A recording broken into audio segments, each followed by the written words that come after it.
Welcome in, everybody. See some people still hopping in here.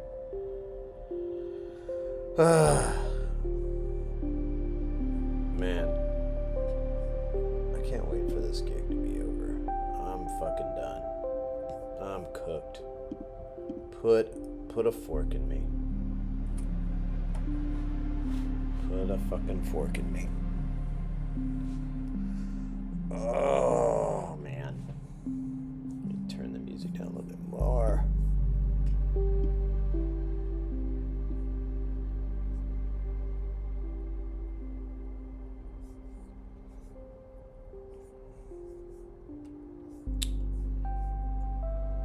Let's see.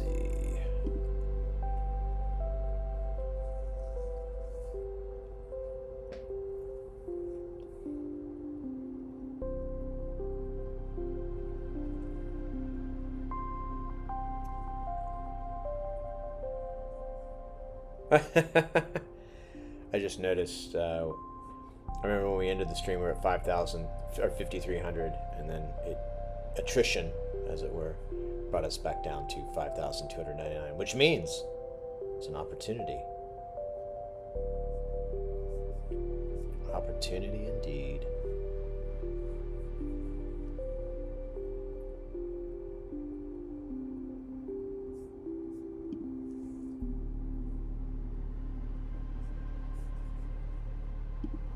All right.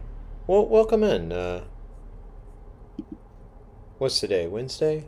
Yeah. When did we do a stream on last Monday, I think? I think that seems about right. I think. God damn, I don't really remember. Let's see. According to them internets, yeah, Monday was our last stream. Now this might be the last one for like a week, or so, because I might have some time tomorrow to stream, but I don't know. I don't know. We'll see how I kind of feel.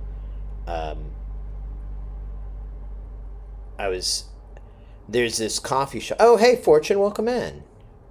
What's up, mate? Last stream was Monday. Okay. Yeah, that's what I thought. Man, then the last, 48 hours. Ugh, mates. Ugh. I went, so I changed hotels. That wasn't a big ordeal. Got in here to the new hotel, went and got some food, and then there's a barcade down the road, and I was like, oh, well, I'll go check that out. That looks like fun. And it was okay. It was okay.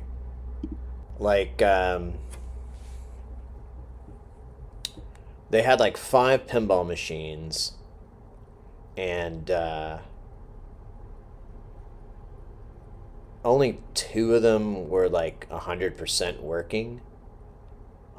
They had a Mandalorian, and that one was even kind of jacked up, which was annoying. I can't remember what was wrong with it, but you know what? Actually, it was working okay, I think, for the most part, but it wasn't. It didn't have the stern connect thing, so it kind of if I'm gonna grind on Mandalorian, I better get some points on my account, which wasn't gonna happen.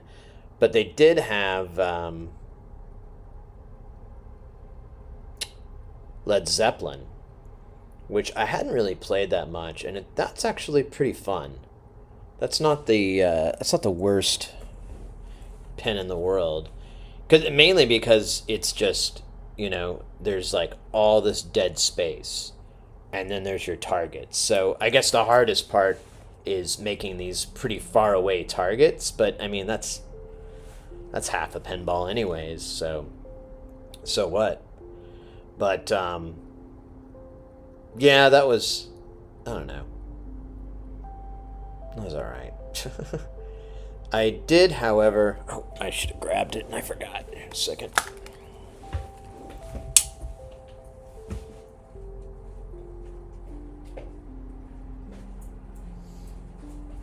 I did throw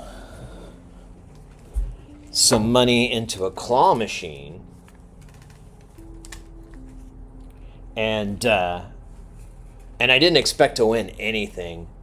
And like on my fourth try, I got a Kyle from Park South. I think that's what it's called. Does it even mention that it's Kyle? It doesn't. For all ages, 0 and up. Oh, cool. I can give this to a newborn. Right. Pinball is so mystical? How so? What do you mean? Like the game itself, or just finding machines in the wild? I find that pretty mystical. Like, it's a bit of hit and miss sometimes.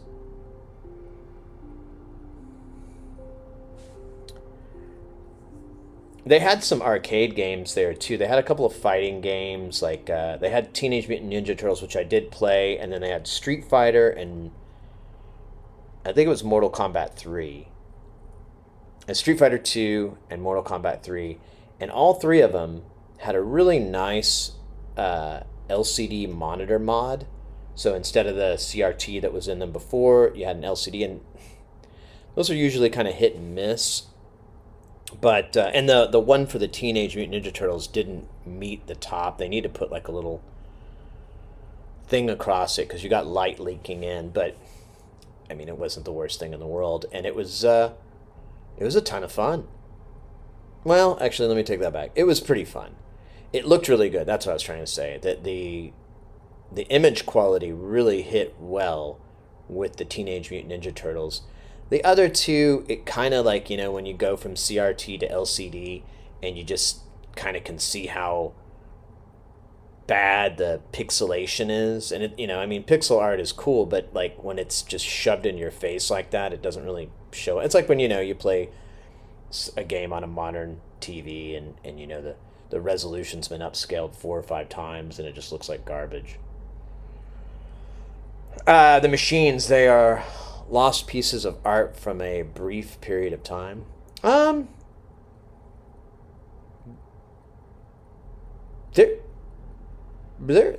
making pinball games today. Stern puts out like 4 new games a year, and then there's Pinball Brothers. They do a lot of remake licenses, so they get the rights a lot of the times to put out remakes. Or wait, is that a Pinball Brothers? Well, either way, there's that company. There's oh man, I'm actually forgetting all these names. There's a lot, and I kind of see what you're talking about. Like, for me, when I fell in love with pinball, it was actually an IRL stream that we were doing, and we were in Las Vegas. In fact, that was when I was stuck on, Jesus Christ, full circle. That was up until this gig was the longest gig I've ever been on, or the longest time I'd ever been out of town. I was doing, I think it was 14 days or just under 14 days, like 13. And I was in Las Vegas, and it was at the convention center, and there's nothing near the convention center. And like the last day or whatever, I went to play, I went to the Pinball Hall of Fame because a bunch of people told me, oh, you should go, Sid, it's really cool, you'll like it. And I went, and I'm hanging out, I'm walking around, and if you've ever been there, it's absolutely worth it. I haven't been there since, so I don't know how much it's changed, but when I was there, I was walking around, and they kind of have all the games in chronological order. So all the old games from like the 60s and 70s and so on, they're all kind of grouped together, and they're just kind of side by each. And so you start walking, and you can kind of, it's almost like a timeline, of walking through the history of this type of gaming. And yeah, mate, it hit me like an epiphany. I just had this moment of like, I realized like, wow, pinball is kind of one of the truest I don't know if purist is the right word, but we'll just throw that in for drama's sake, for dramatic sake. But a form of gaming, like of that kind of gaming, you know, it precedes video games, yet captures that that aspect of it, where you're manipulating, you know, a character, or in this case, it's a ball, but you're manipulating it within this space, and there's all these physics that you have to play with, and all these things that it interacts with that are going to change how everything is, and it just, you know, I don't know, I could go on, but it just kind of blew my mind, and I started, and like I just, it kept going. Like I was looking at the artwork on these playfields, and the backglass art, the playfield art, all of it is just beautiful, beautiful. There's some really amazing, amazing pieces of art on these playfields, these gaming, you know. And then there's a certain amount of there's a lot of other things that come into it that kind of, you know, that make it so interesting. Like, one thing I like is it's never the same game twice, even when it's the same game twice. You could go and play, you know, let me think of a good one here. You could go and play a Terminator 2 at one place, go cross town or across the, you know, country, play another Terminator 2, and it's not going to be the same experience. Things are going to be different. The playfield's going to be worn in different parts, so the ball's going to have English in different areas or pertain. The, you know, the energy that's in some of the solenoids is going to be different, and there's a massive amount of randomness. Gargoyles, welcome in. Or Grogoyles. I always mess that up. To be fair, my sight is crap these days, so I can't read so good. But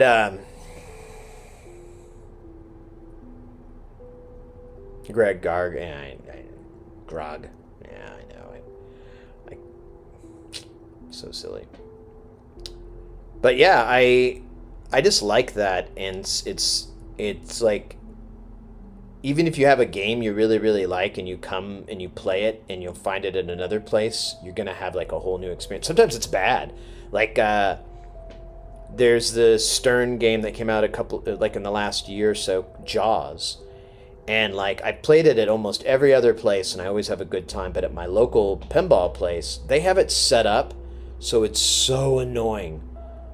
Like, if you launch the ball and you don't do something, it'll go into this little horseshoe and then shoot right down the drain. There's nothing you can do unless you slam the table or you don't launch it. But that doesn't work when it auto launches or auto plunges. So I don't enjoy it there, but everywhere else it's great. Did you see the pinball controller I linked the other day? Did I? Let me see. Was it in Pinball Fondlers or?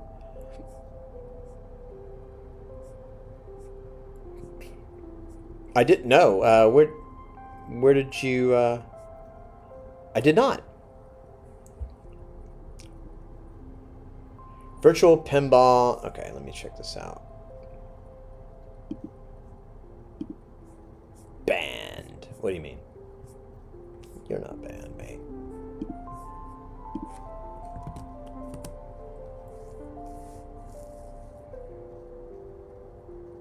Oh, interesting. I've seen stuff like this before, like it's a controller. Oh wow, so it's got tilt sensors built in. That's cool. 2 buttons, that's nice. That's real nice. There are quite a few games that do that. You know what's funny? I've seen people DIY these. $1.59 isn't too bad. Can I get a kit for cheaper?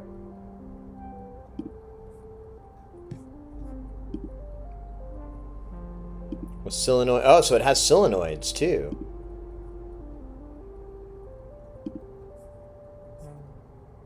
So 250. Wait, for unassembled? Oh, wow. It's not that much of a price difference to get it built or not. It's like 25 bucks. It's almost worth it just have them do it. That's cool. I've seen some pretty cool rigs before in the past.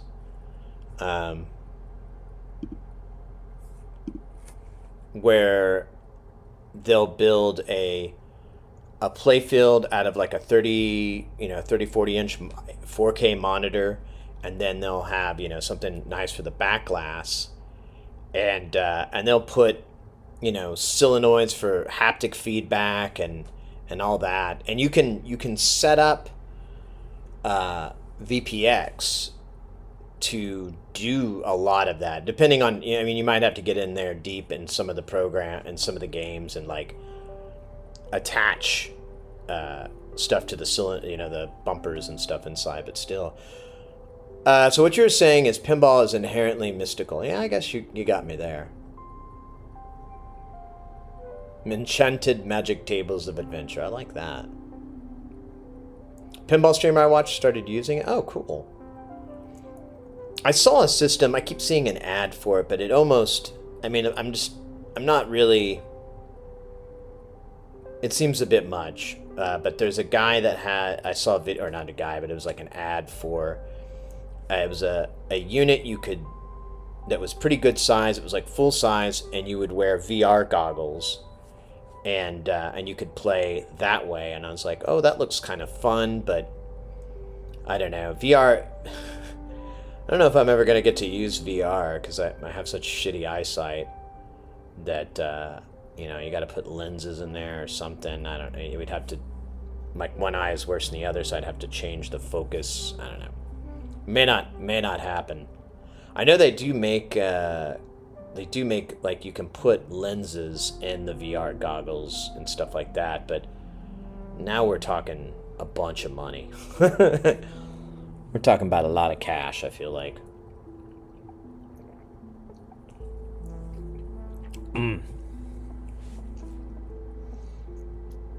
But, I don't know, it'd be nice. I have like a little, let me see, it's Legends, pinball, let's see. Yeah, at Games, I have the Micro, which I don't even know if they still...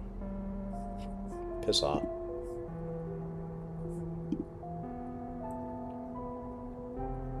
Yeah, I don't even know if they still have... Oh, they do. Okay, so I have this guy at home. And it's a desktop, like a tabletop one. And you've got... like a, I don't remember what size screen. I think it's 15 inch screen for the tabletop, or for the playfield, and then you have like a 8-inch one here for the back glass, and it has a lot of other little features and things. I don't play mine as much lately. It honestly needs a little bit of TLC, because like the buttons are dried out. It's kind of a side effect of living in Phoenix, so I need to go in and put some deoxit and or something similar to that on these things to kind of get them juiced up, because they'll stick or they won't register. And then there's also something wonky with mine. The tilt sensor is really easy to trip on one side. So I feel like there's something wrong with that, but I've never gotten off my butt to take it apart. It's kind of, it looks like a job to take it apart, so I've just been like reluctantly into it. Pile 3D, welcome in, mate. Welcome in. Hope you're having a good... What day is this? Wednesday? God, it's so weird streaming on a Wednesday. What the hell? What the hell? I saw the Metal Gear Solid 3 Snake eater pachinko machine a couple of weeks ago. It was so detailed and well made. Interesting.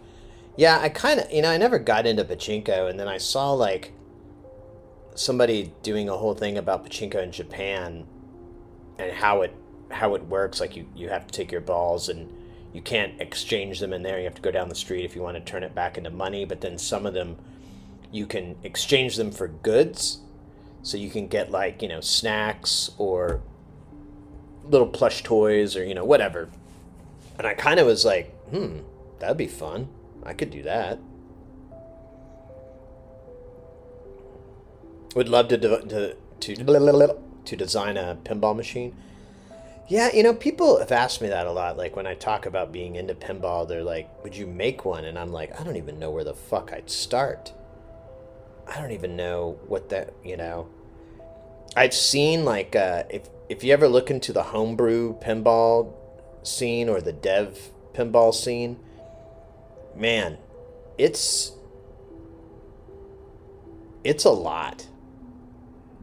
Um, I've seen some where they'll have like scoops and ramps and so forth on a playfield that's plain, and they'll have it so that they can adjust these angles and so forth.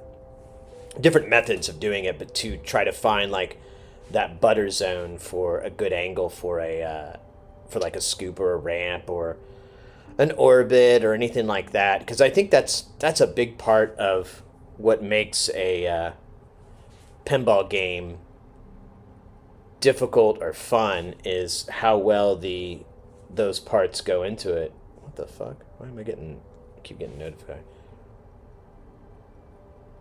The lighting. Oh, I know. Well, there's one game by um, I think it's Spooky that put it out. It's Scott Danesi, and or is it? Oh, I forgot how to say his name. I had someone gave me like a way to say it, and I forgot. And it's Total Nuclear Annihilation. Let's see.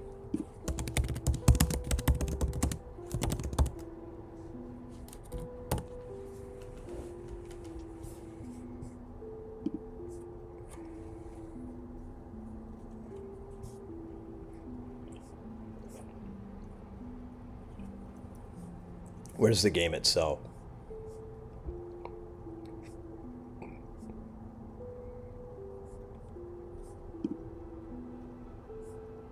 Oh, that's just the side. Can you show the playfield? No. Um.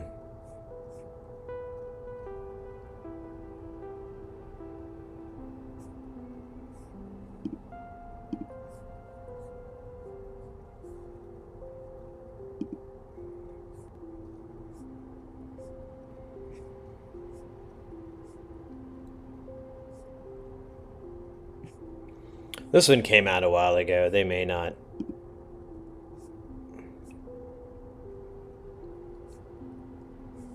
They may not really support it in any way because I mean it's it's in and out the door. Maybe I can find it better.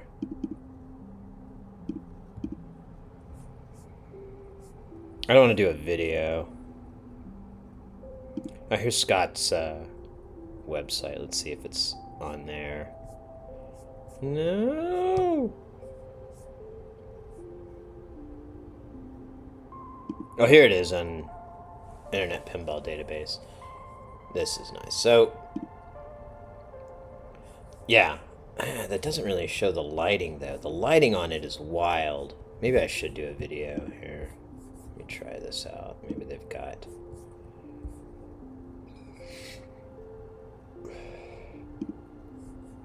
What the fuck? Oh, that's not good. Can I just go to the YouTube page?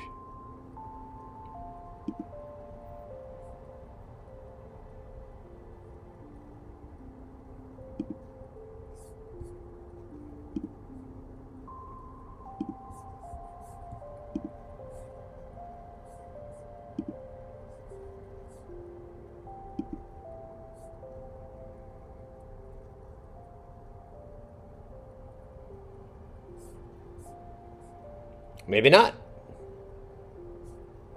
Alright, let me monkey with it here real quick.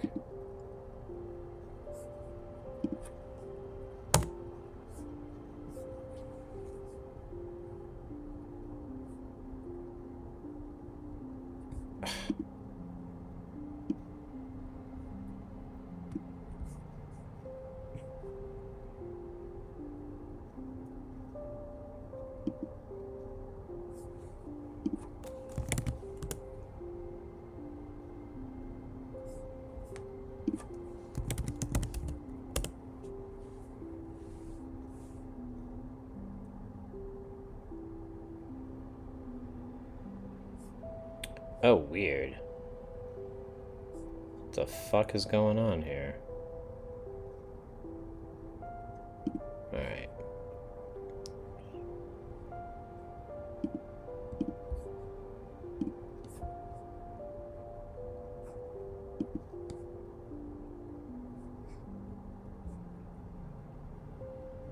Alright, I might lose connect.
Alright, I think I'm back.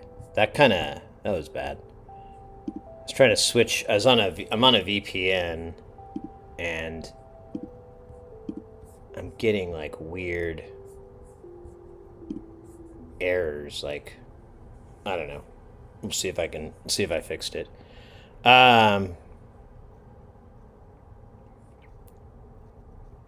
Who's here? Welcome in. Well, we finished up. I wanted to go over real quick what we finished up last, and then come back around and see. I saw this. Maestro, welcome in.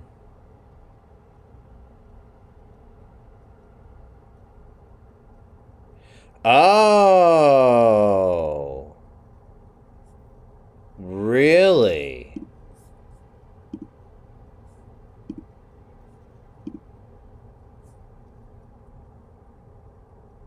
Okay, I got the channel of YouTube up. Let me see if I can just do...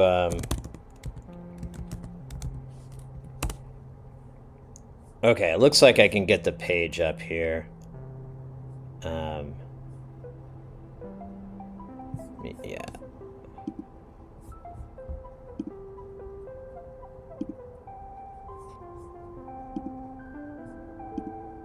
Oh, maybe not. Oh, there we go. There we go. It's kind of working. Looks like it's cooking. Let it cook. Let it cook. I'll let this guy go for a minute here. You're longer. Well, oh, really? Who's here? I'm not sure what that is. I had to reconnect really quick there, and I changed VPN servers, and I think I kind of goofed shit up, but I didn't know what else to do.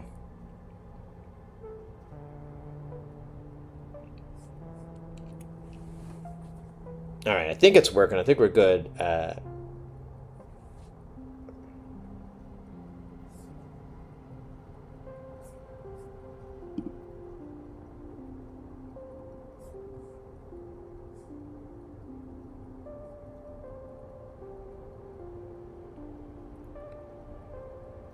Huh. I'm not sure what's up.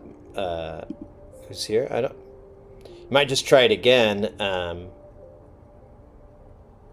on the messages or break them up. I don't know. I'm sorry. I'm not sure what's going on there. Things seem to be working. All right, cool, mate. Thank you for helping on that. Everything's good now. All right, maybe it was just that moment, a little teeny tiny moment. Let me look around here.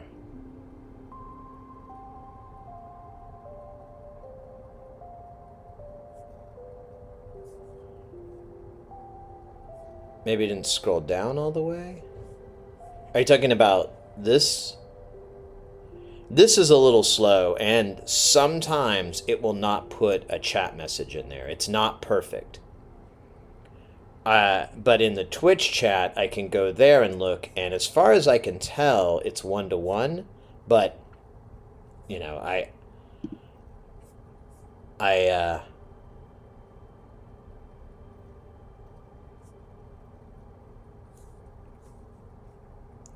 and it has a weird delay. It looks like it's good here.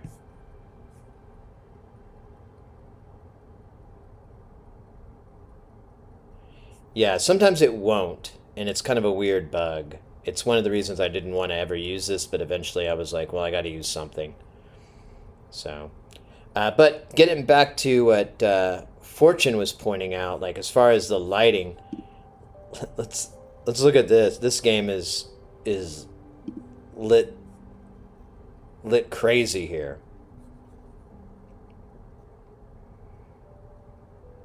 Wait until we get to once he sets up the reactor. He's got one more. He's got to hit that target, and that should start the reactor. Yeah, he's probably explaining that. Damn, look at that fucking lens on there. So he started the multi-ball. Did he backhand that? I didn't notice.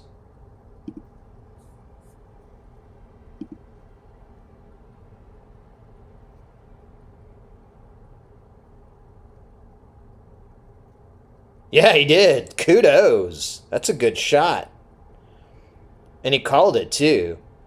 He's like, I'm going to backhand this in. I don't think that's how he sounds, but let's pretend like he is. Oh, what did he let that one drain? Oh, is he, like, proving a point or something? Or is it still... Oh, it's auto. Okay. Well, either way, I feel like he let that drain. This guy's pretty good. He's doing some really nice micro bounces on the flippers. I keep mouse. Yeah, he keeps doing these little micro. Kudos. Hey, Perkin G, welcome in.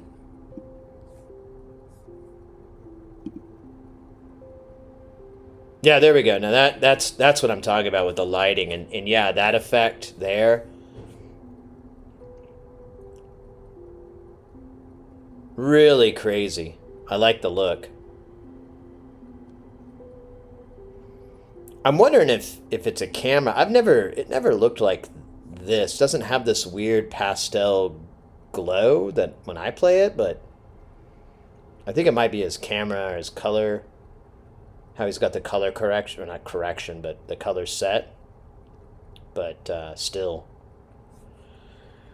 badass game. Badass game. Have you seen my CAD app? I just updated it, and I think you would find it useful. CAD app? Quoi?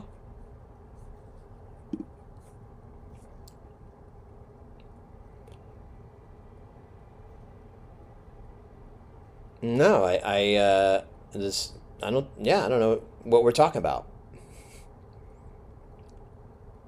We're just we're using KiCAD for right now. In fact, we can switch over to it. This is the thing that we worked on last night. Well, there's the schematic, and then we converted it into here. And then for Good times, bad. Oh shit, we got ads. Who's here? Take care.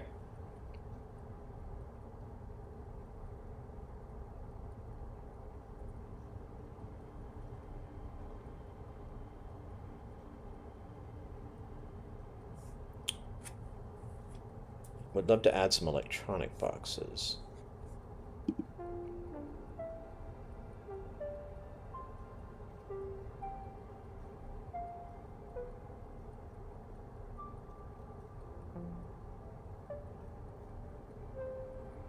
It's called Piled 3D CAD Multi-Tool. Oh, on Steam? Oh, interesting. Why, well, you're probably stuck in the ads, but I'm curious why put it on, why release it on Steam? I was not aware people were doing that. Is it just a better market? I'll start Steam up real quick just to see. Although it may not start. I've had all these weird problems lately. Maybe it's them internets. Store.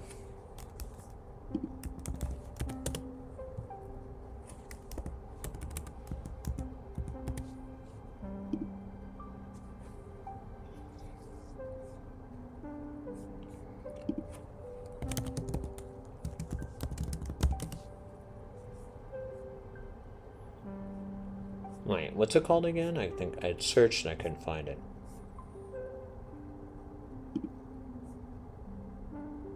Piled. Oh, I think I screwed that part up.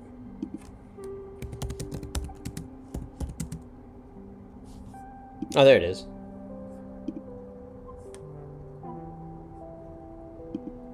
Oh, cool.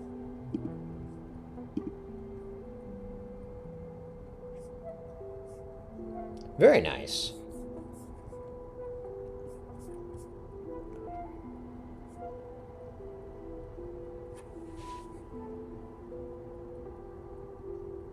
Steam is just, yeah, okay. No, that makes sense. I mean, I get it would be like discoverable in their search things, so that helps you as well, as fine as just putting it on, you know, GitHub or putting it online as your own little store. So that makes sense. Yeah, and that's another point. Super easy to manage updates, reliability. Okay. Yeah. Okay. You sold me. That makes sense now. All right. Looks like we're back from the ad. So before I forget it, so yeah, there's what we had originally, and we converted it here, and then we took it and turned it. Wait a minute. Where is it? Shit, I just lost where there it is. And then we built the PCB and did that. Oh, it works on multiple platforms. Nice. Nice. There's a lot of cleanup that we have to do on this, though. I don't know if we're going to do it on the stream. We might. I didn't really try to find like a new project to do today, but we can look around and try to find something cool. Yeah, like this. What the hell? Can I just put a burp here? Burp.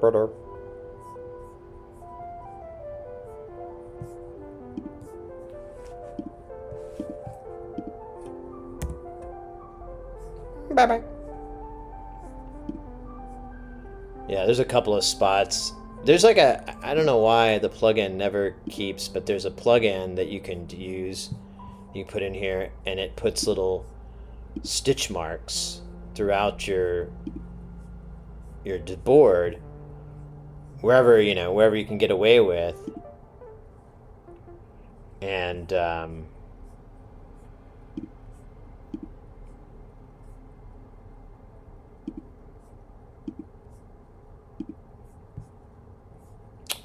could really use it here.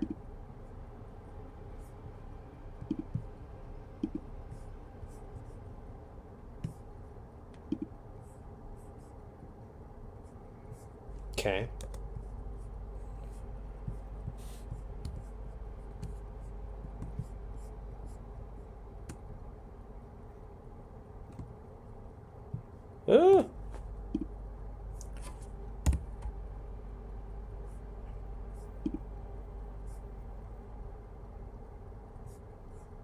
And it's just pointing out my it just points out your failure. Is that too close? It's never gonna happen, is it? Well. I mean, I could move this. Well, it kind of fucks that up, though. I think that's the way it's gonna be, baby. Yeah, look at all these. Oh, there you go. And...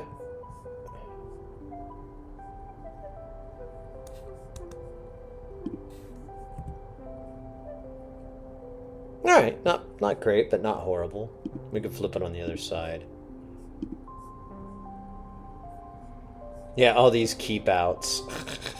I guess they don't really matter. They're just annoying. I need to go in and edit the thing so it won't give a crap. But, whatever.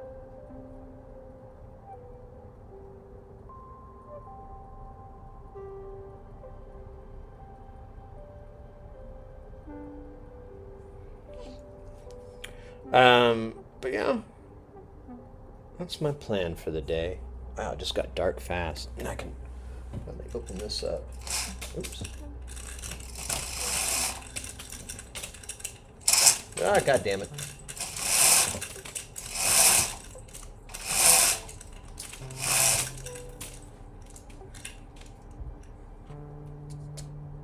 Yeah, you really can't see crap though, but whatever, it's better than nothing. Well, debatably. Oh, man.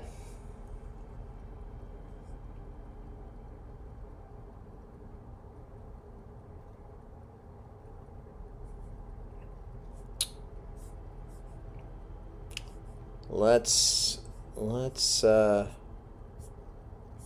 let me try to, you know, it's funny, this hotel, I think I could hack this TV, but the way it's at, the TV is so far away and I don't have a cable to reach, and I'd have to, like, I don't know, I was like, I don't really want to have my hotel room in the background. It just looks stupid. And, so, sadness.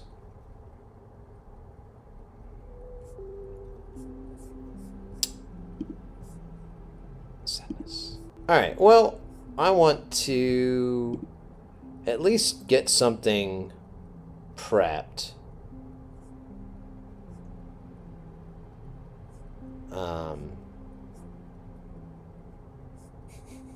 Such weird. I always forget about this. These weird.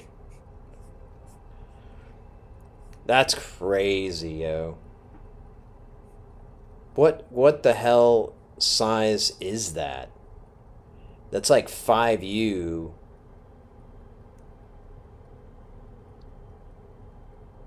And that's January 2002. Damn. He later got a eurorack. Yeah, here we go. Oh, that doesn't help. Well, whatever. Yeah, it's smaller. Whatever.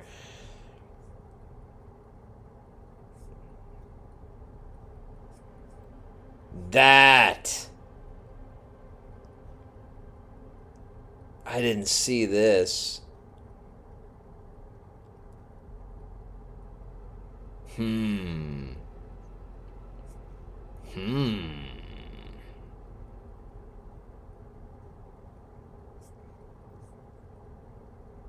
That's pretty wild.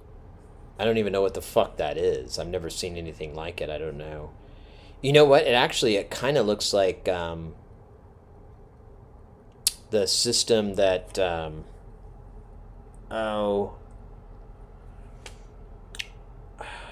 Daft Punk used when they were doing what project? Man, I can't remember now. Daft Punk had this giant modular system, and it was these two probably, I don't know, 4-foot tall racks, and I believe there was a case that met together so you could store them face to face, and when you traveled them, and there was like, I want to say two. Let me see if I can find it real quick.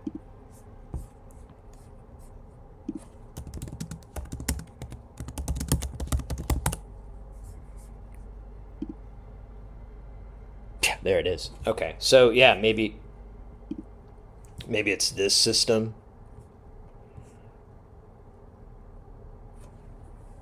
Kinda looks like it, kinda doesn't.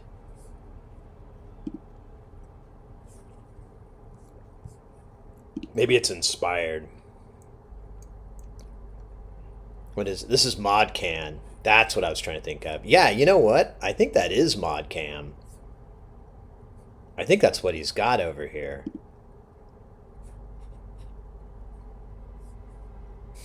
So you got like colored knobs too, which that doesn't do. So I don't know. Maybe it's just its own thing.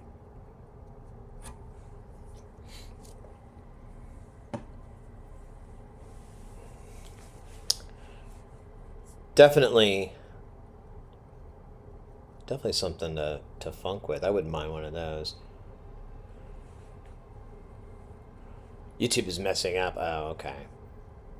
Well, thankfully we're not going to be watching YouTube videos today. I do have that video that one person posted that is a pinball synth. Actually, we could check it out. It's kind of weird because, like, I listened to it earlier, and it's like the audio, one thing comes out of the left side and the other thing comes out of the right. So it's a little, like, annoying, but let's see. Is it going to work, though? Oh, there we go.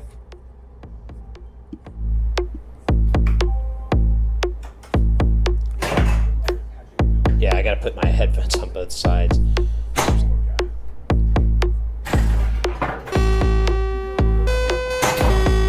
Been playing around with controlling my synth with a pinball machine. It isn't. God damn, that's really loud. I can't talk and read it at the same time. It isn't particularly musical yet. Partially, I need to pick better voices and write some better sequences, but I am also struggling to make it feel musical and in time with, while still having immediacy of hits triggering new sounds.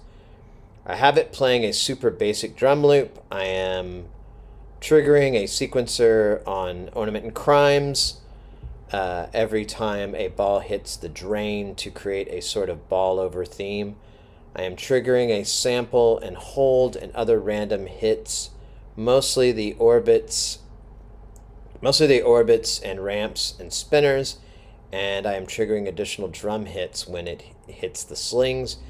Everything is running through Opto Isolator to protect the pinball machine and the synth just in case I plug something in wrong. Interesting. I'd love to get more detail on how this is wired up. Like, are they just attaching it to the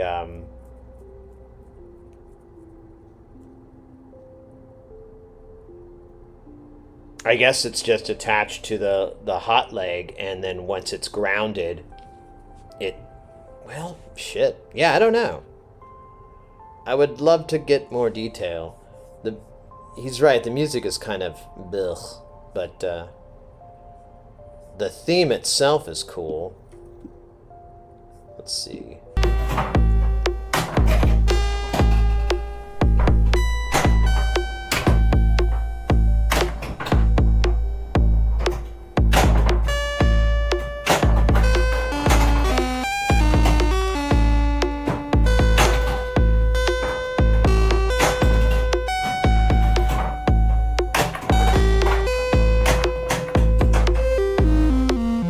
Okay, there's that ball end theme. I like that. That's cool. That's a cool idea.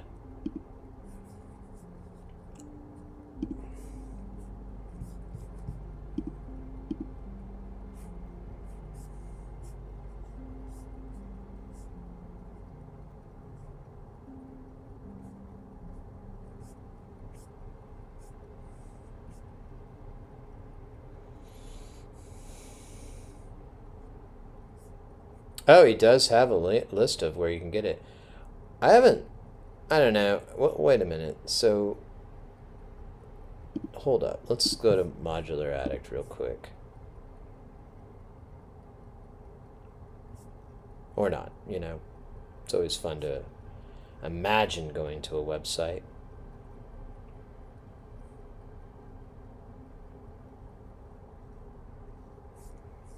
I forget, their site is so weird.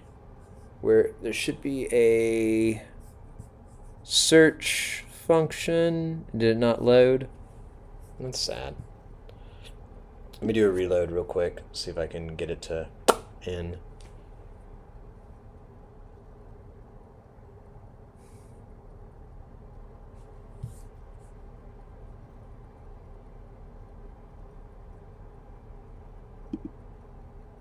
Oh yeah, there it is. It didn't load the icon. That's great. CGS. And now we play the waiting game.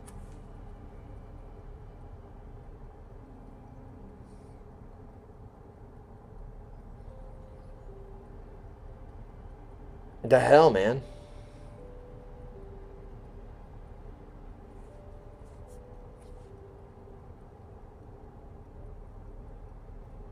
Damn, I might take a nap while I'm waiting for this to reload. Maybe just go by manufacturer. We're just going to go to the manufacturer page because I'm tired of waiting. Although that's not going to load either, is it? No. Let's go to the C's.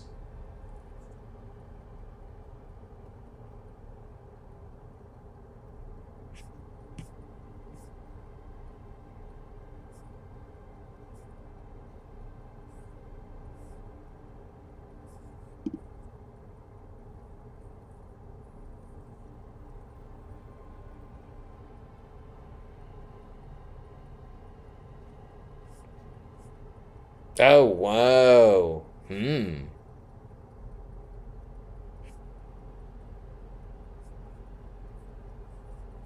A lot of out of stock, but that's, whoa, like 90% out of stock.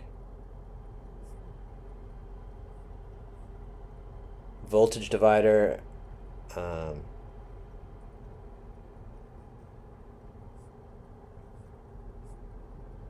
Chime simulator, Super Psycho LFO. That thing's actually pretty cool.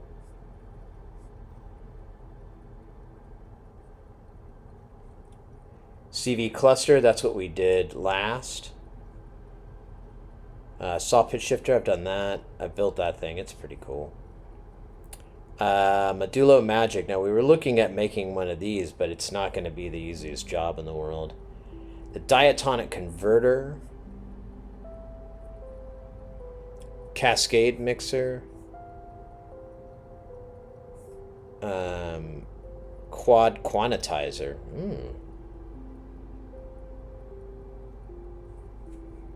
I didn't realize he had a quantizer. Weighted random switch and gate converter. What's on page deuce?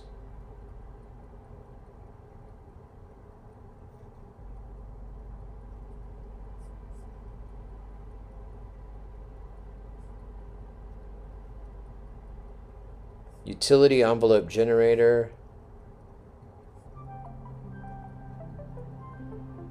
Surge negative slew. Surge positive slew. Touch response keyboard. Ooh. I didn't know they had a TK.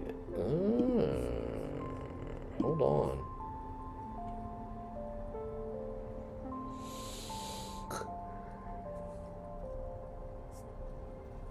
Oh my god.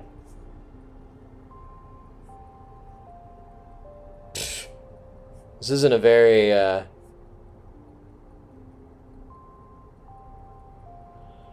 Oh.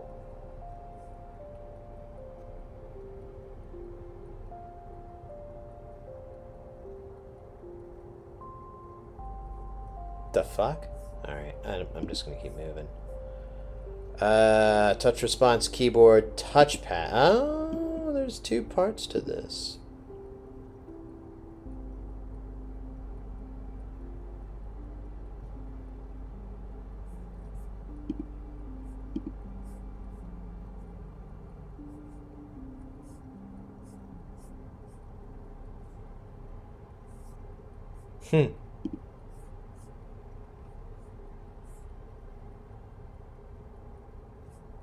That's it.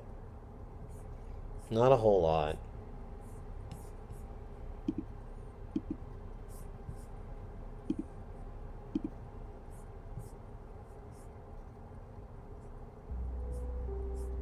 Let's find that quantizer. Shut up. Come on.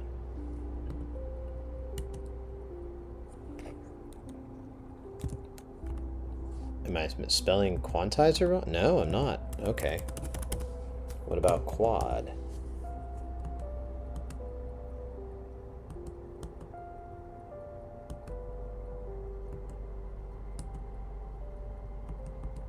I think we just loop back around. I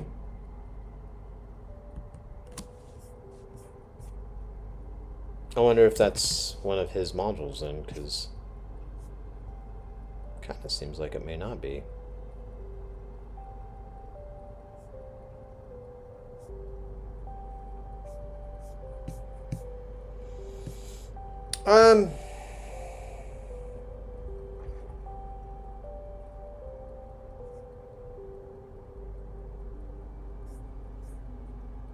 DCA.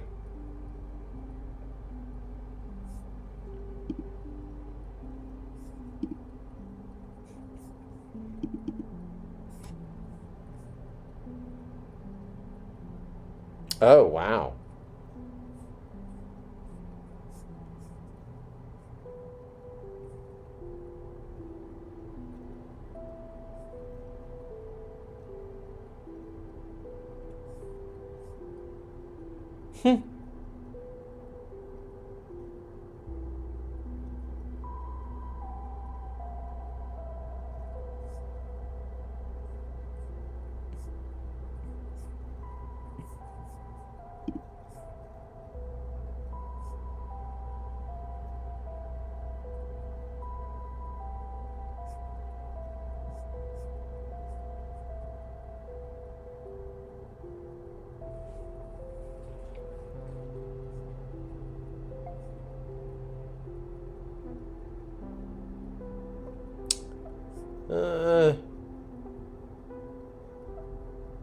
Hey, bug shit, welcome in.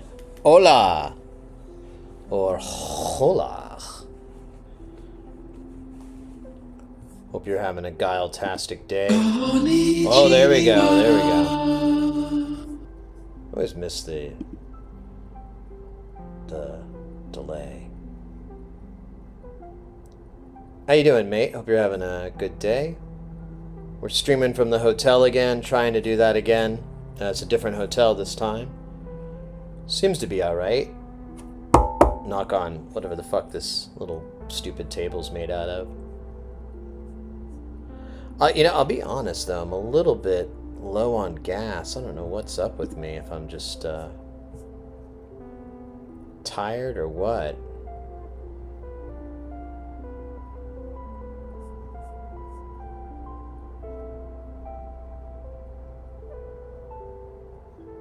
Next Moog is on the way. Oh, who,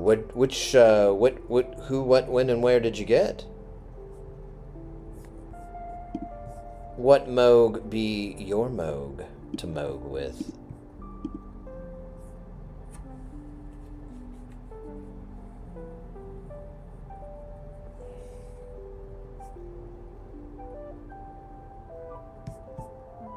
God damn it, I keep losing the page I'm on, and then I remember.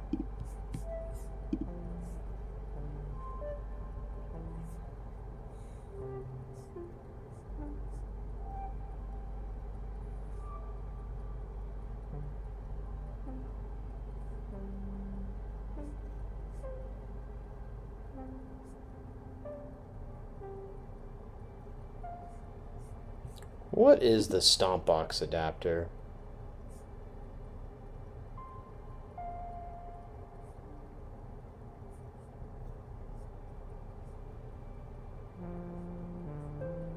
Oh, it's certainly a primary way to use the effects pedals with synthesizer signal level, or a way to use synthesizer modules. Interesting. So it just bumps up or bumps down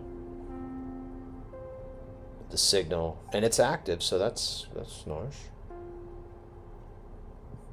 Oh, okay, the the gain is. And then the push down is just our good old buddy resistors. Gotta love them. Pardon me.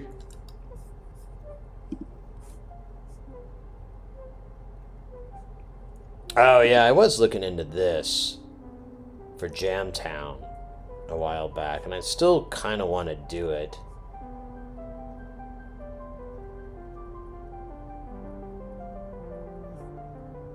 He has like a cooler design of this though, where it's like a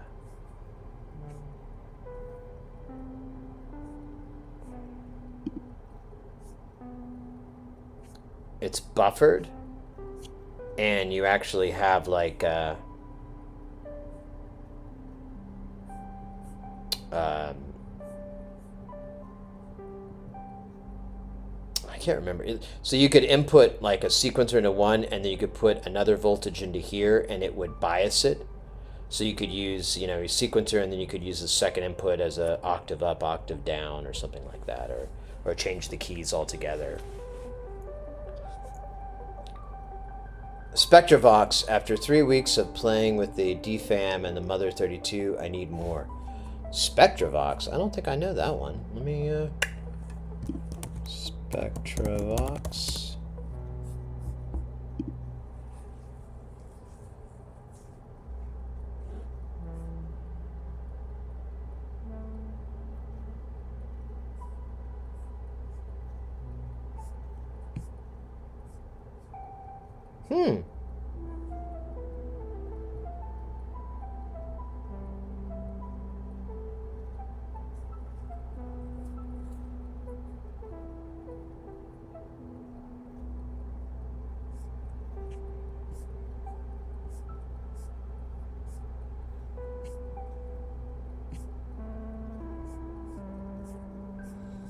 You planning on doing something like this, where you have them all kind of party in that setup?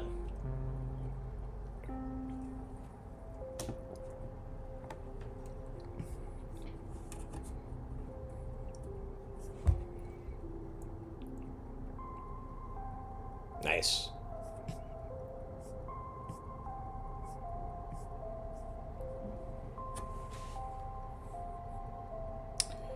X variable resonance voltage controlled filter, 1 low pass, 8 band pass filters. Ooh, and a high pass. Cool. Cool. That kind of sounds like a Logorrhea, the filter that the NLC Logorrhea is. I don't know if it has 8 band pass. I can't remember how many it has. It might be 6.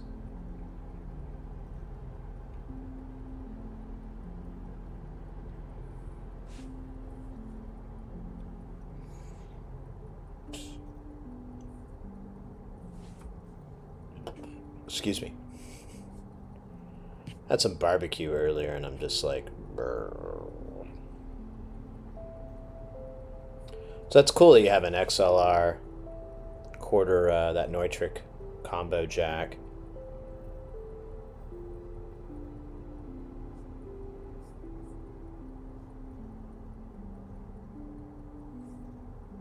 So you got your inputs here and your outputs down here. That's nice. Lusty Bard, welcome in. Hope you're doing well.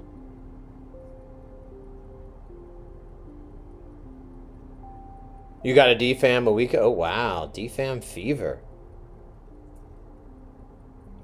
How goes hotel life? Honestly, I'm done with it. Like, I don't know. I'm trying to not be too much of a bummer. I'm about to try to pick myself up, but I'm just done. I'm so done with this shit. I'm so done with everything. I'm just like, not that, you know, you asked to be berated with my fucking stupid shit. Nah, like, I thought it would be better because I'm like, oh cool, I'm downtown, there'll be stuff to go to. I went out last night and I found this like barcade place, looked really cool. was all right. I had an okay time. They only had 5 pinball machines, and I only really had 2 that I was worth playing, because the other ones were kind of jacked up in one way or another. But at like 9 o'clock, it became club time, and they turn the fog machine on, and they start playing the world's worst music out of the world's, not the world's shittiest speakers, but pretty terrible. I don't even know what the fuck those things were. I just saw them and I was like, oh man, those poor fucking speakers. And they're set up in such a dumbass way. I was like, I walked the floor and I was like, oh my god, this is so phasey and yeah. And then there's like, and I start realizing I'm like, everyone when it turns into a nightclub, like the audience, the people in there are almost all of them are in their early to mid 20s or so. So I'm just this old dude here. And, and it's a club night, it's a nightclub. So there's a bunch of gals and guys dressed to the tits. Is that a term? Dressed to the tits? Probably not the right term to use in this scenario either. Dressed to the... I don't know. Dressed in their club clothes. You know what I'm talking about? Everything's kind of flopping out, hogging out. Guys got their popped up. I mean, more power to them. I'm not hating. Tiny bit jelly. But I'm just like, more stuff I don't fucking care about or want to deal with. And then, yeah, it was okay. I was thinking about going there tonight, but I was like, ugh. It's going to be even further into the week. Last night was Tuesday. I bet tonight's ladies' night or something. And but I won't lie, I did have a good time, and I had a few beers. That wasn't too bad, and the next day I didn't feel too bad. I think part of this too is I haven't been able to smoke for like, I don't know how long it's been. I should actually let me calculate that real quick. How long has it been since I've smoked? Let's see.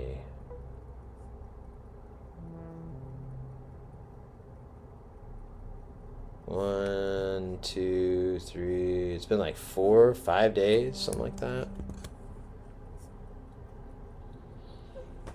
And kind of annoying. What kind of trip you on? So I'm a contractor. I do AV. I mostly specialize in audio and sound and so forth. But I am doing that here, but it's kind of more of a mixed bag of other things. But I audio visual. So I'll do I do like conferences, conventions, meetings, things like that. Like the last one I did was like the one that we did earlier this week, or whatever, the first half of this gig was what are they? They're basically, it's like manufacturing and production, like making widgets kind of. But it wasn't that part of it. It was way up. And so it's just a bunch of kind of like owners or heads of the manufacturing aspect of a company, and then they kind of have like a meeting with their board or the governing group. But they didn't even do that. All this was like their kind of little treat, and it was just keynote speakers. So they get this, keynote speaker to tell them about stupid stuff. Like one guy came in and he talked about politics, and I've seen that guy from before, and if memory serves me right, he's only 60% at best accurate on what he's telling these people. Because I remember what he said last time, and I'm like, yeah, none of that shit came true, did it? And he was kind of a dick to me, so I tried to mic him, and he fucking told me how to mic. him, and I get so mad when people are like, "Oh no, let me do it this way," and I'm like, "Yeah, that doesn't work for me. Are you running the mixer, buddy?" "Oh, I am." "Okay, well, why don't I mic you so that I can do my job, and you stick to talking to people for exorbitant amounts of money? How about we do that?" Is what I wanted to say. But what I really said was, no. And, yeah, that guy was a dork. And then they had another guy talking about AI, and I could tell he was new. He was so new to this whole business, and he was fine. I mean, I honestly think, like, speakers like that's like the greatest scam you could ever run. Like traveling from city to city to promote your fucking book, and they pay you a bunch of money. They put you up in a nice place. You get, per diem and all this kind of stuff, and then you speak for like an hour, and then it's like blah blah blah. "Oh, you're a mic guy too? Are you? Are you talking? Are you? Wait a minute. Are you referring to me, or are you referring to me with talking to that guy?" I'm trying to intern at my local radio station. Ooh, that's a good place. I did a little bit of radio work. I didn't, get to be in the booth or anything like that, but there was like a little college radio when I was a teenager, and like back when I wanted to DJ and stuff like that. I was, spinning some jungle, a little drum and bass, and we'd go to the local. Whoa, that's wild. Here, let me swap that out. I don't know what the fuck's going on there.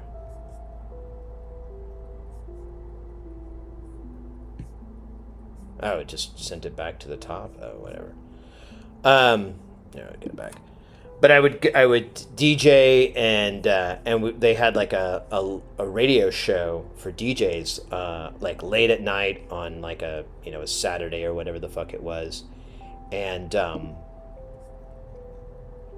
yeah, it was called like Reflective Floor, I think was the name of the radio show. It was really cool back then, and we'd go and DJ.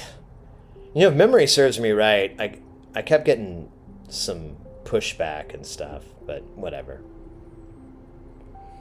It's still it's not a bad experience if you can get into a radio like station. It's pretty bedrock installation setup and everything, so there's not too much to learn about how things are wired or configured or anything like that, but just kind of getting a sense is, I think, kind of nice. I'm role-playing your internal... Yeah. Well, who was it? I had... Gosh, I don't know if I can say who the person is, because it's probably not very professional of me. But we'll just say they are... They were a... Well, I think they're still a politician of sorts, but they were in the White House. I'll put it that way. They were in the White House. They were like part of the cabinet. And this guy speaks every year for this company. And I never remember him. But this last time, I remembered him because I fucked up so many times. And in that one short time, I was like, I wonder if I'm going to get fired after this. But he actually seemed like a pretty chill dude. So I think I'll be all right. But it was... I came up to him, or I saw him like looking over at my table, and I was like, "Oh, can I help you?" And he goes, "Yeah, I'm here to get mic'd." And I'm like, "I'm sorry, can I get your name?" And then he says it, and it's kind of like, "Can I get your name?" "Yeah, Tom Hanks." "Mr. Hanks, I apologize. You can call me." It's like that. And it was that kind of a moment, except it wasn't Tom Hanks. And I was like, "Oh, my apologies." He's like, "It's fine." I go, and I was like, "It's really hard. It's dark right here." And I go, "And you're here sooner than I thought, which is great." And he prefers to dress his own mic. And I'm like, all right. And the way he does it is so stupid. So stupid. But he's the he's the, it doesn't, it's stupid, but it'll work. I'll tell you what he does. It's so dumbass. So normally when I mic a person, we'll wear a lavalier. You've seen me on stream. I'll wear my lavalier, and I take the wire and I just run it down inside a button-up shirt or a polo, and then I'll have it come out of the bottom of the shirt or out through one of the buttonholes, and then I'll have it come around the side of your waist, and I'll put the pack in there, and then I have them just tuck in the wire into the waistband. Now, if you're miking a woman, that's a lot more complicated, but for this, he was a man, and he had a dress shirt on. So I mic'd him up, or I gave it to him, but what he does is he does everything the same, but when he runs the wire out, he runs it through every fucking belt loop hole and then puts it in the back, which is, I mean, yeah, if you were jogging or something, yeah, maybe that makes sense. I don't know. I was like, this is asinine, but technically I couldn't make an argument that this is a bad idea and you shouldn't do it, so he won.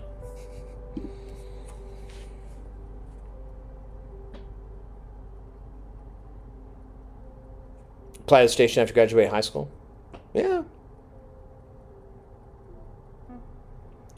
Bug shit, are you talking about the small knobs on there? So you can get, let's go back to that really quick. I lost the page.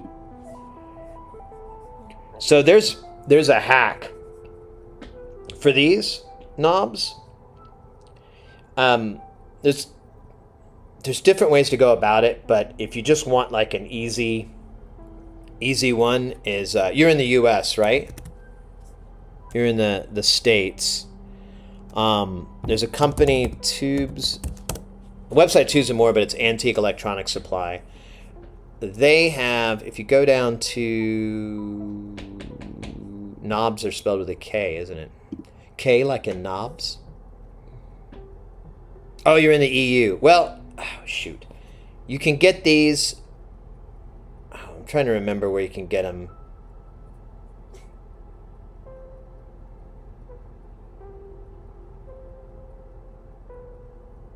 Thonk might sell them, but here I'll show you what you're looking for, and you can go from there. So you're basically looking for knobs that have a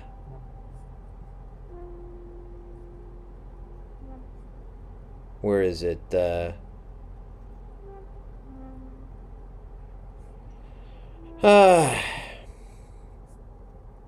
you go. So you can get these Davies knockoffs. Get like a Davies clone. Oops. And this will fit right over the knob, and you can't see it here, but they have a, there you go. So they have a, this one's a really nice one, but you can get cheaper ones than this. So shop around, but they have a set screw. And, as long as you don't wrench the living hell out of it, you can run that set screw into that plastic shaft, and it'll hold real nicely. And I've seen people do that mod. You might look around on the interwebs. You might find someone that has a better link or a better suggestion. But yeah, you put those knobs on here. They're not too big that they'll cover up this part. And, since they're side by side, I think you can still get your fingers in between here, but if not, you can twist from the top and bottom, and it's ain't no sweat. Ain't no sweat.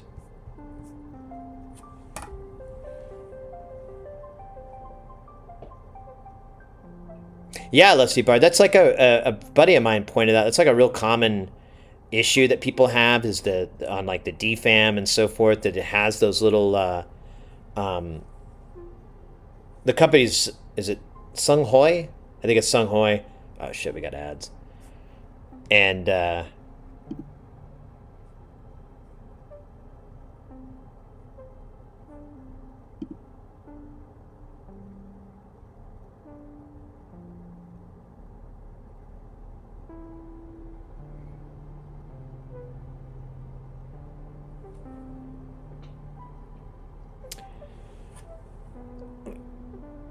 got one more minute on the ads. I don't know if they actually run the full. full shebang.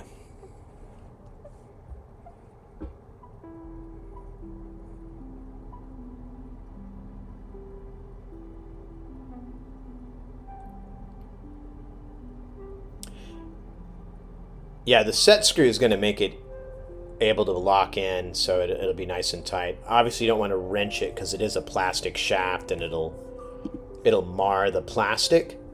But if you're careful and gentle, you can get it just enough to where it holds. It pushes pressure against, like, what you obviously you would want to do is have it so that the set screw pushes the center shaft against the wall, and that creates your tension. A lot of people just want to gouge the screw in, including yours truly have done it. So, but yeah, that's a lot nicer. I've seen a lot of people do that mod. It's pretty cool. Let's see, who's here? Oh wait.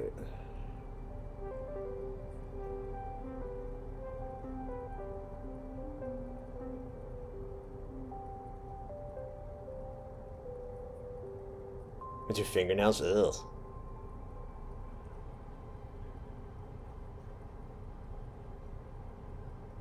Yeah, no, with these like in this method, you're really not gonna have to drill or do any permanent damage to it. Sometimes people like it, but you can get a black one. The black ones will match. You can even find, like, if we were to really go through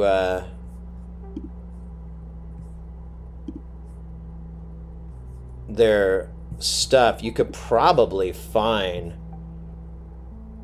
this is going to be too big, so you'll want to match that diameter. Let me go back to this. To give the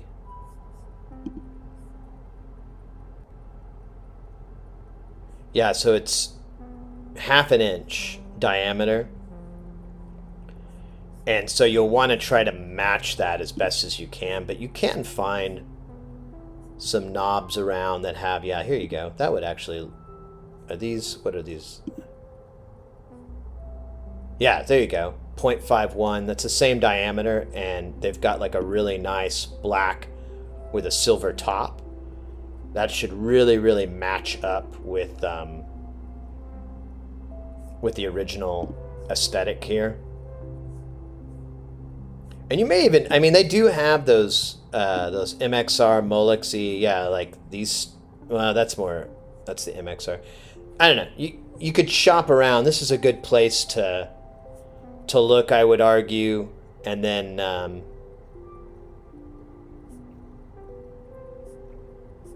You might be able to find something locally that would be easier to use, easier to acquire.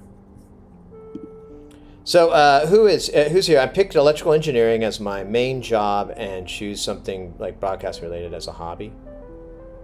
That makes sense. There's a lot of overlap in that Venn diagram too. So, depending on what parts of it. I mean, broadcast isn't, I don't think it ever was really like a heavily employed area, especially nowadays, because everyone's kind of DIYing it, and you can do you can do a fucking podcast, which is, parallel with, a show like, what's his name, the fucking guy with the glasses, Howard Stern. In a show like that, it requires big staff, all this people, engineers, techs, blah blah blah blah blah blah. And that would be, a job you could get, but there's not too many of those anymore, and it's even less and less every year. A lot of that medium, I think that medium is kind of dying out a bit, and there's kind of a new thing, and maybe not in its place, but there's definitely a different thing. Poke your eyes out. How you doing? Got to make your own synth? Well, if you got to do what you got to do.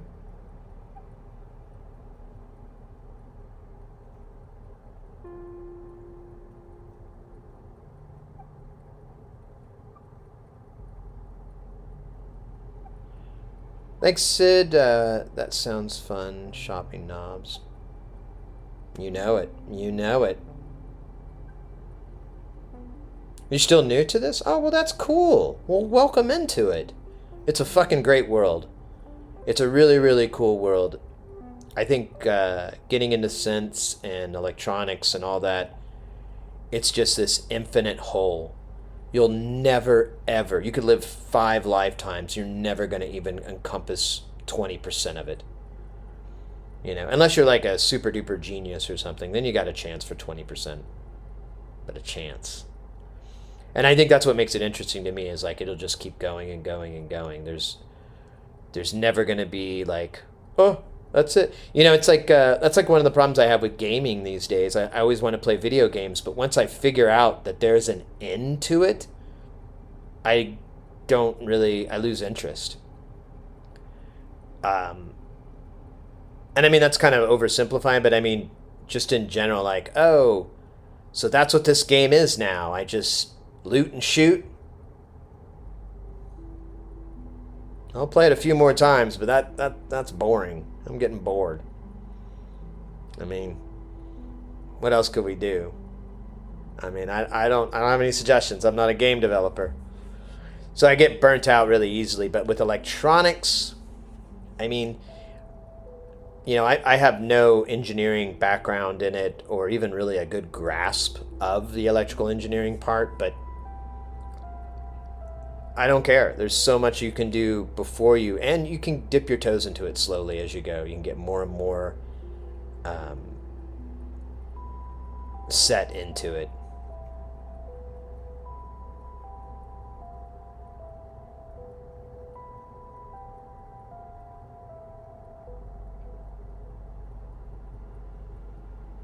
You have a baby? Wait, what? Poke your eyes out? You're tired, you have a... Oh, well... he's barely... Oh, hey, mate. Congratulations to you. That's fantastic. Is this your... I take it this is your first kid? Since you're saying you're tired? Well, congratulations to you and yours. Second kid? All right, well, second congratulation to you and yours. That's awesome. That's awesome. Yeah.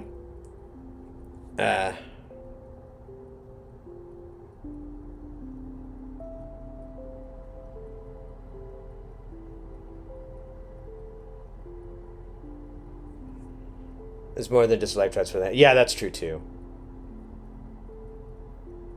Mom's out of the show. Go hang. Yeah. Go spend time.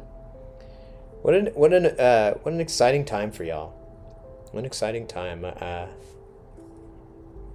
Like I said, I wish you the best. Is this not updating? There it goes. Oh, weird. I'm noticing the chat. Yeah, this chat is not... the chat is not updating correctly. My apologies, guys. I don't know what's going on. This might be the last stream from the hotel, because this is like so much bullshit, and it barely kind of... I spent like 20 minutes trying to get the stream avatars, little duders, to work, and they just won't work, and I don't know why, and I didn't feel like hunting through forums and shit like that to figure it out, and I'm like, c'est la vie. And then I said, la vie.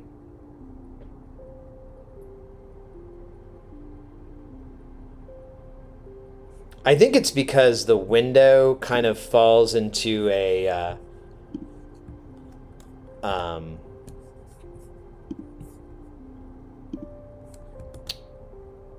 what do you call it? Like an idle state. And so if it thinks it's idle, it's not going to update it. Maybe I should try putting it on its own screen here. Maybe that'll help. I'll try to keep an eye on it. And yeah, if you guys, of course, I'm relying on y'all. If the stream audio's bad, if anything's not sounding so great, I have no way of telling. So feel free to give me constructive criticism. Like, You suck. Or, this is horrible. I wish to not exist. That's how bad it is. That kind of constructive criticism.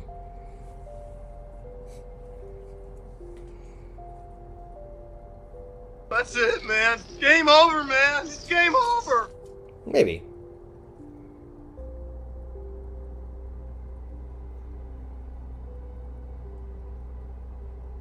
Yeah, the chat windows. Oh, you know what? Since that reminds me, though, since the avatars isn't working, I need to turn those channel points.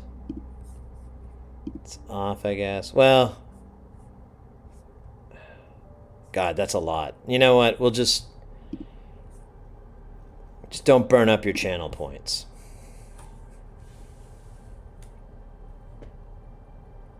There's no extreme close-up of my mustache. There never was. Was there? I don't remember ever having a 5x zoom on my stash. That's why you're so disappointed. Yeah, just get like a full screen close-up, and then I just say the words Rosebud. Rosebud. That'll get the kids in.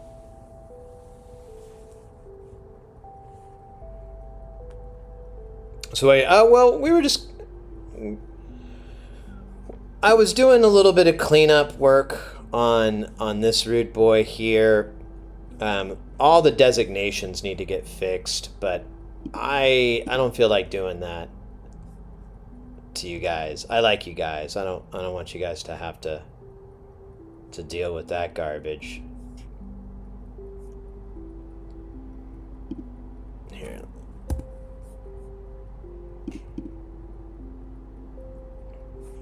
Will it work if I do that? No, you have to take something off. It's so weird. Here, I'll just do no nets. Okay, that didn't work. Ground and take off back. There we go.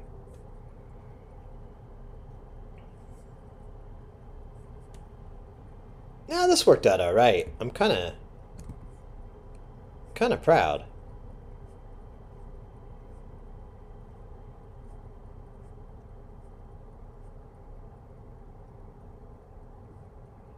We'll still have to do a panel design for this, and oops, and a bunch of other crap, but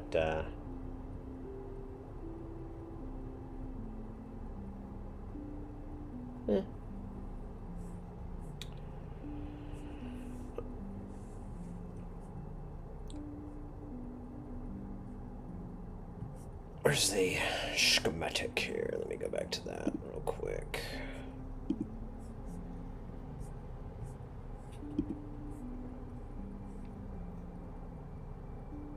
Yeah, honestly, yeah, this didn't turn out too bad. I think this sheet's too big, but whatever. It's still pretty. I will name it Chrysanthemum. I want that physical wallpaper, please. It's pretty. Physical oh wait, the stuff back behind?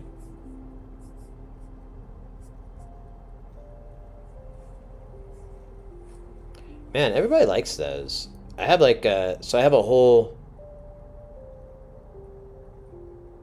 Oh, that circuit. Oh, you're talking about this. It is pretty artsy looking, right? With the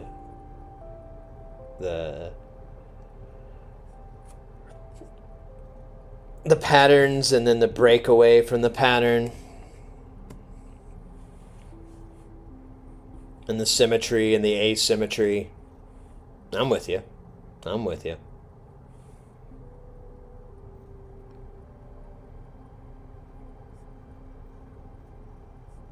Well, let's see.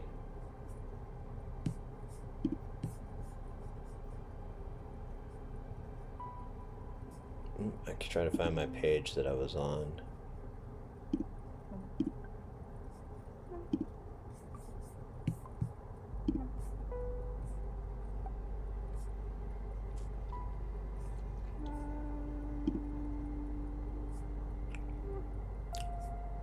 Man, I don't know what to work on here.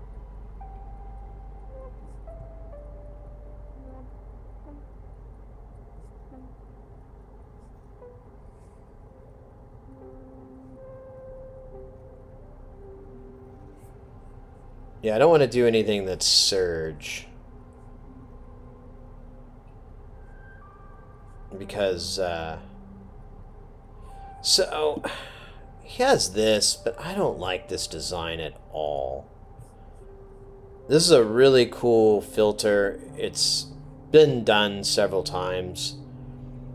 But this design doesn't really work very well. And it basically just needs buffers on these inputs. I really think is what would fix it, because it's just it's so weak on certain sides. So this is a Steiner Parker Synthicon whatever filter. What makes it unique or interesting is that you have, like a regular filter, you would have an input and then you would have 3 outputs. This one reverses that, so you have 1 output and then you have 3 inputs. So you can input a signal and it's injected into the filter as a low pass. And you can sweep it and everything, and it sweeps, and they all sweep together. Oh wait, shit. Sorry guys, I just realized you're not looking at the right screen. Sorry. It's my first day. Alright, let me back up. So this is the filter I was just talking about, the Steiner Parker, the Synthicon. So you've got low pass in, high pass in, band pass in, and then you have a single out.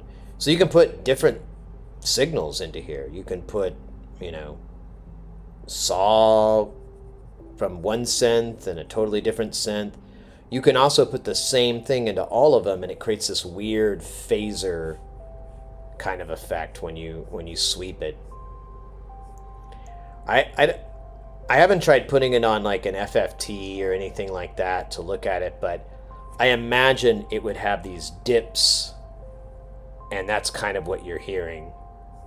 But it's really weird. It's very original, and it's been done several times. It's kind of cool too, because the topology, you can kind of understand how the filter is working, because you have your low pass in here, and it's going on this side of the diodes and this side. So you have a 2.2K on either side of this diode ring, or this diode ladder. I guess is it a ladder or is it a string? I guess it's a string. I don't know the right term for this. Let's call it a string. And then you have your frequency, which is changed by these 2 transistors and the relationship to that. And this affects everything on this ring. Goddamn, I keep calling it ring. This diode string. And then you have your high pass that taps here in the middle of it. And then you have your band pass that taps on either side of this.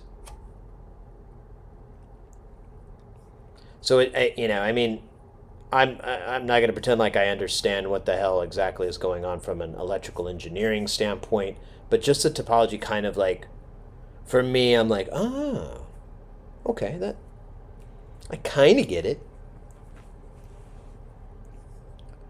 And then the rest of this is fine. This is your resonance to increase that pull up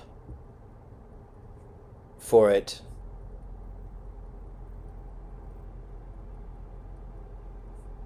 I don't see how it does the low pass though exactly. Oh wait, I think it's there.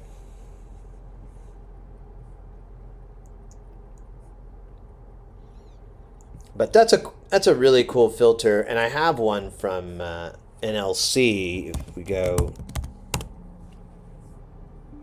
he has one. By the way, if you're in the U.S. and you're wanting to buy a bunch of NLC modules, or maybe just a few, and they're not available at SynthCube or Modular Attic, we are doing a group buy coming up. We're trying to organize it this month, and then I'll start pushing things through hopefully in November. Of course, this is all dependent on if the tariffs and everything gets sorted out. But yeah, if you're wanting to jump in on that, our Discord is going to be the best way to go. !Discord to get the link. Or you just hunt around. You're smart. But just throwing it out there, trying to get the good stuff.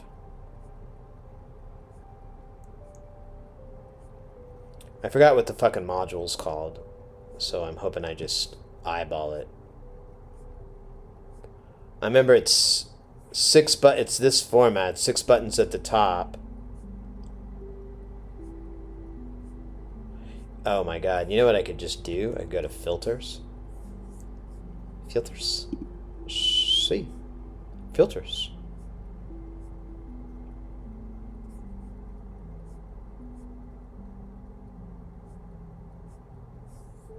There it is. Yeah, see, I was never going to remember that name.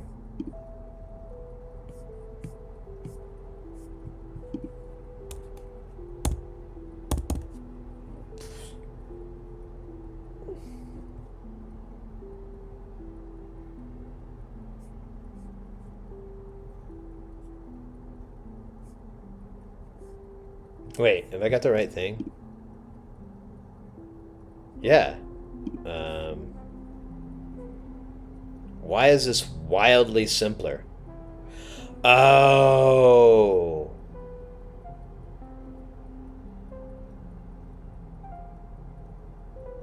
So instead of the diodes, we have these LDRs.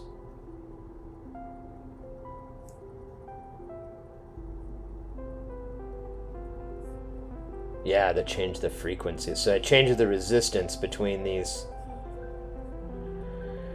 two. So maybe I'm a little off on my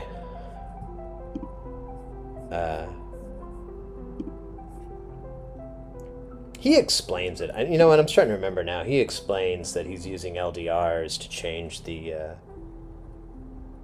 resistance between them. So I guess it is that it's more of these 2.2 nanofarad caps that divide it up. I don't know.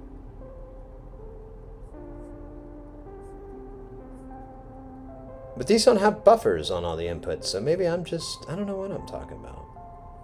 Maybe I should build that one. I have it, like, I have the CGS one, but it never really worked very well. It sounded really bad. And I never bothered to panel it out because I was like, I'm not doing that.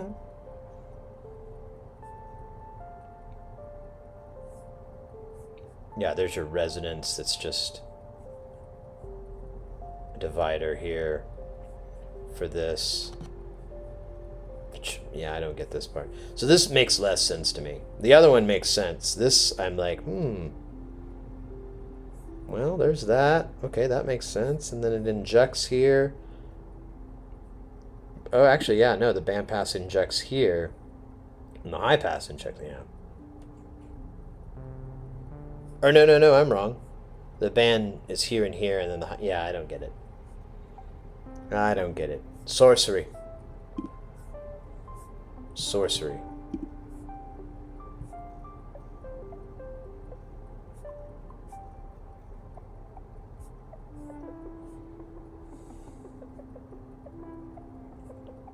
What's a sequential switch? Oh, yeah. I don't want one of those. I already have plenty of those. Wait, how many channels is it? Is it a butt? It does look like a buttload.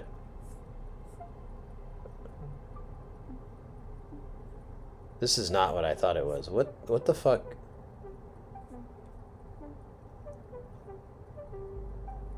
Does he have like an example? No. Oh wait, here's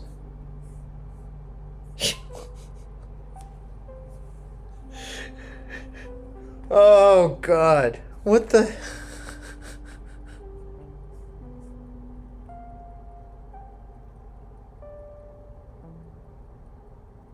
What was the point of taking a picture of this?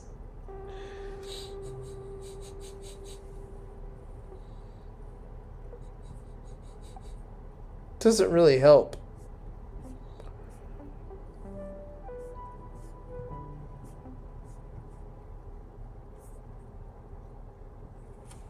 So it's a sequencer.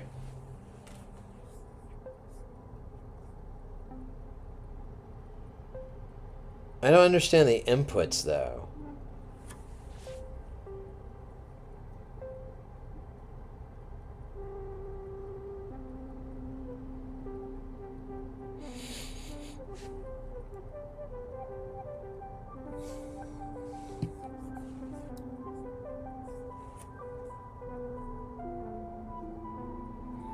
Okay, so the 4051, we've dealt with this a lot.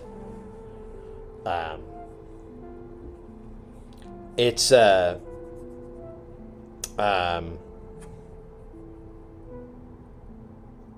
it's a 3-line encoder, I guess you would say. If that's the right term. Basically, you have these 3 inputs, A, B, C, and depending on the combination, you'll have 1 through 8 outputs. So if they're all low, it's 1. If A is high, it's 2. If B is high, it's... I'm sorry, if A is high, it's 1. Wait, sorry. No, I was right the first time. So all off 1. Technically, it's just 0, but we'll just do the fun math. So all off is the 1 output. The A on is the 2nd output. The B on is the 3rd output. The A in the B is the 4th output. And then C is the 4th one, or 5th one. And then you can add that combination to get up to 8 or 7 or whatever.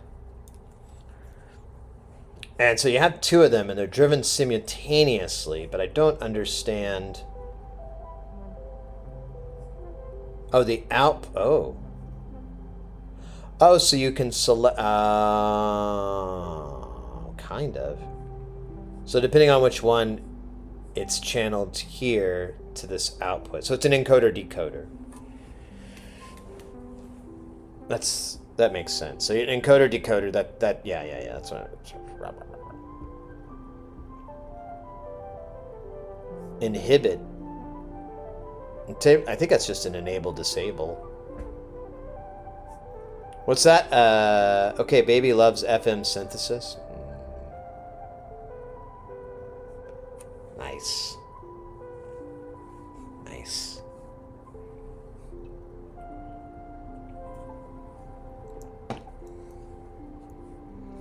Nice.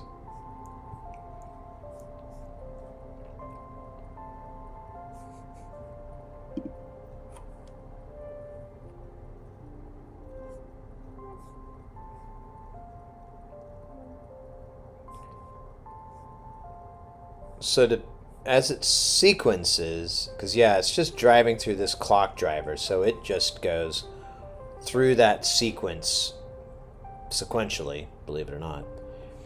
And so the inputs would be sequential, and then you'd have an gate output for each one that would, I guess, match up with this, because it looks like these are locked together.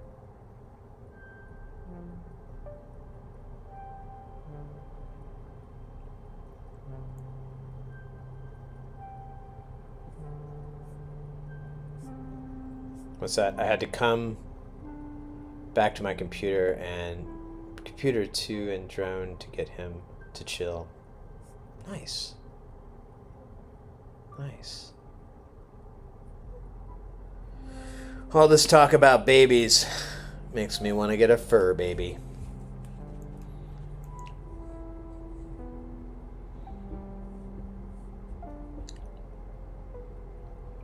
Mainly because I'm in my late 40s and I don't want any children at this age. Nor was that really an option for Mrs. Hirasi and I, but mostly by choice too. But we can always have fur babies. There's no biological requisite for that.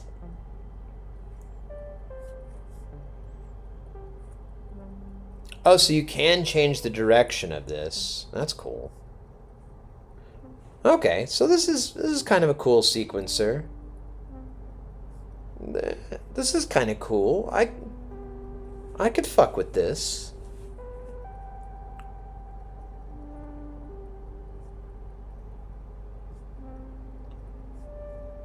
We've got an inhibitor. I think it's just enable, disable, like a lock thing. So when it goes low or high or whatever, these things stop reading their inputs and they just stay locked on whatever output they have. Got a clock driving it through, and it goes 1 2 3 4 1 2 3 4, or whatever length. And then you've got an up down to change the direction. I like that. You have a reset.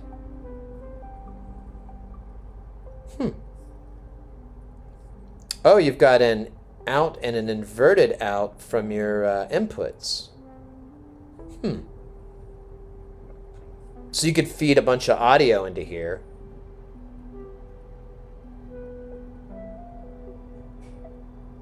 Couldn't you?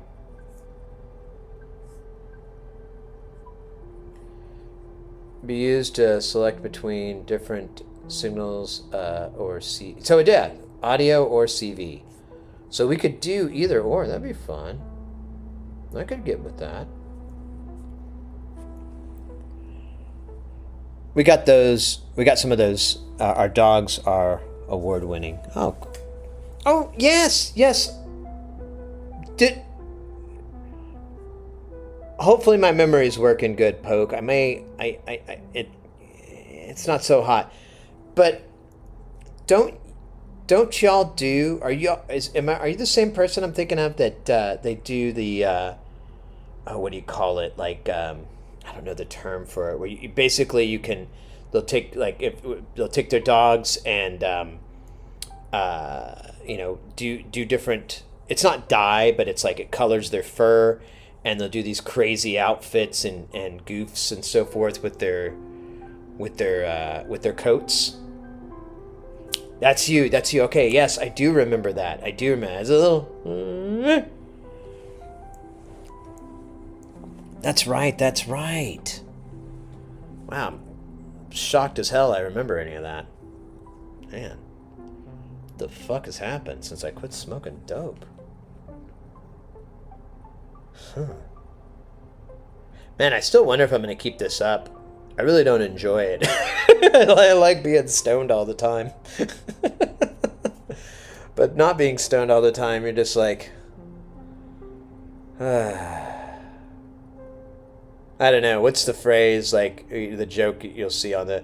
Oh, smoke this jazz cigarette. It makes music sound better, and blah, blah, blah. And I'm like... Yep.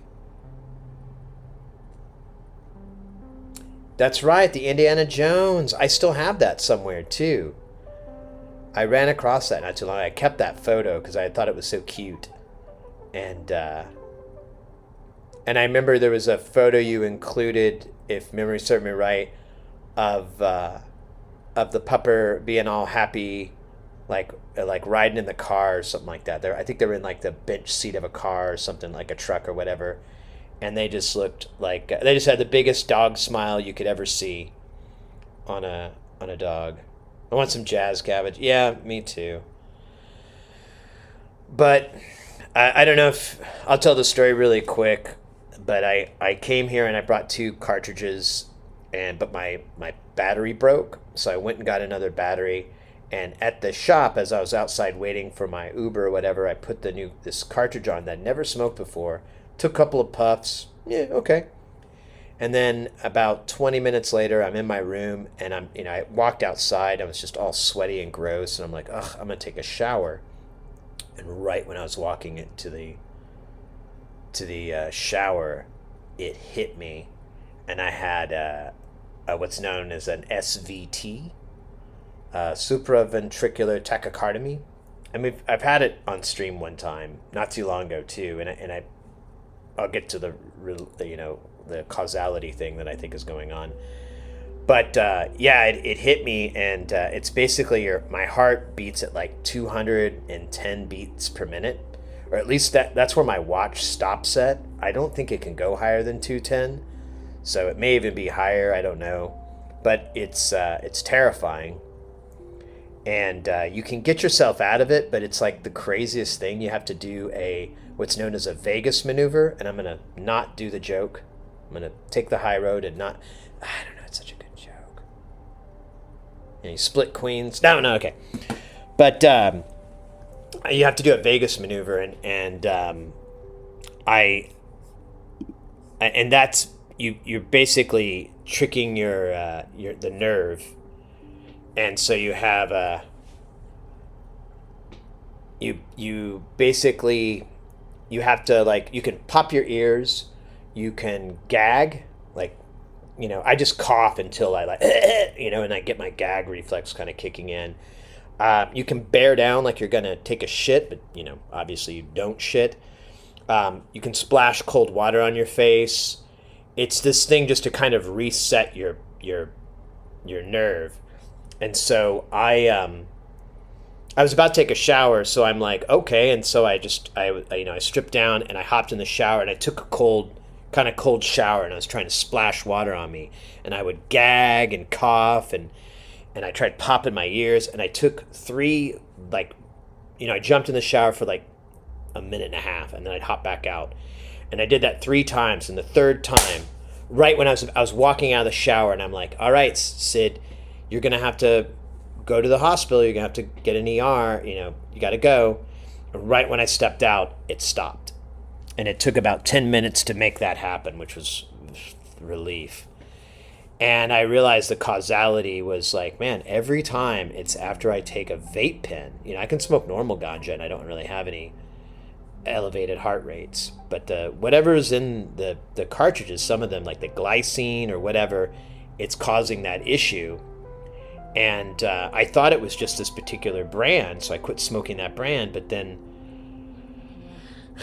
it happened. I have my old cartridge, which wasn't giving me any problems, but I'm too scared. I don't want it to happen again. At least not when I'm on the road. I'll try maybe when I'm back home, but I just, why prove myself right with this? And so I haven't been able to smoke this whole time I've been here, and it's just, and I've been a heavy smoker for like 15 plus years, so it's just like, it's just a little, it's not like, it's not like any withdrawal symptoms like you'd have from like, alcohol or tobacco or whatever, but it's still just fucking annoying. You're the first person I've met who has it. Oh, I've met a few people that have it. Welcome in, by the way. Oh, I think we're gonna get an ad here in a second, so I'll take a minute.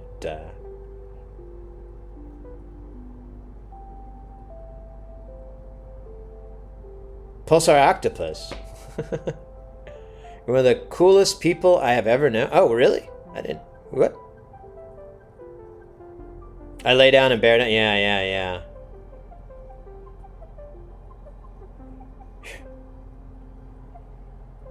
You're important. Thank you, mate. I appreciate that.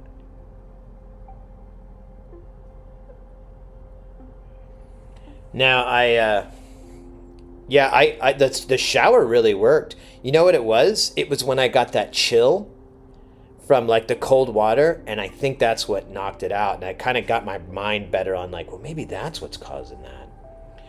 I need to go to a cardiologist and get beta blockers, I think is what I need to get, but no.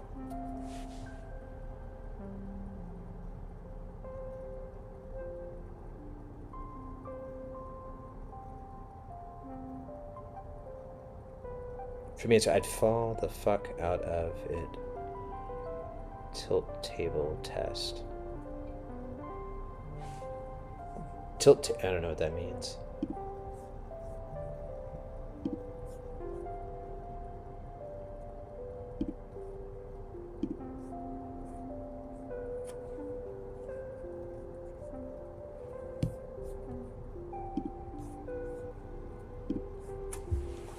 Stand by. I just got a text or a message here.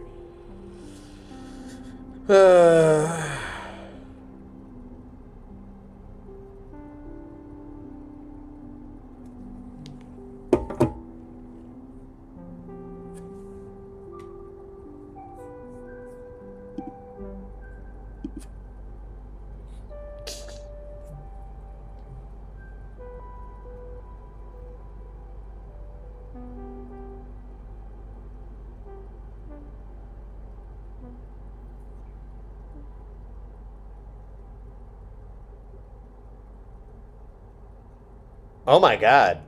Are you serious, Paul? I didn't have to do that test.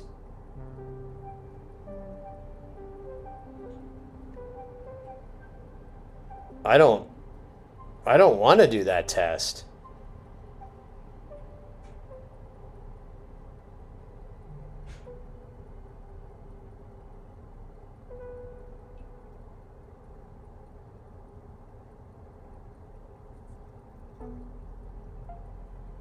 Ugh. That, yeah, all right, the ads are over there. Yeah, I didn't have to do that. I'm not proud of this, but so the first time I got one, I was pretty freaked out, and so I went to a cardiologist and we did all these tests. Nothing like that though. I just ran on a treadmill with like, the $6 million man hookup. But like the whole thing that the doctor was telling me was like, this is other stuff they were very dismissive about, like, it's no big deal, it happens to people. And then I wore the harness for like a week or whatever, like however many days you're supposed to have a little thing on your chest. And I did all that, and like, it's a big nothing burger. They didn't have anything for me. And so I didn't. So like a year and a half later, I had another one, and I was out of town too. And I was able to get myself out of it after like 30 minutes, and I was okay. And I was on my way home, so I didn't really want to go to the hospital and miss my flight. And then when I got home, I just was like, eh. I did book an appointment, but then like my insurance company said that they no longer work with that cardiologist. And when I went to change it, I was just like, who cares? And then I had another one a few months ago, and I did go to the hospital, and again it was a big nothing burger with them, and then a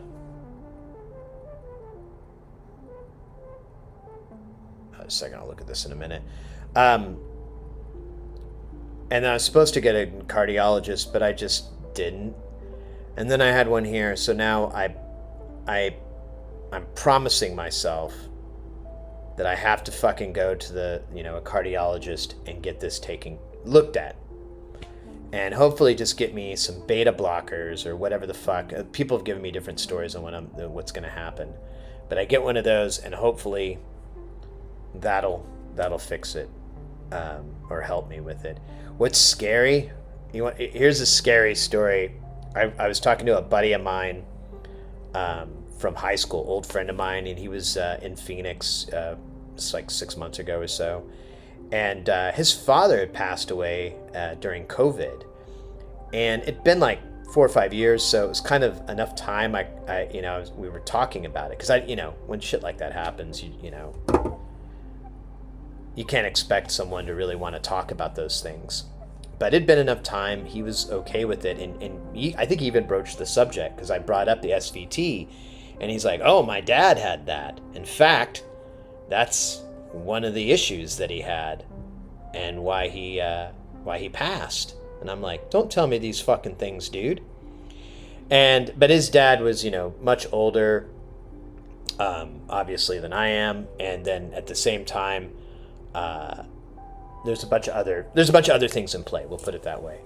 And but he had a pacemaker as well, and they'd done the surgery where they take out the nerves in your heart, and that didn't work, and so they eventually gave him a pacemaker, but he would still have the issues with it.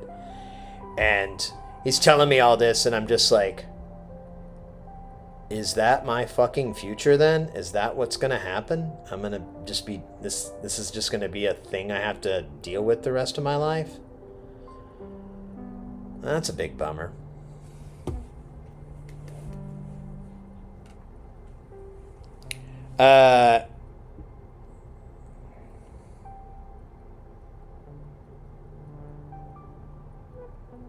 It's hereditary?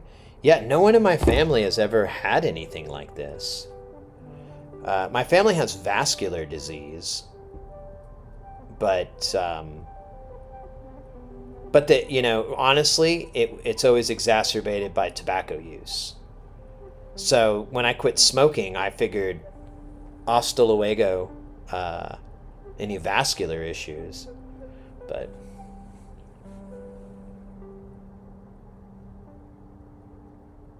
diary allergy, dairy allergy, very soon. Oh damn.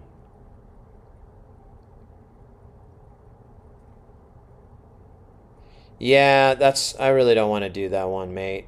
I know that's down there. I mean, it is what it is if I got to do it, but it's just bummer, because I don't like it. It's terrifying. So when just out of curiosity, when you have yours, do you lose your vision a little bit? Not completely, but it just like almost turns into a tunnel visiony thing for like only like a second, because that was my clue. Like I stood up and I was walking, and all of a sudden, just all the light and everything in the room just started to fade and get weird. And I like literally said out loud, like, shit, not this, not now. And then it came back, like, in that amount of time. But oh my God, uh, I'm always worried I'm going to lose my sight or something after that. So scary. My mom has it for sure, having a body. So yeah, I know, right? We just need to be balls of energy. Or just balls. Balls.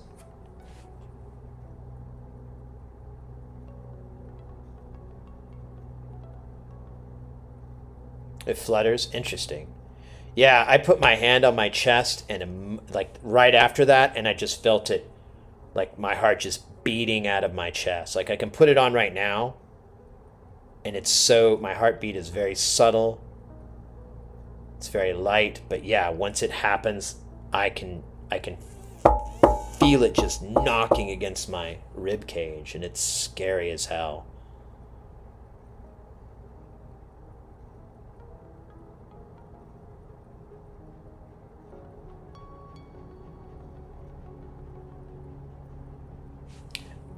But anyways, well, it's good to know.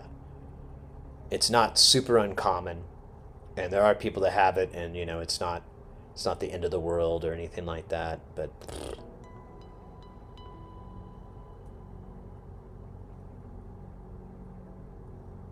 really, well, I honestly, plus I think it's from those damn pens. I think that's what triggering it. I don't know about the other times, but the last two times I can almost be for certain on causality. Almost certain.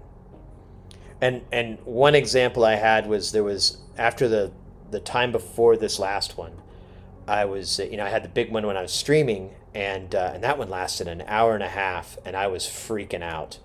After an hour, I was like, "What the fuck?" And then it finally broke. Um, but like I I forgot what I was saying. Actually, I started reading other things and got confused. Um, right. So I smoked again. Like it was this vape pen, and it was like right before that. I took really big hits, and then it happened, and I was like, And so like a few weeks later, or whatever, I can't remember how long it was, I was on stream, and I hit that pin again just to see. And normally I have the heart monitor up in the corner, but I'm not going to set that up. It's extra work. But I noticed my heart rate would zoop up. And I'm like, man, if I would have taken one more hit off of this, I probably could get it back into that mode. So I'm wondering if there's I'm not wondering. I'm pretty sure there's some sort of element that's in these vape pens that's causing that problem. And, honestly, that whole industry isn't fucking regulated at all. Really, to my knowledge, there's not really any regulation. So, if Company X can save money by throwing cheaper widgets in or whatever into it, so be it. Jet Pinky, welcome in, by the way. Yeah, damn it. It is. It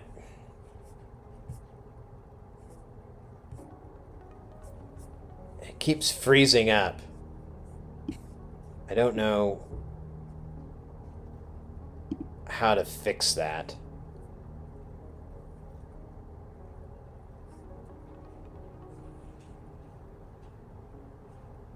Today's factors I madly deal with once or twice a year, 3 times this year. Ugh. Ooh, migraines.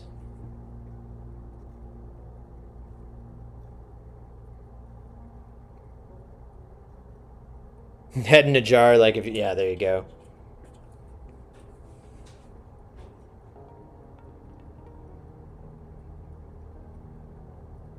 $12.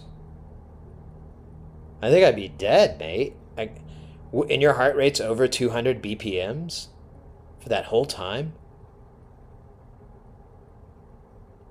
Like after an hour and a half, it started physically hurting. Like my chest was like, it just felt like someone was sitting on it. And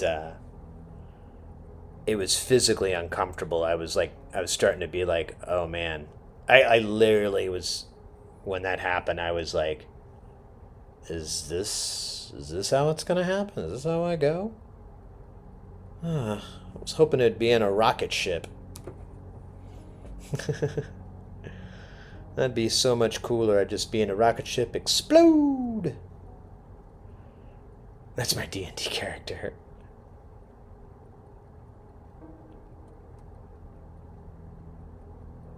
Depends on the state, but you unregulate. Well, no, I mean, they don't regulate what's in those pens. Not a U.S. regulatory body that I'm aware of. I could be wrong. I mean, I don't know. I don't have the problem if I smoke concentrates or anything like that. Oh look, yeah, we are. Jesus Christ, why? I didn't want to talk about it, but I mean, I guess it's nice that there's other people that have had that and experienced it, and I guess it's good to have a little chat. It's good. I don't know. Ocular migraines are bullshit. You get this twinkle in the middle of your vision. Oh yeah, my wife has that. Mrs. Hearsey has that problem. Are they called ocular migraine? I thought they had a weirder name. It was kind of cooler, but she doesn't get the headache though. She just gets the vision. The weird visual distortions.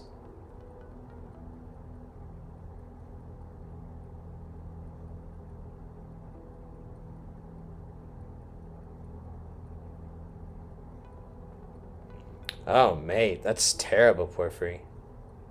I'm sorry that's how yours are experienced. My Mrs. Hearsey's really lucky. She doesn't get any pain or anything. She just sees this weird distortion in her vision, and it can last like a short period of time, like say a half hour maybe, and then she's had it last like several hours. Usually it's just annoying because she's trying to look around it because it's sometimes in the middle of her vision.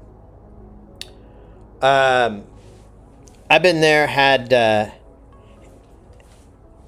adenosine to return the rhythm of 220. Oh God, was on a Vapramil for you. Oh wow. So it sounds like yours are pretty. Do they happen pretty commonly? Is a common occurrence for you? And I mean, share as much as you like. I understand we're talking about our medical history, and sometimes you want to keep that in your back pocket for sure, and I totally get that. I should be, but I don't know. Sometimes overshare is just not a term I recognize. Hasn't killed you yet. Yeah, and that's kind of okay. So thanks for bringing that up. That's that's what the doctors kind of implied. Like it's not good, but it's not life threatening. But it's so intense, and I don't know. I still I freak out. I have to do shrooms to get trippy viz. Yeah, with the migraine, the or it's aura migraines. That's what they call. Um, yeah, it'll just happen. And it's a bin that you can look online. I think not that I'm a fan of the guy, but I know Dr. Drew. I know he's spoken about that. And there's some. If you look it up too online, you can find like painters and artists who have like been able to kind of replicate what it looks like, and it's pretty weird. It's just this weird, like warped distortion, and I believe it moves with your vision and so forth. It's not like frozen onto a thing. What that would be wild.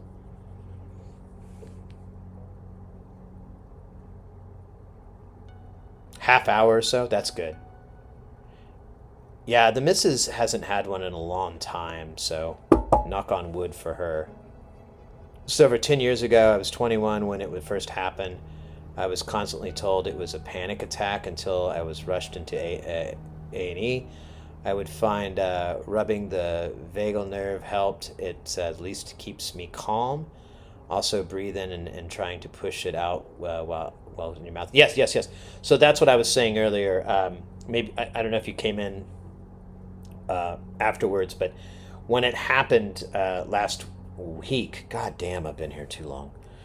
Um, I was just about to take a shower, and so I jumped into the shower and I turned the water on kind of cold and just got into the water, and like I'll do you pop my ears and I'll do the and I'll try to gag, cough so much that you kind of just cause yourself to gag a little bit, and then yeah, the bearing down and so forth. And I did all those, and I jump in the shower. I did it really quick, and then I hop out and I throw a bathrobe on. I'm like, oh shit, oh shit. And I lay down for a second, and they'll be like, all right, let's jump back in. And I did it 3 times. I was only in the shower for like 2 minutes tops, and the third time knocked me out, and I got like a little shiver, and I feel like that was the Vegas thing, like just getting that shiver was what pulled me out of it.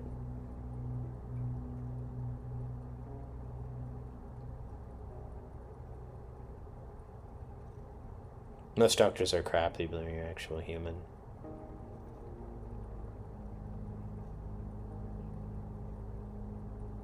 Interesting. Triangular rainbow crystals. She just gets morphs, like the everything just kind of moves. Or she has like a dot. It happened one time, I think, when she was driving. Um, or maybe no. I'm sorry. That wasn't when she was driving. She was worried she was gonna have to drive with it. That was it. But she was at work and it went away before she had to drive home.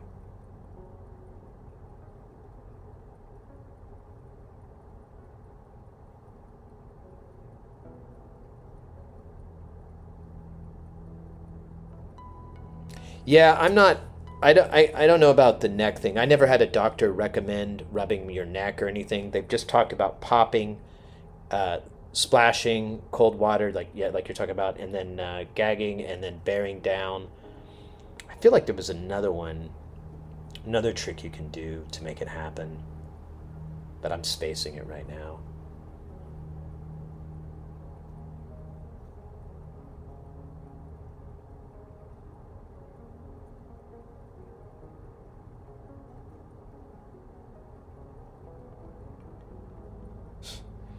Yeah, I don't.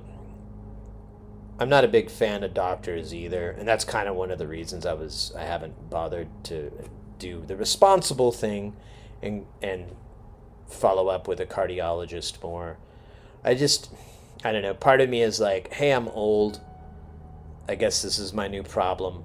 You know, deal with it because that's kind of how I've always been. But obviously, it's not smart if it's gonna shorten your lifespan or anything like that.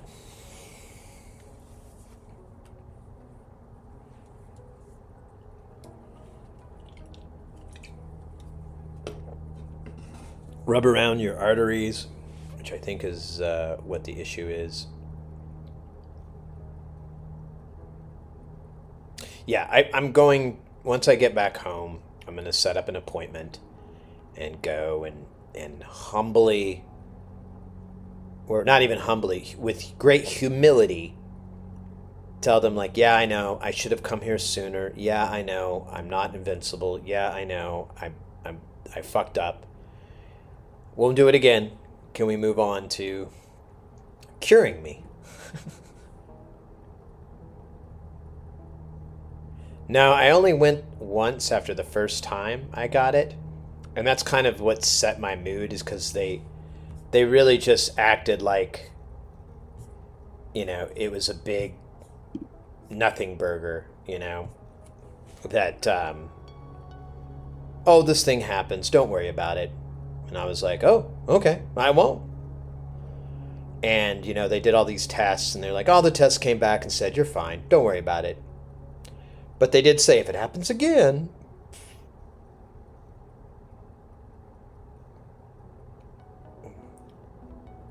Hugs, mate. I don't blame you if it's your body and your time. You don't. Yeah, I don't know. It's.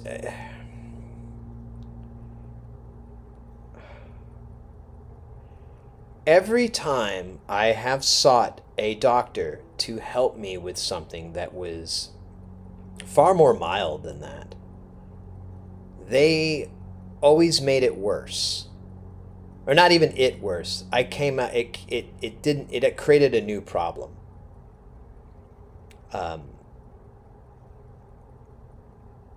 And I, like, the last time I did this, and I don't really want to get into the details of what it is, but I told the doctor, I was like, yeah, we can try to treat this, but I'm going to tell you right now that I have had really bad luck with, with using medication and so forth, in these scenarios. I've had really bad luck, and we tried one medication, and I was having none of it. It wasn't working at all, and it was making things really annoying. And they're like, oh, we'll try this medication. And it seemed fine, but then later on, I started noticing these crazy side effects that I would get if I missed taking, my medication. And it kind of freaked me out. I was like, these are crazy side effects. I don't like this. And eventually I was like, I'm going to quit. And I told the doctor, I was like, I'm going to, stop taking this. Do I just stop taking it, or do I wean myself down? How do I do it? And he's like, just stop taking it. And so those weird side effects lasted for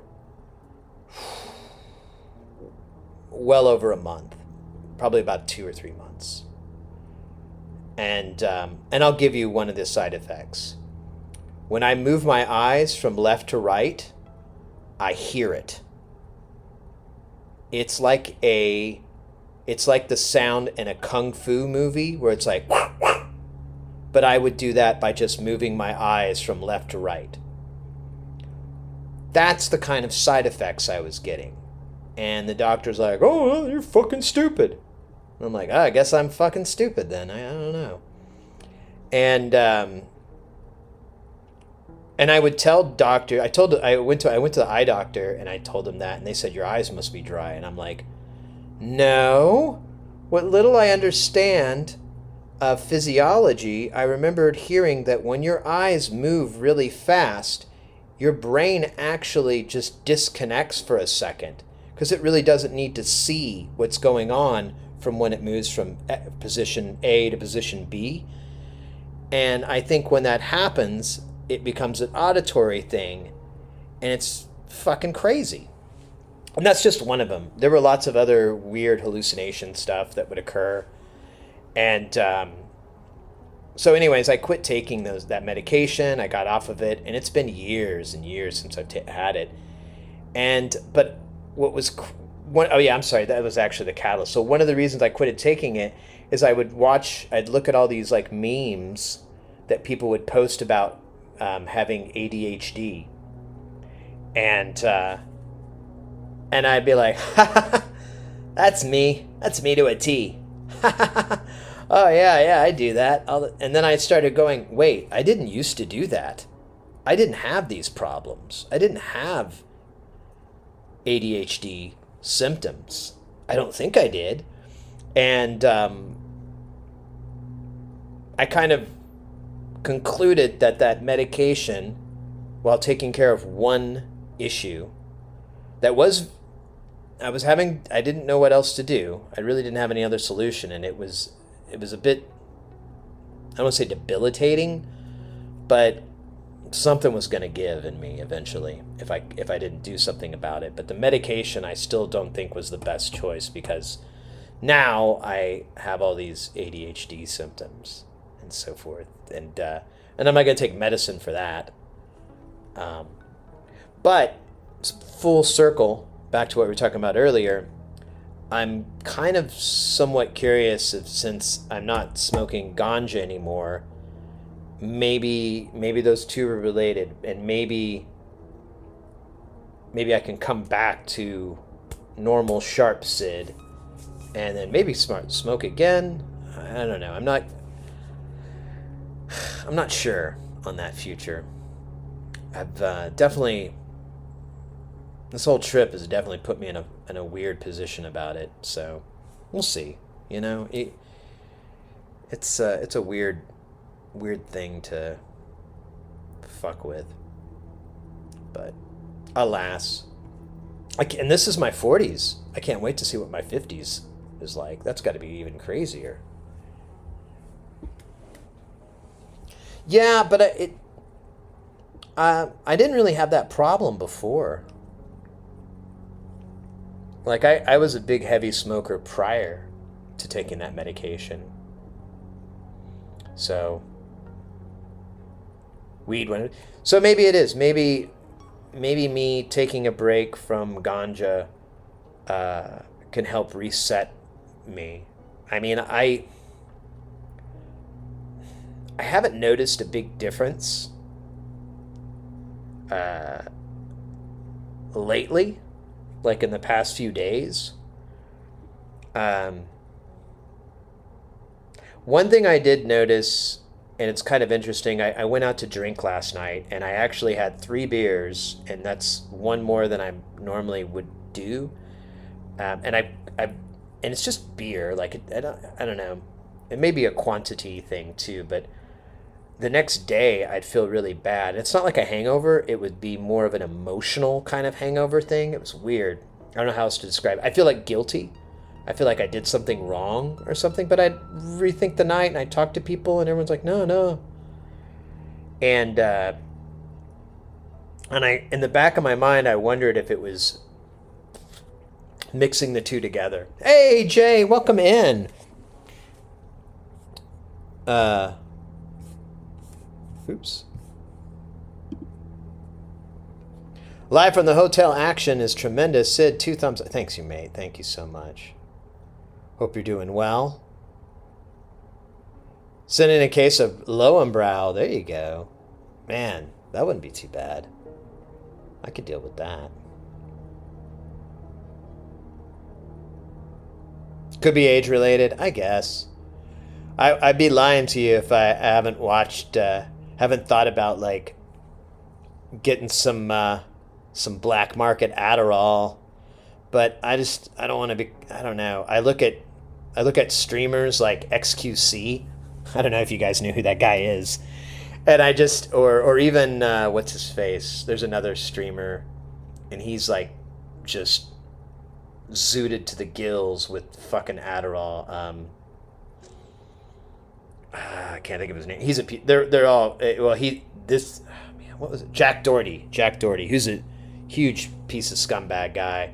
I don't really have an opinion one way or the other of XQC, but both of them just talk like tweakers and are just tweaked out of their mind. And I'm like, oh, No, maybe I don't want to mess with any of that.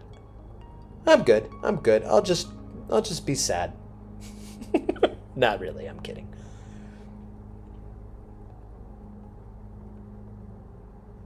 Don't tell him that. Wait. What was that? I missed your bit.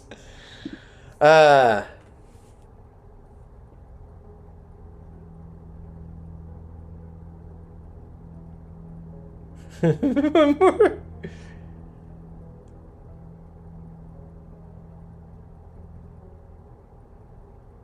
Here's the good times. Tonight is kind of special. Oh yeah. Why do you say tonight's special, Porphyry?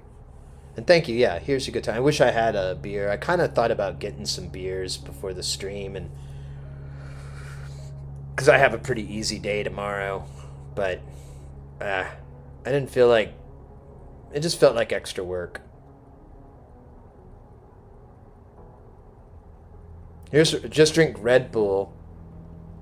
Same side effects, just as bad for your body.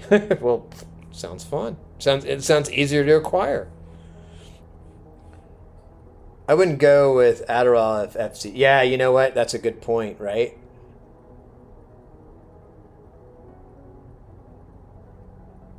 Yeah, and that's how. And that kind of goes back. Like in back in my younger days, I tried. Well, I'll just. This is actually the truth. Like, so a lot of stimulants don't work on me the way they do with other people.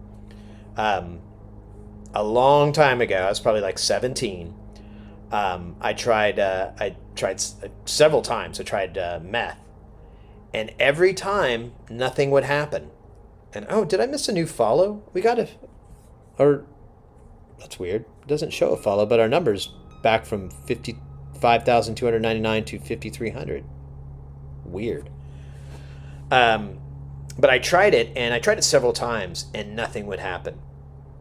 I wouldn't. Nothing would happen.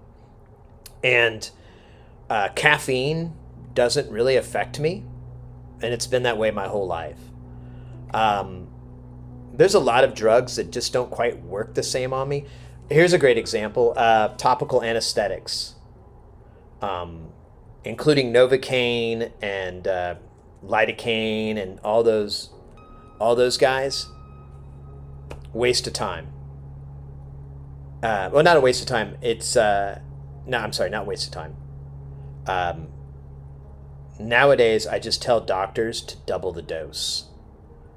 And it's such a great conversation to have. I just had to do it recently. I was at the dentist, and I was like, okay, if we're going to use the Novocaine, I should probably mention that you will need to use a larger dose than what you normally use for someone of my height and weight. And then I go through the whole thing that I it doesn't work. I had a surgery years ago, and it was just a little minor thing, and I was like telling the doctor, I was like, I can feel that. I can feel everything. I can feel that. And he's like, are you sure? It should just, I fuck. And I was like, really, like, ah, because they used a scalpel. And I'm just like, yes, I'm fucking sure, dude. What are you, fucking idiot? He was a terrible doctor, by the way, terrible surgeon. He did a good job, I guess. Maybe. I don't know. I don't have any way to gauge it. But other than that, and then he had to use, like, he had to get another deal ready and give me another injection, and that worked. Um, but and yeah, oh yeah. When I got stitches, I told the doctor then, I was like, you have to give me.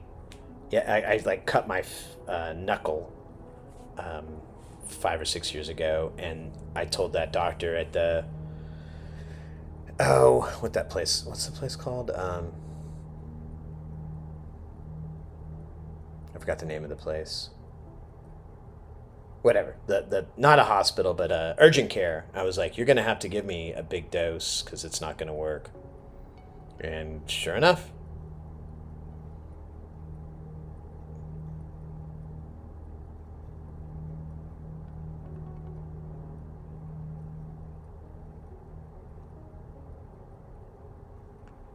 Same as I drink a real coffee all day. It's probably we just fall. It's probably me just fall.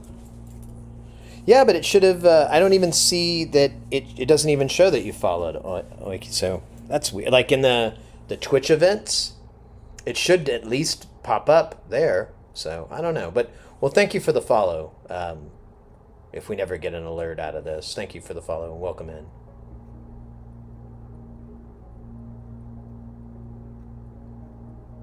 They're like a moth to circuit diagrams.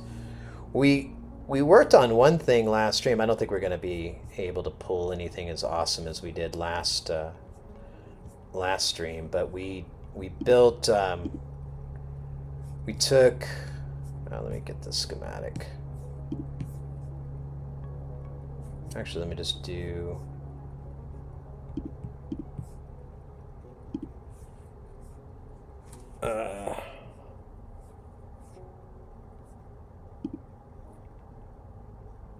Wait, where's the fucking... Alright, whatever, Matt.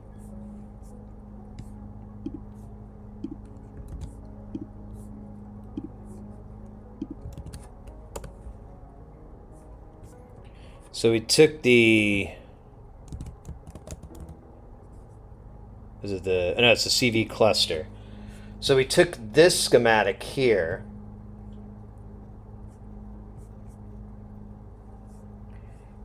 converted it into KiCAD, and then for extra fun, we turned it into a PCB. I was looking through here. We can fill it in.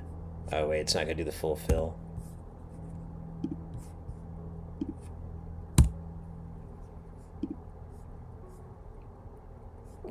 And I don't know. It probably works. You know what we never did? Because I was so fucking tired. We never did a DRC check.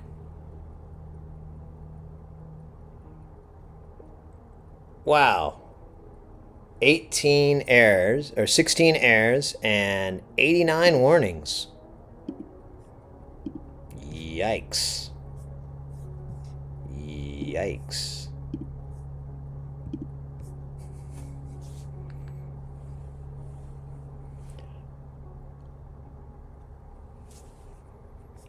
Sorry, let me catch up on chat here. I'm looking at 5 screens. Man, I think there's something wrong with my hotel room.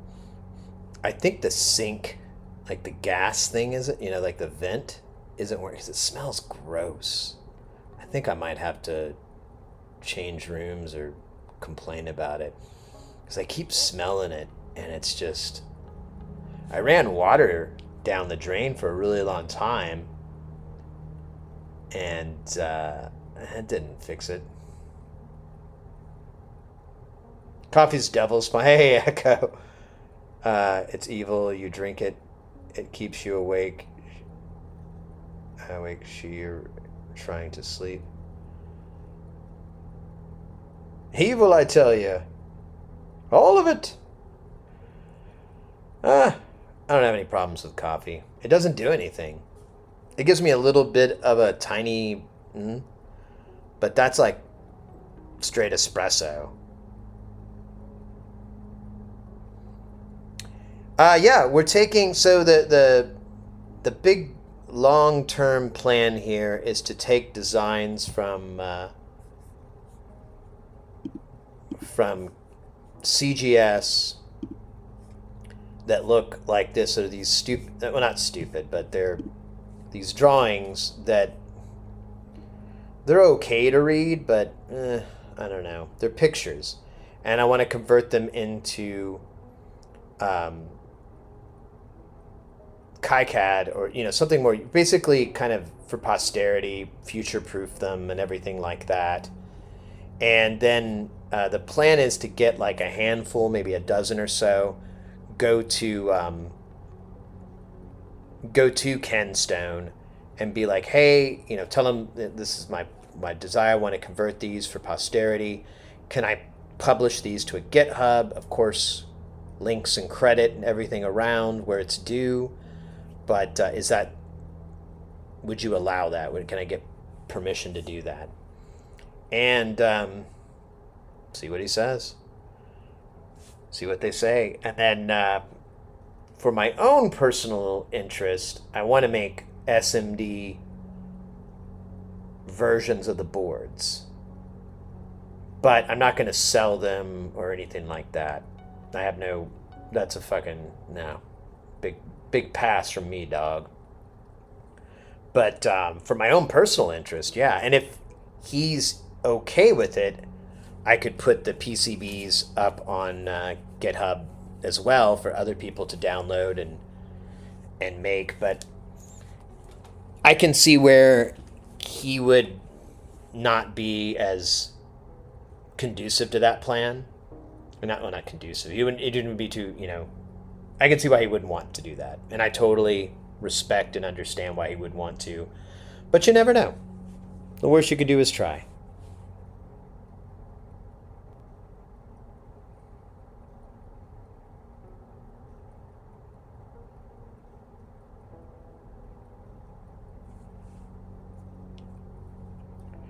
I only hate the system for component organization.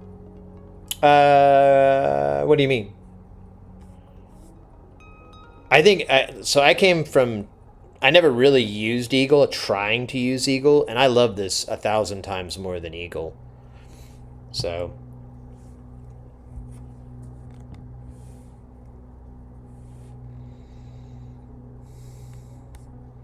Yeah, it just smells in here. I might go down to my after the stream. Go down and be like, yeah, can I get a maintenance guy in here or something? It just smells awful in my room. Maybe I could set a time up because I have to go work. And normally I don't like people in my hotel room when I'm not in there, but I think I can live. And see if they can maybe. I'll clean up, I'll clean my stuff up so they can work on the sink and everything. But man, yeah, it just smells bad in here.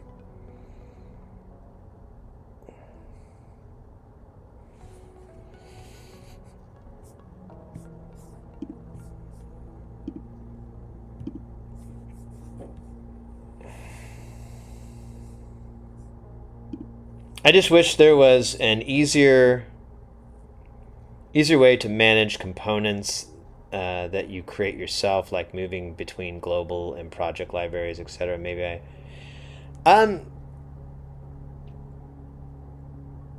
yeah, I'm having a little trouble figuring that out too. A buddy of mine that I work with, he's got it figured out. So I just kind of like, not necessarily, I just like, he hands me something like, oh, good, you've already put that in there. But for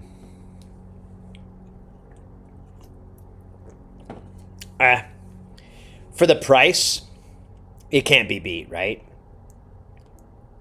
For the price and the capabilities of it, it's can't be beat.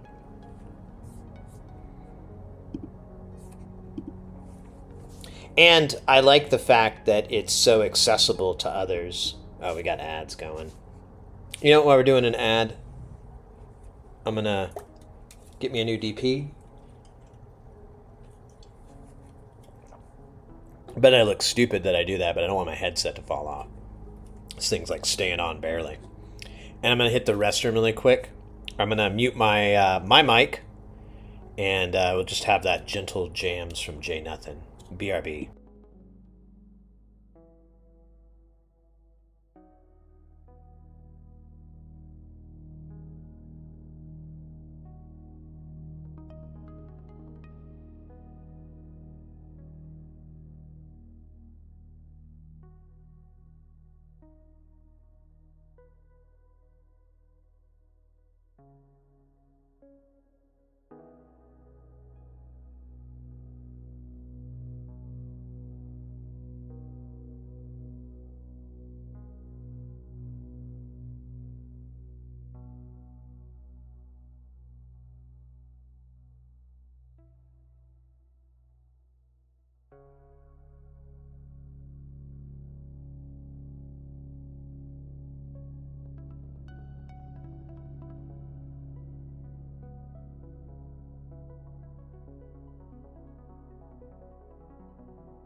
right, back. Ooh, good timing. Just saw the ads in. Or wait, did it end? Yeah, it did end. Sick. Dude, now I'm like chilly. What the fuck? Yeah, that bathroom smells awful. I shut there's like the shower and the toilet, like a water closet thing that I shut that, but I think the stench is coming from the stupid sink too. Cuz I can hear the sink like making these dirt and there's no water and I'm like, "Oh, that's that vent. It's the gas."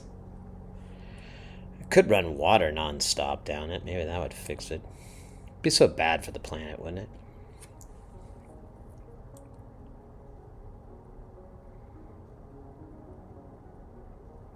Someone told me it's really a PCB-focused software, so the schema and the component libraries are not as important, but I agree. I love it. And yeah, you know, honestly, though, I don't know about that. Oh, there we go. Now we got a follow there. Welcome in. Ooh, woo, engineer. Welcome in. There it goes. Hey-oh.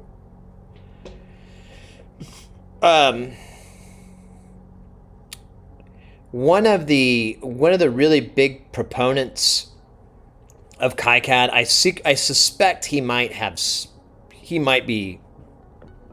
something to do with the development. Is James Lewis, aka Bald Engineer, or aka Ad Ohms. He's a content creator. He's kind of he's gone back to the private sector, so he's not as prolific as he used to be, but his content is still up there. I highly recommend you check him out. He's fantastic content creator. I'm always kind of bummed that he didn't take off as much as he should have, because he's so cool. He's so good at his videos. His videos are great. But he makes a bunch of videos. He would make a bunch of videos on KiCAD and talk about all these crazy additions that they had. Like, if you were to publish a PDF, it doesn't work in. I think it only works in Acrobat and maybe a couple of other readers, but you could drill down in the PDFs, and that included components. So if you went to a 4051 or whatever, you could drill into that by double clicking on it. So it was pretty badass. And the KiCAD 2, they put a new update every month, and it's chocked full of new features every time. It's not a bunch of dumb bug fixes and like it's always like added the ability to bend time and space so that you have more time to work on this. Cool. For free?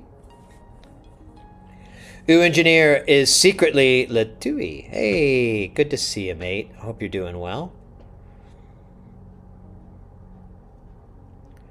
Gonna try businessing under my uwu.engineer domain. Oh, really? I knew nothing of that. Uwu. That's so funny. I've never seen him. Yeah, here we can. Oh, is YouTube still fucked up though? Here, let me switch screens and so you're not.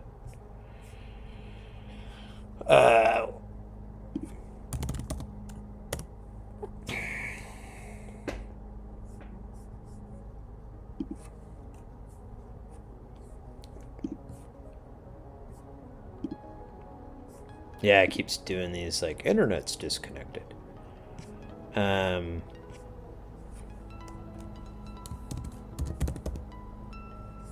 we go. There's James's channel. Can I shrink this? Oh, there we go. So, here we go. Where's the fuck? So, this is his YouTube channel.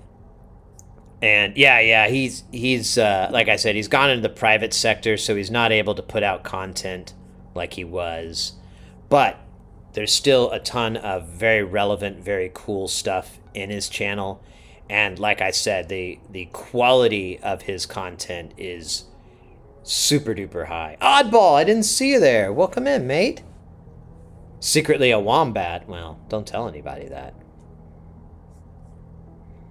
Yeah. He had like a bunch of stuff here in KiCAD that's cool, and copy paste tricks for KiCAD, wiring, schematic.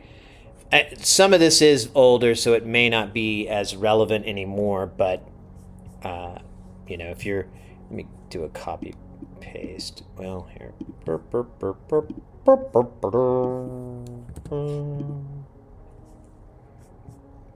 Throw these in the chat for. Oh yeah, won't let me throw it in this chat. It's so fucking weird. There it is in the Twitch chat. Let me throw it in the YouTube chat for the YouTube ilk.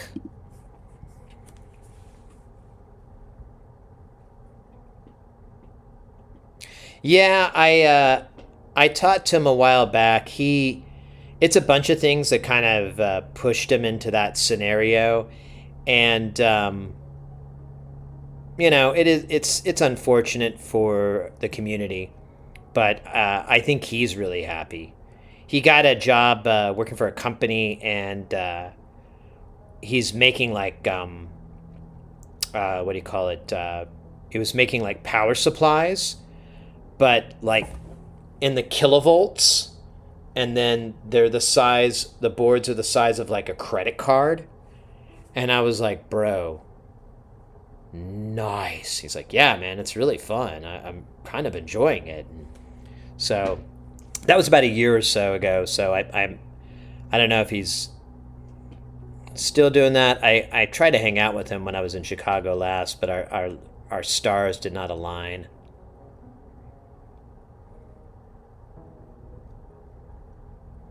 Come to the land of opportunity. What? Michigan?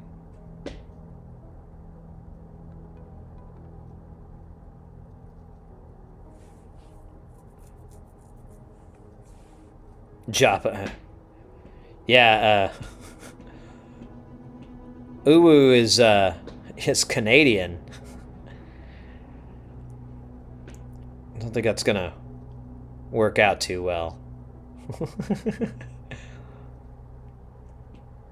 Good old oddball sarcasm. I mean the opposite of what I said. And Balder, welcome in. They don't let cat girls across the border anymore. Is that like a joke on cat girl sense? Hmm?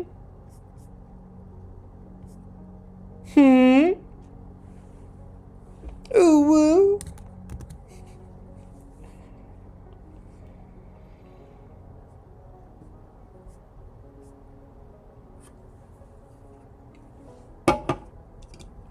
Oh, you've never heard of Ken Stone?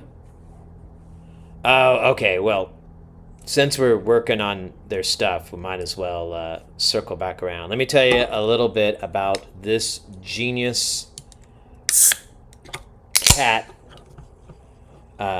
Ken Stone. So he's out of Australia. He's in the, I believe he lives on the eastern side, like in wherever the fuck, I can't think. Not Sydney, but north of there, in that general region. When I started doing modular synth, I got into music from outer space, but I immediately found his site, which this is a giant upgrade. The original site was it wasn't a wiki. It was all GeoCities style HTML, so it was really hard to read, but you could get through it. It wasn't stopping you from making anything. And I would order these PCBs from him, and there's 4U. Oh, this isn't going to work. Show it. They're 4U size units. So this would be 4U high, turn 90 degrees. And in fact, you kind of see a little bit. That's an old system. Let's do he has the newer one. Yeah, here. And I wish they would.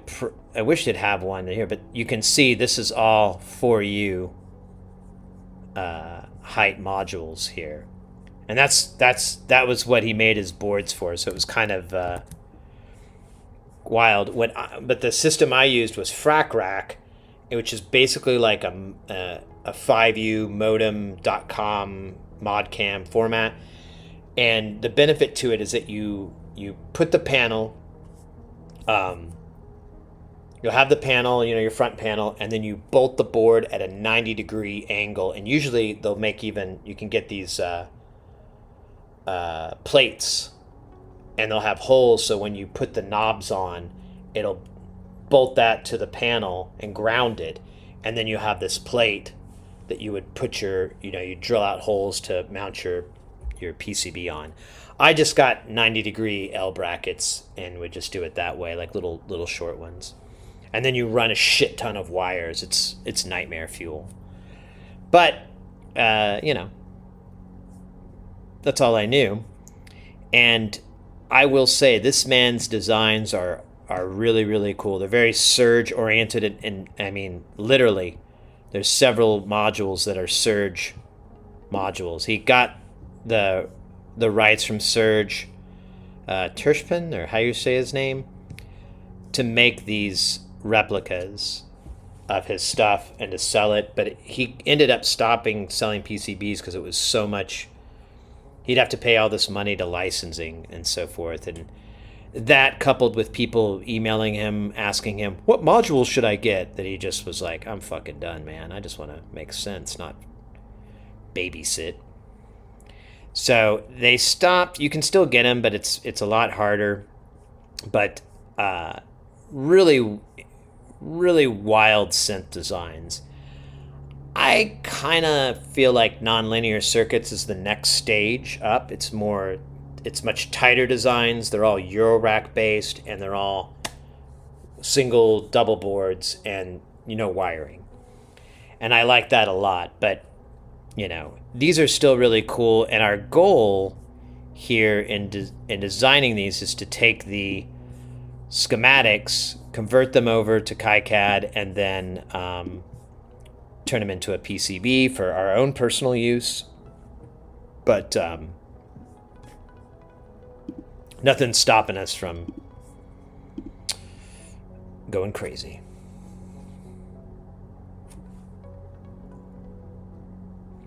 But a friend of mine, oh shoot, I'm Balder, yeah, let me catch up. I think I missed a friend of mine is also into high voltage stuff now, and his new job, they are doing electron beam welding. Pretty crazy.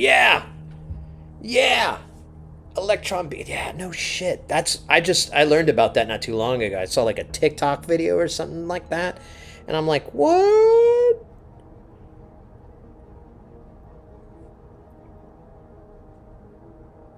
Yeah, it's current and voltage that are high. But I like the idea that it was such a small board. That's the part where I'm like, bruh. Because I mean, if you've looked at power supplies over the years, they've only gotten smaller and smaller and more efficient, less heat.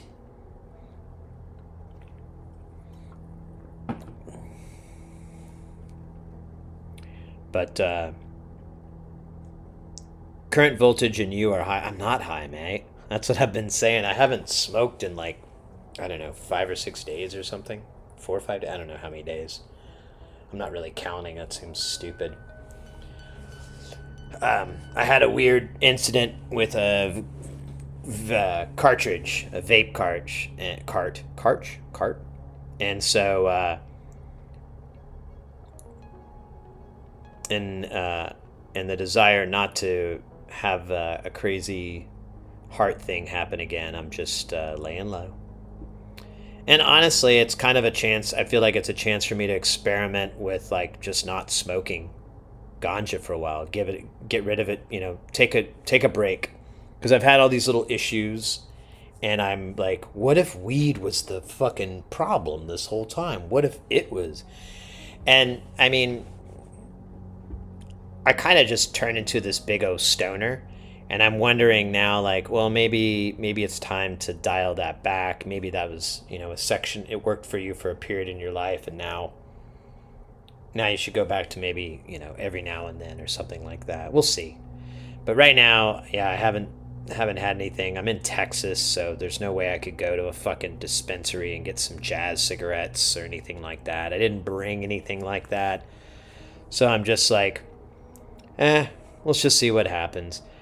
And I mean, there's no withdrawal or anything like that. It's just boring. It's just annoying, That's all. You're just like, it'd be funner if I went out last night and, playing some pinball at this club and everything. And I was like, man, it'd be great. A little ganja.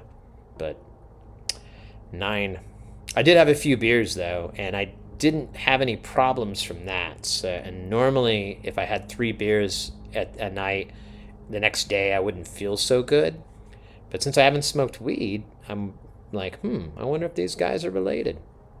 Ekin, welcome in. You missed it, mate. We checked out that video you posted earlier with the pinball machine and whatnot. I wish the guy would have more detail on how it's wired up, because there's like multiple ways to skin that cat, and I'm curious how they did it. Because I mean, I don't know. They did say that they use an optocoupler or an opto-isolator in between, which I'm wondering if it's like a lighting opto-isolator, because that's really common. Yeah, I think maybe medical is legal in Texas. They might have medical MMJ, but I don't have a card, and it's at the end of the day, it's not that important. I can't, I have other things that are much more important to me than smoking dope. It does, the only downside is like my stomach, because that's why I ever smoked in the first place. My stomach has just been like, well, welcome back. So it's been kind of wild, but it hasn't been awful. And so I'm just kind of muddling by. I'll be all right. Still your mother drugs. Exactly, right? I don't want to risk my opportunity to do other drugs.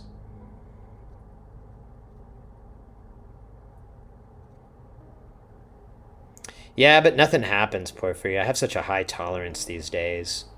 That's why I'm wondering if, drying out for a bit might help.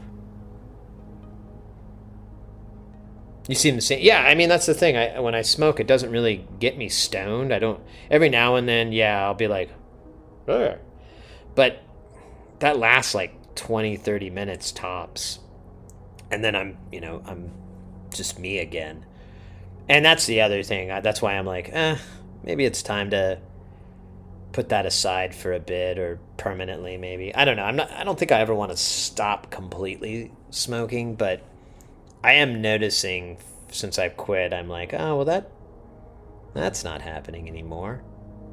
And we talked earlier, I have a couple of like ADHD type symptoms, but it felt it was related to something else. But now I'm wondering if maybe if I quit smoking, I can get my focus back that I didn't have.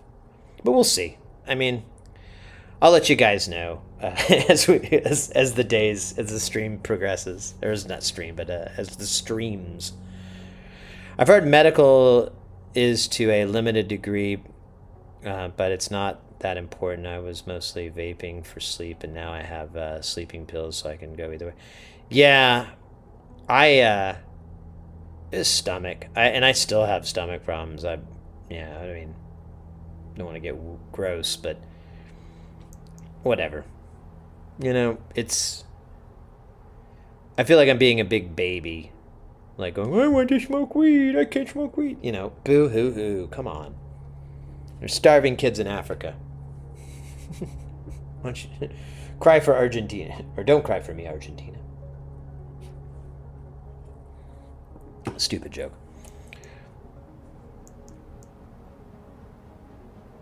was beginning of building the nuclear football. My wife and child are off to the wedding.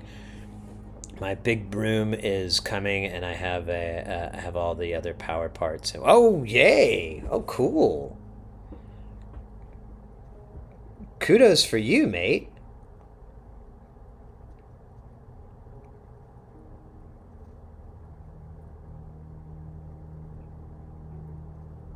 The dab, yeah, I went through and turned a bunch of stuff off. I didn't get the, I don't want to because there's so many, and I can probably get this working again, or it's, this might be the last stream because I don't know how many more days I'm going to have free before before I get back. But we'll see. But yeah, they're still on for like, what do you call it? For the channel points. So hopefully no one uses them, and they're all pretty low.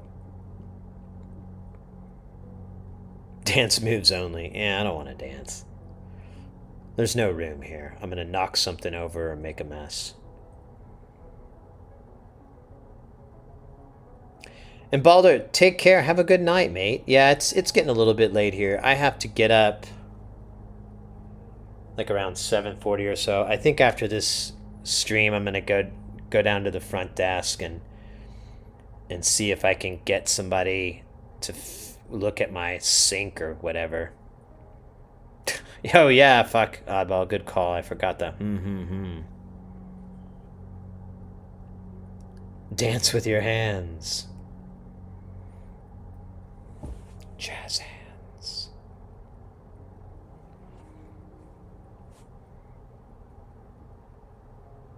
Denola 2 is going to require me to nut up first all those goddamn numbered components. I know. That's the only bummer I see in that thing. Because like the power pull isn't too bad, if I recall. I think it's like just over 100 or just under 100. It's not like too insane. And then but yeah, the caveat is everything's numbered, so you have to do that dumbness again, which I hate. I hate hunting for where is it? Where's R21? Where's R21? There's R20. There's R19. There's R22. Should be here.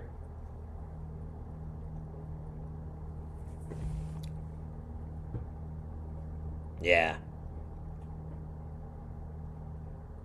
Napoleon Dynamite style, there you go.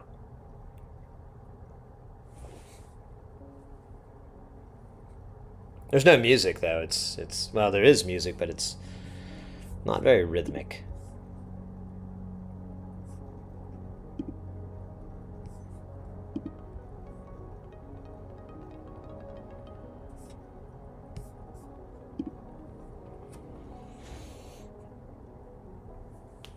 Yeah, there you go.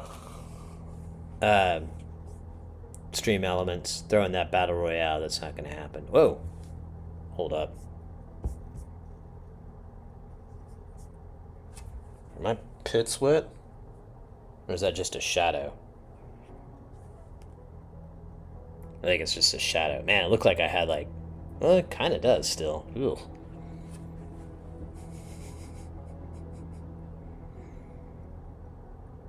The real Dabra team was the friends we made along the way.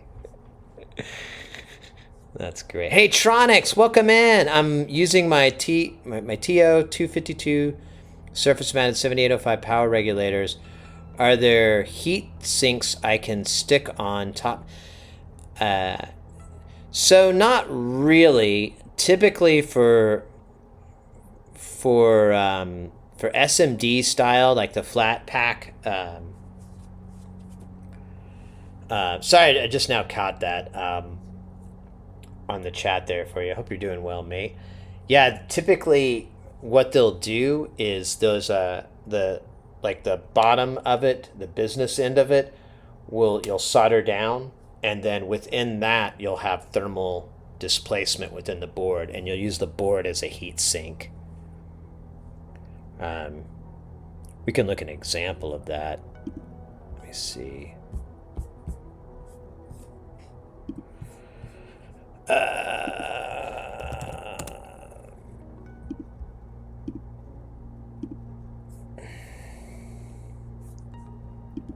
me switch the cameras over here.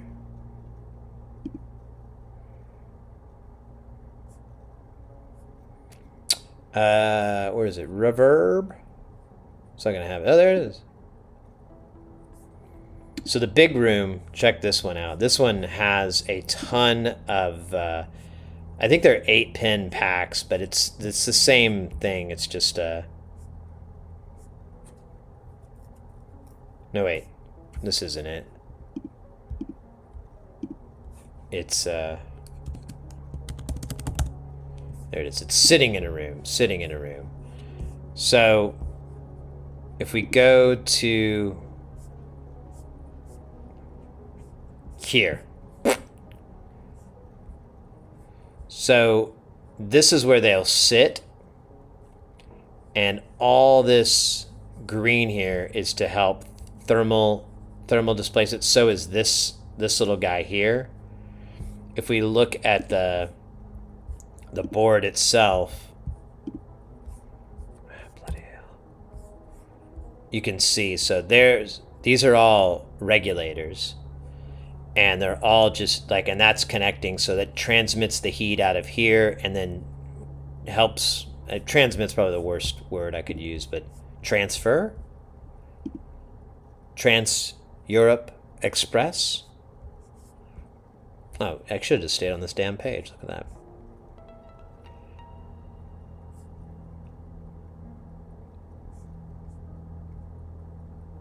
Yeah, that's all thermal here.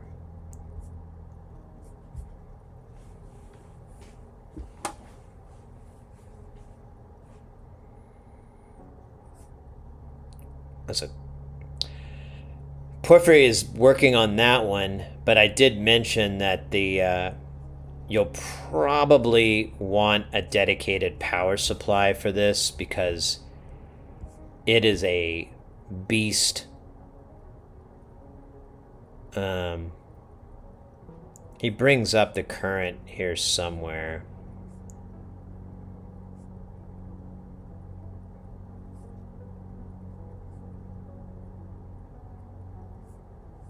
Yes, so the regulators sit at 65 C. 1.5 amp regulator. He brings up, like, yeah, there you go. Another point to mention is this module sucks a lot of current. If you use 4.7K for RD, which is like the timing thing, it will require 260 milliamps on a 12-volt rail.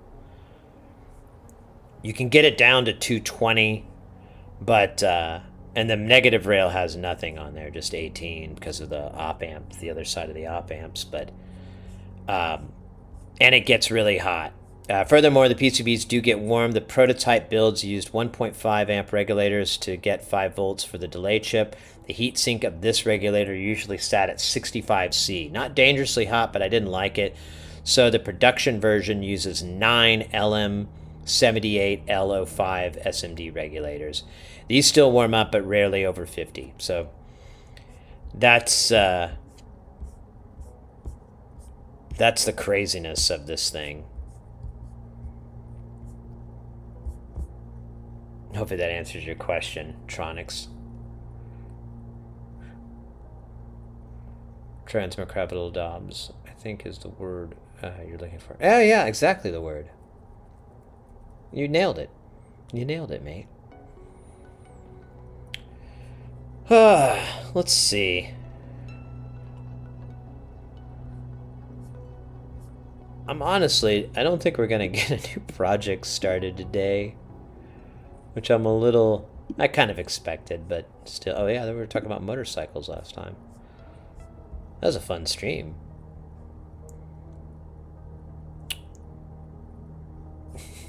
Look at these panels, bro.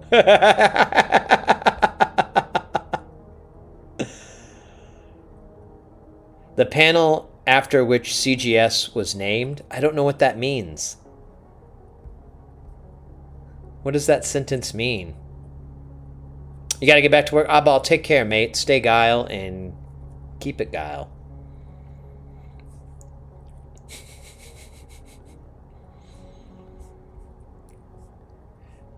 There's, I should mention, here's another fascinating fact about Ken Stone that will come as very little surprise to people. So one, his other big crazy hobby is model trains. In fact, some of these designs they originated from a model train, from one of his model train circuits. I don't remember which one, but you'll run across it if you read all these fucking little bits. And then the other part, which should not be surprising at all, is he is known to be a brony. And if you're not familiar with bronies, look it up, but he's definitely not the extreme version of that. I think he just really likes unicorns. That's the name of his. That used to be the name of CGS, or that's an alias of it, is Other Unicorn. And he has on some of the boards. I used to put it on his design. So when I make a panel, I try to print the unicorn. We saw it on Modular. Was it Modular Attic? Yeah, it was Modular Attic. Let's go to.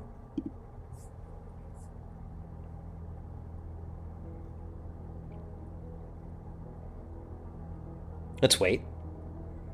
And wait.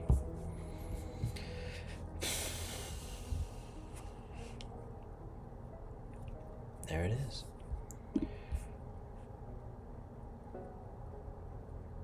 And wait.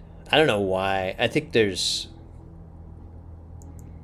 I don't have it's not a throughput issue with my internet connection. It's just takes forever for these domains to resolve.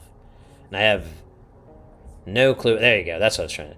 So this is a graphic he'll put on a lot of his boards, and I've tried to put it on as well, on panel fronts and so forth, and anything like that. We honestly, what we should do when we go to make these PCBs, if we ever, get around to making them, we should put this on on those PCBs. So, as a little homage to CGS. But yeah, it's wild. He's an interesting dude. Yeah, there you go. CGS is based around 4U, 15-volt system, using the 4-pin MTA and connecting via bananas. Because you're bananas.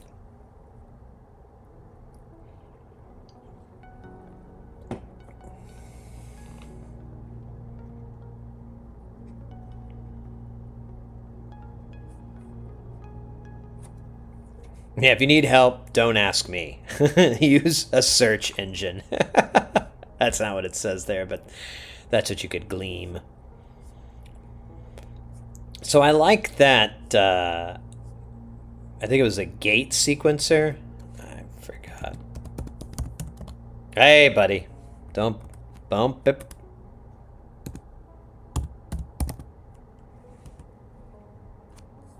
Gate sequencer CV'd out. I think that's it.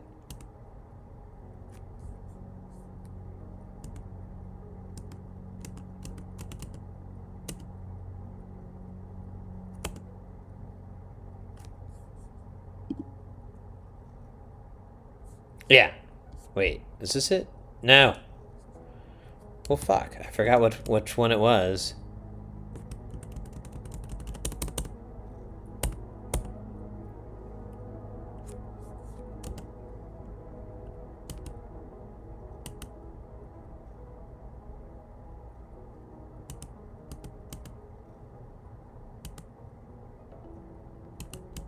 Okay.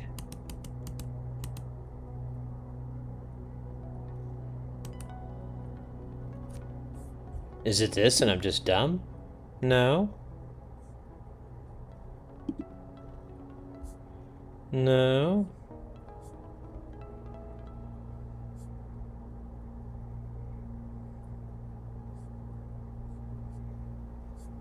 I think it was at the bottom. Oh crap, I can't remember the damn name.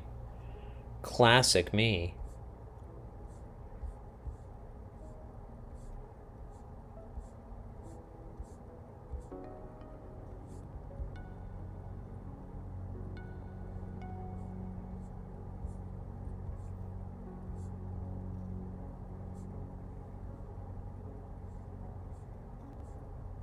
It'll be a purple link.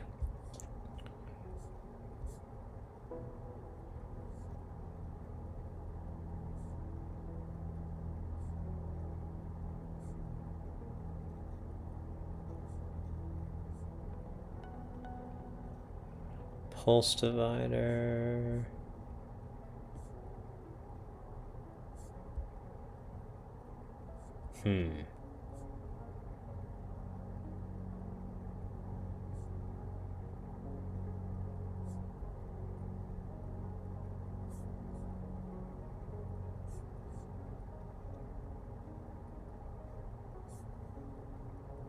No, that's not it.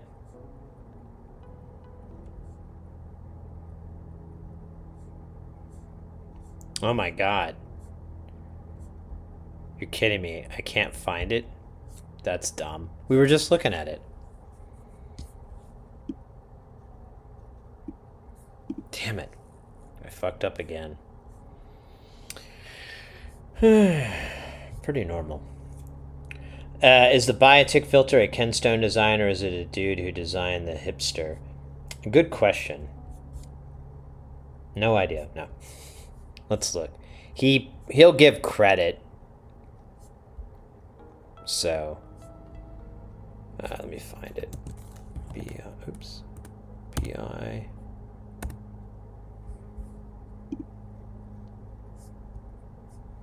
This filter is based on the original design by Jan Hao, as presented in Electro Notes EN92P page 14 through 15.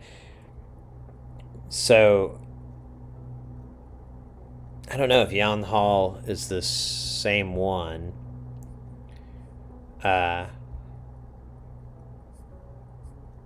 Wait, do we actually get a link to Electronote? Oh.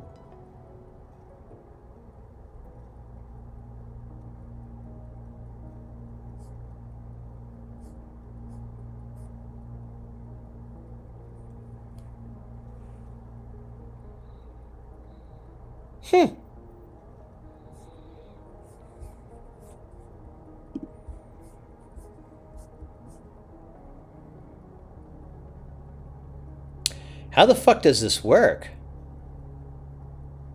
What in the shit is going on?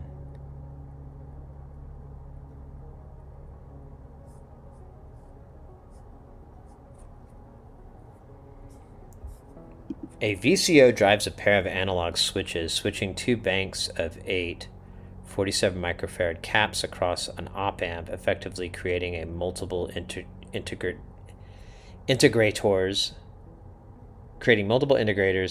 as this multi-band pass or comb filter is created at F0, 1, 2, etc. The overall filter configuration itself should be easily recognized. The two controls are provided within the structure of the filter, damping and bandwidth. Not all combinations of these two are actually valid, some resulting in silence, but nonetheless quite an array of variants is possible. The VCO section has been revamped based on the well-known Electronotes EN2 VCO option, as used in the ASM1. That's one of his things that he has to offer. The core was an obvious choice due to the amount of information, list of suitable substitutes, and so on that are available on the web. In this case, cut-down version is used as its purpose was simply to drive the analog switches. The VCO is connected via a signal processor to the input of the 4024 binary counter. The first three divisions are used to drive the address lines of the 4051 analog switches. While not shown on the circuit diagram, the remaining divider outputs are also available. These are not buffered and are thus not suitable for combining connecting to a panel jack, but they can be wired to a rotary switch followed by a level pot and fed back into the input of the filter itself, thus giving the filter an excitation signal that is perfectly in sync with the operating frequency. When configured like this, the filter becomes a very unusual oscillator, giving quite complex waveforms or even simple waveforms, sequence ringing bursts. I didn't understand any of that, did you? No.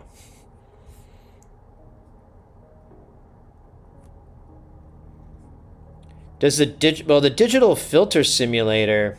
Yeah, kind of. Yeah, I guess so. That is kind of a bit of an overlap. Let's look at that real quick.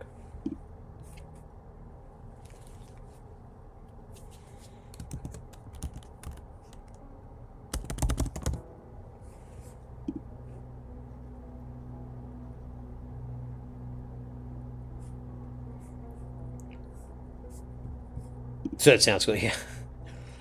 That is definitely the way to put it.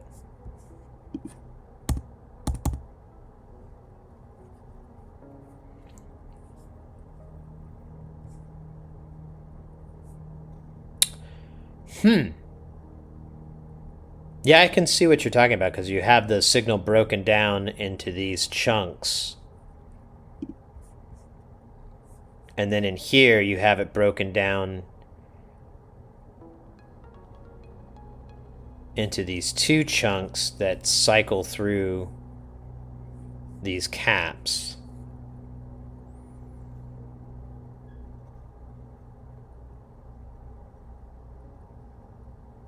And then you have a LM394 core oscillator.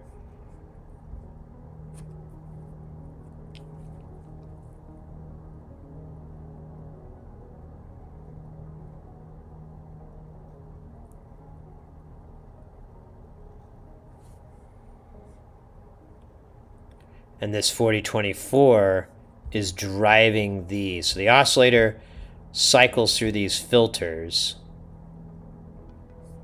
and changes the value of these. Oh, weird. That's a bit different. Because, like, this takes the signal. Oh, no, this is clock frequency input. And then, wait.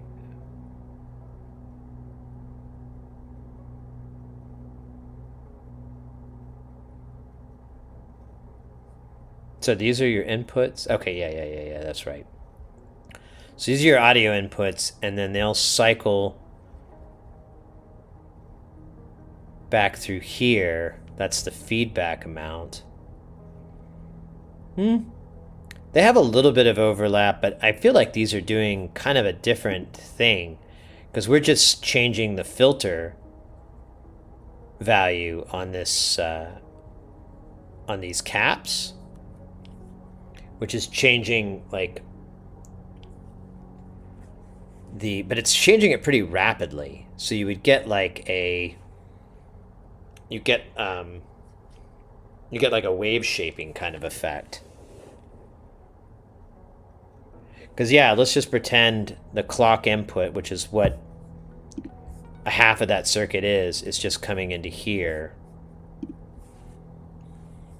But we're cycling through this, and this is just feeding it into these four that have slightly different. It's almost like of a coder, where you have your different bands or your different frequency ranges. I think. I mean, I'm speaking from poor memory. Poor.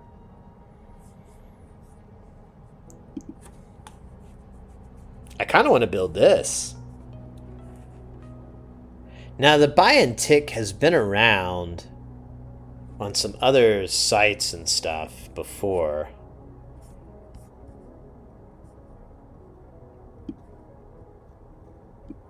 Let's see, let me do buy and tick filter.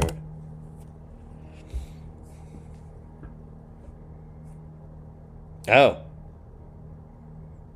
That's it. That's the only people that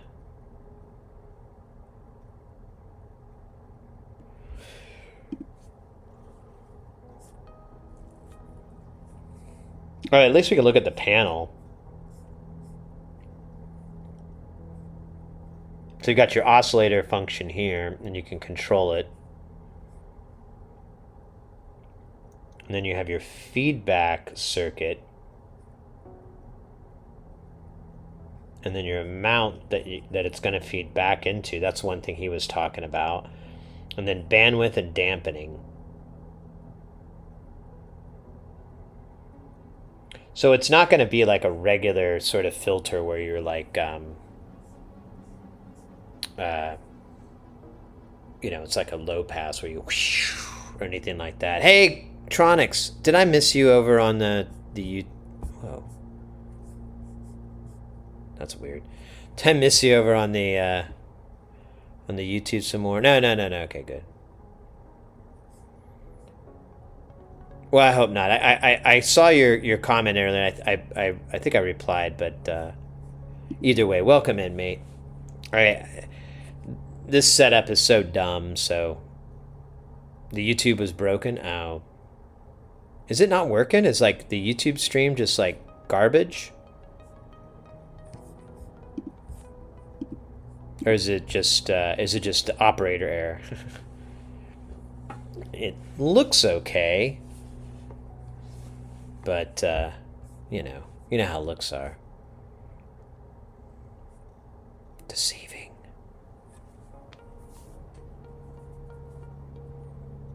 Oh, it's all glitchy and yeah, man. There must be someone told me there's something up with the YouTube, so maybe that's it.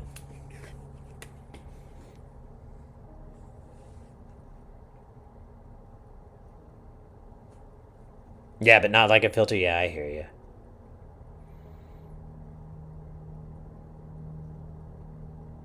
I'm kind of interested in that design though. I feel like that would be fun.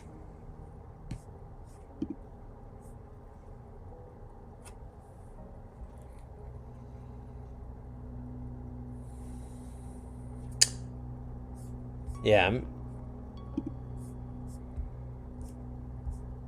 we might work on this next. Now there is kind of a eurorack panel for it, obviously, but I think we could still improve on it. What weird chips are on here? So an LM394 is going to be kind of a butt in the pain. What is Excite? So he brings it up a little bit. He talks about it a little bit, but I'll be honest, I don't fully understand what he's saying. But he said there's outputs. While not shown in the circuit diagram, the remaining divider outputs are also available. They are not buffered, so you have to see. You create a rotary shift that follows a level pop back into themselves. So it's oh,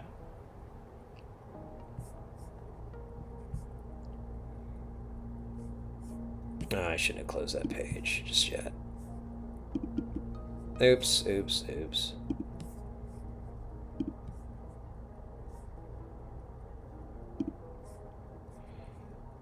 So this is the feedback circuit on it. Wait, actually, no, there is no exciter. What were you talking about? Where do you see exciter? I guess I got confused. Just realized I'm not.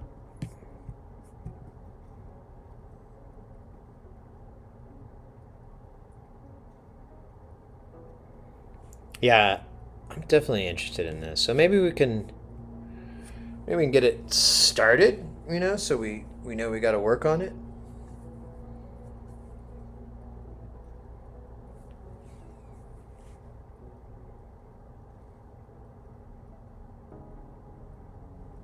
It says Excite down at the bottom of that panel. Let me pull that back up. I keep closing it.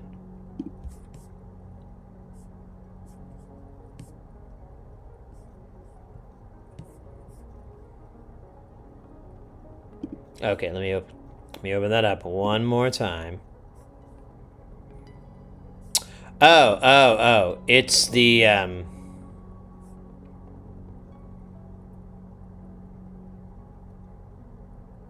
No, you know what? I'm not entirely certain.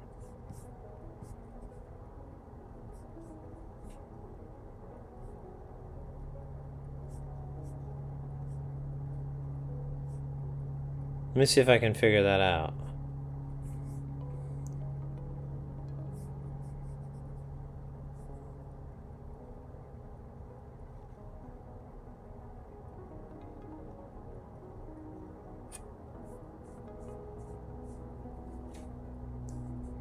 So bandwidth is going to be a dual gang. Or gang gang. Yeah, I'm not sure what that is exactly. It's not part of the oscillator, it's part of this, but that doesn't really... I don't see another input, you know? Unless it's referring to this. But that, I don't get why.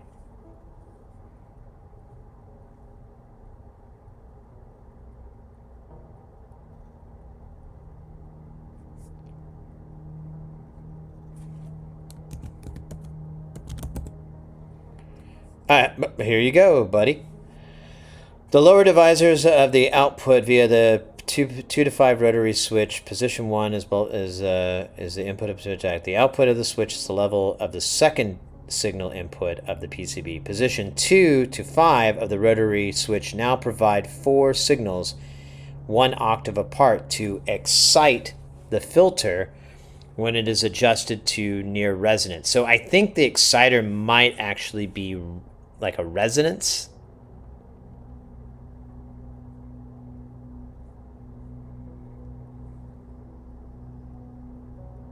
That's my guess.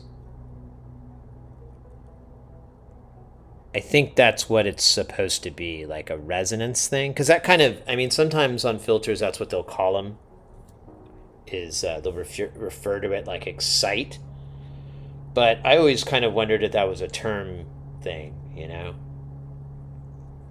Like, oh, well, over here we don't call it resonance, we call it an excite. It translates better into German. Yeah, because there's a divider in the circuit. I think it's this 4024 that it's talking about. And you can have different divisions from the clock, and you would feed that back into, I don't remember where he says where you feed it back into.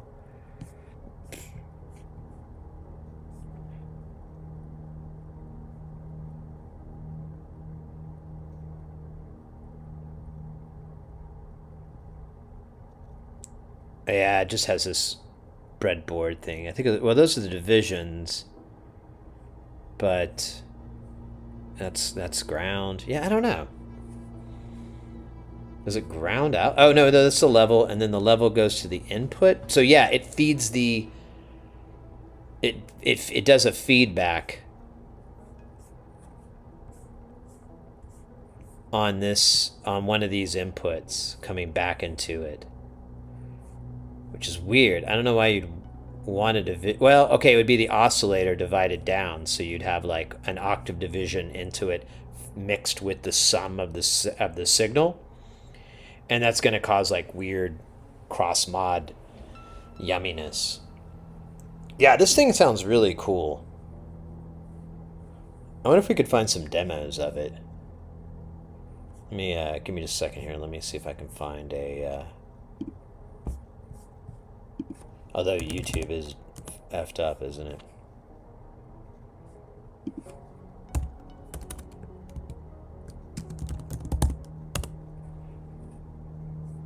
Oh, here's someone using the LB one. Let's see, can I pull this up? I'm gonna turn the volume way down. And let me know if you guys can't hear this or anything like that.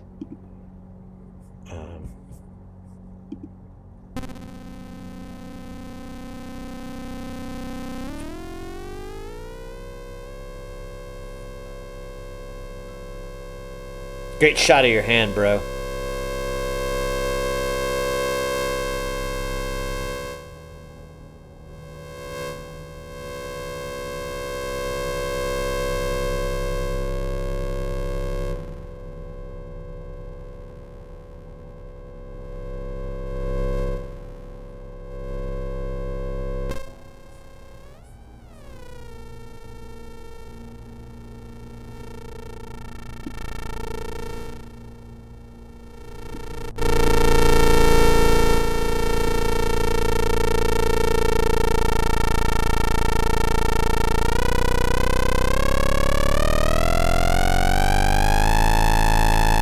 So, should note that there's no audio going into it. This is just the oscillator that's built into it, generating that signal.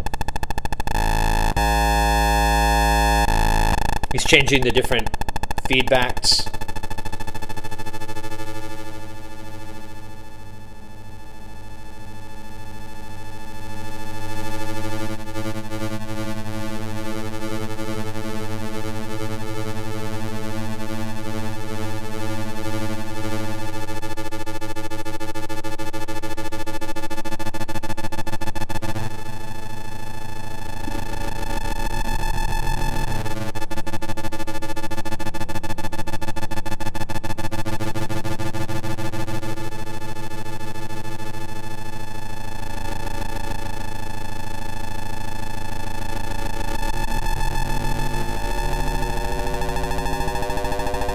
Bruh.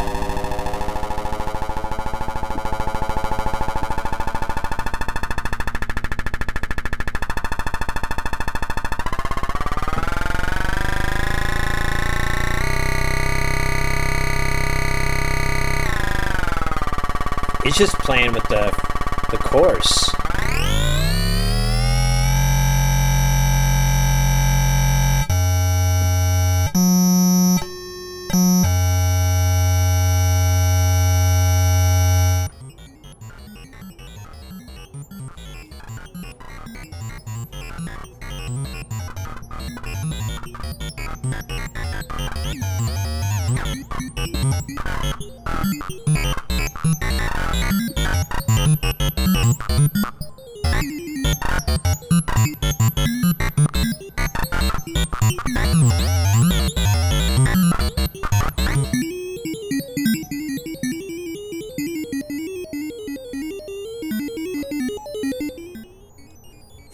That's awesome.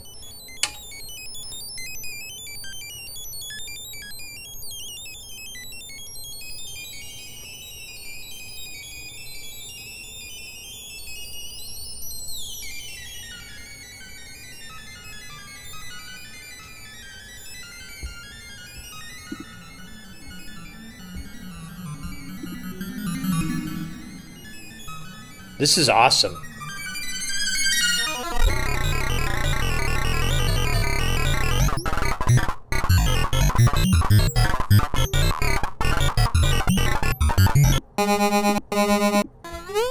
Yeah.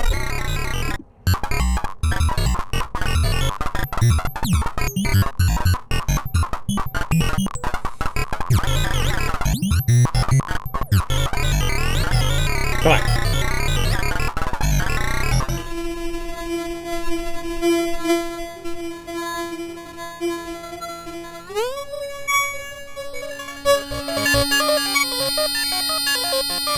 Oh, okay, so that's the original signal.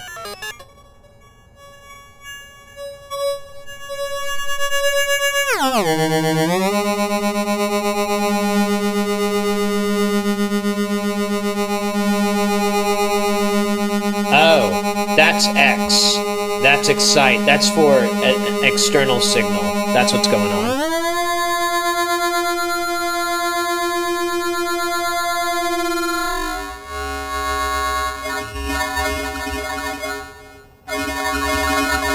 It's doing the yai-yai. Yai-yai-yai-yai-yai-yai.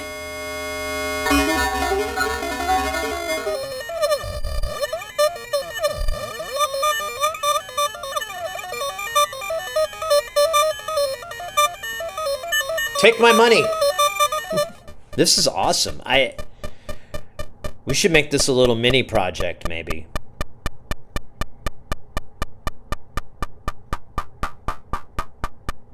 Yeah, it does have a ring mod kind of tonality to it.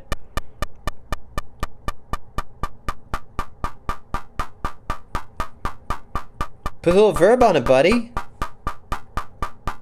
Little verb, please. Aw, okay. Oh, so that's the exciter.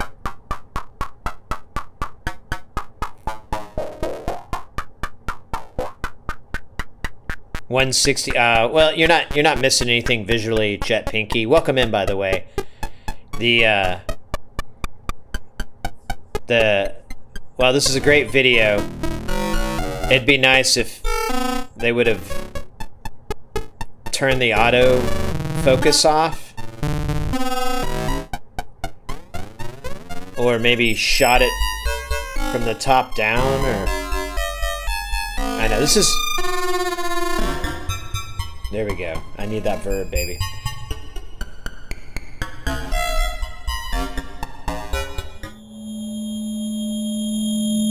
Dude, this is incredible. Like, the tonality you can get. I thought it was me live.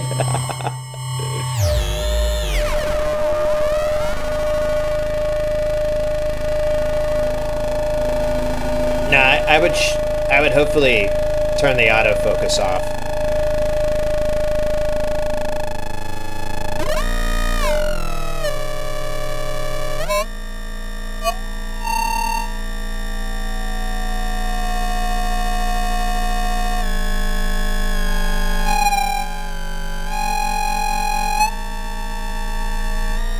I love that verb.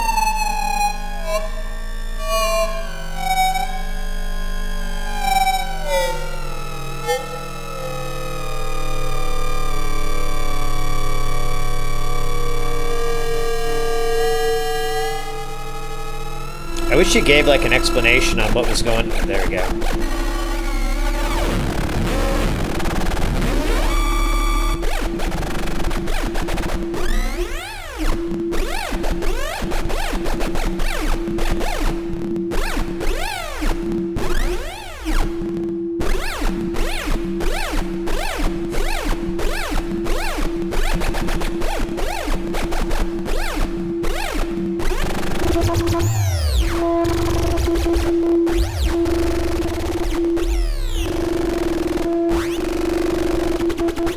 I just want to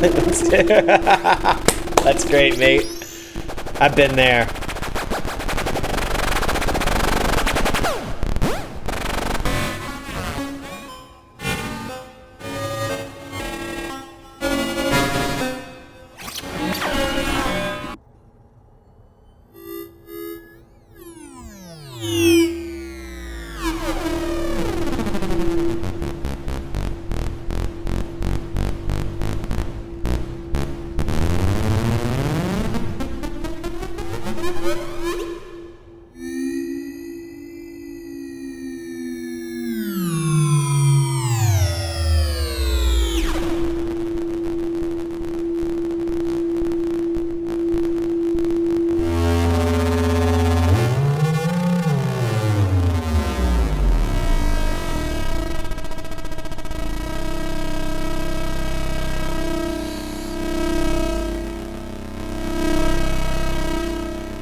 Alright.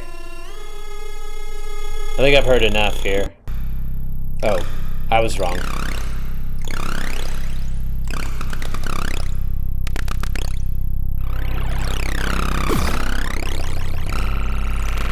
I put a little delay. Alright. That's a yes from me, dog. That's an absolute yes from me.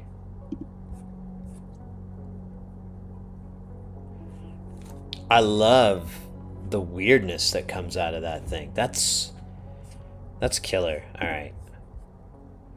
So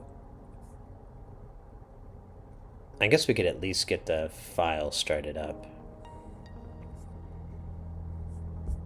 Let me, give me a second here. I'm gonna create a new...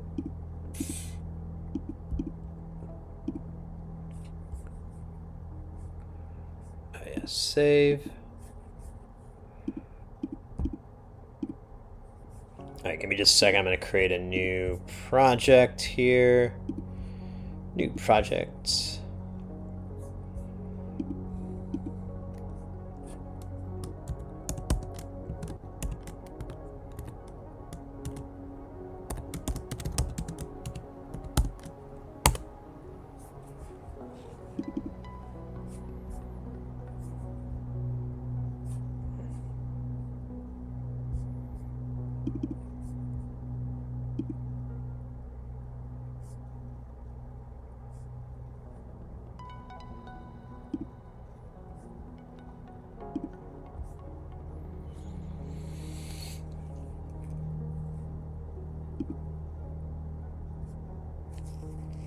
All right.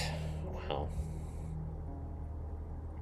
let's just drop in the components that we're gonna need. We're gonna need a 4051.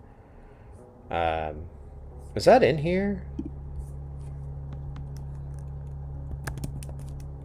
It is.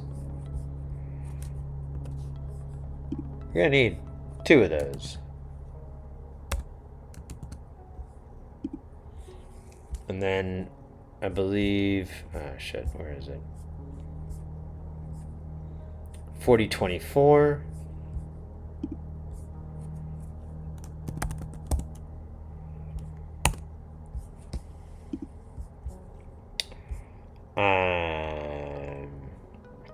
We're gonna need. Oh, here, let me just go to this bill of materials. I'll cheat.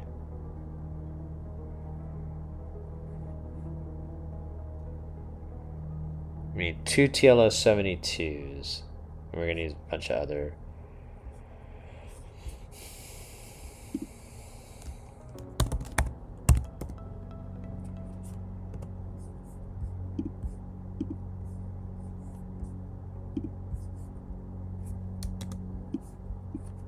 Oh, wait.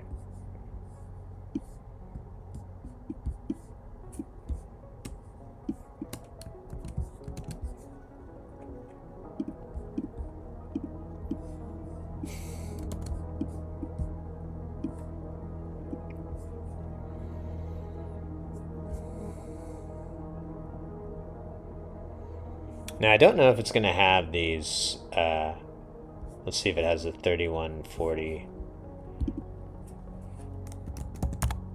Oops. So it does have the 3140. How lucky is that?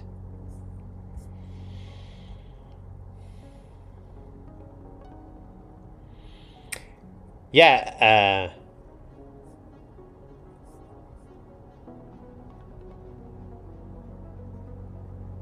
LM311.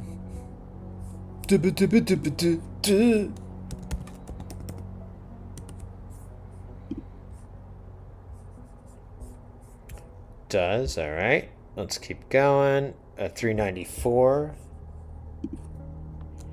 LM394. No. Nah.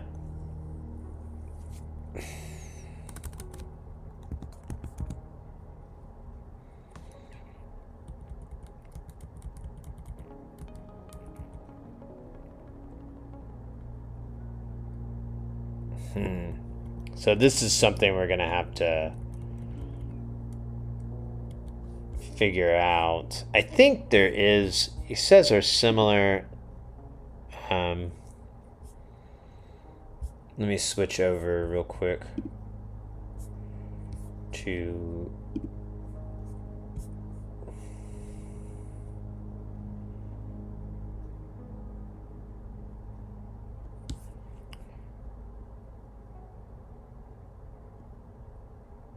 I saw Tron yesterday and was jamming. So hold up here, I missed this. I saw Tron yesterday and was jamming to the synths. Oh, nice. Yeah, I'll be honest. Like the new Tron movie, like came on my radar, and I was like totally unaware of it. Didn't know anything about it, and I was like, oh. And like the last Tron movie they did, I was pretty into it. I really liked it. The missus and I, we went to Disneyland, and that was when that movie was big, and we saw it in 3D at like a theater, and like some special Tron movie thing. It was in 3D. It was pretty cool.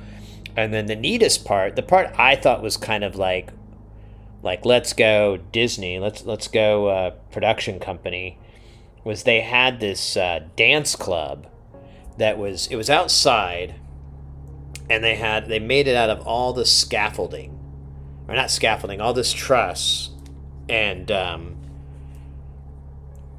like it was wild. I wonder if I could find it. Maybe, let me see. Maybe there's like a picture of it, but it was. Let me go back to this real quick. Let me see if I can maybe find a...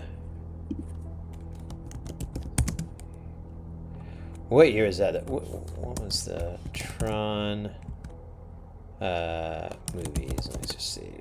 What was the name of it? Because I forgot the second Tron movie. Tron Legacy. So Tron Legacy, Disney Club. Let me see, maybe that'll bring it up.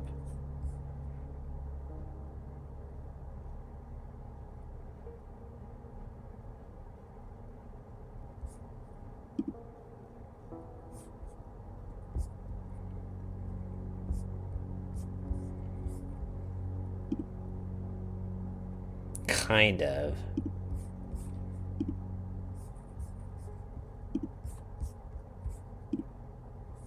You can't really tell. These are shitty pictures. Let me see if I can find a better... You can kind of see it here. Let me switch over. So they had like the end of line club, and then that's kind of it though.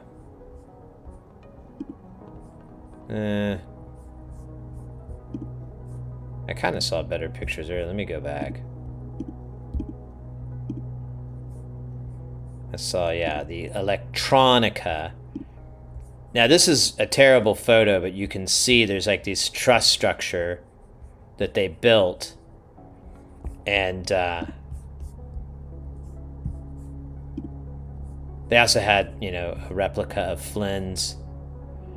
But what was really neat was like they had the they had this, you know, nightclub outside with all these trusses and everything, like in that picture, and like they had all these actors, performers, whatever you want to call them, and the Tron suits with the light up and everything, and it looked pretty damn good. And then they had all this stuff that was just wild. Like they had a transparent glass panel that was, you know, had graphics on it and everything. And I don't know if it was real or whatever, but the DJ was like mixing and stuff with this glass panel, real or fake. I'd never seen anything like it. And I don't know if it was projection or what. It was really crazy looking, and they had a lot of other little weird bits I don't remember too much of, but it was really cool. I liked that a lot. But yeah, as far as the new Tron came out, it kind of blindsided me, and I don't know. I've been looking at the reviews a little bit, but I don't know how.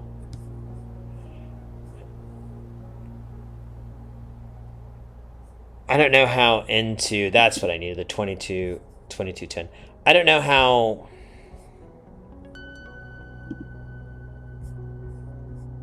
I don't know if I'm going to see it or not. I might wait until it's on video or something.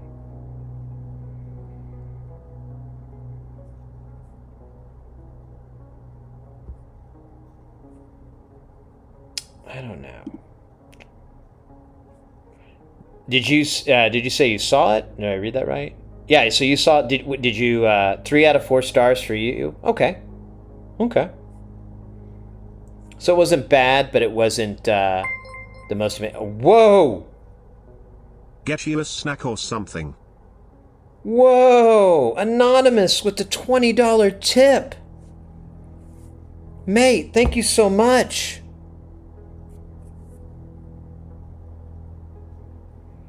I remember when the original came out in '82. Yeah, when I was a kid, I loved that movie. I used to watch it all the time. It's still a pretty amazing...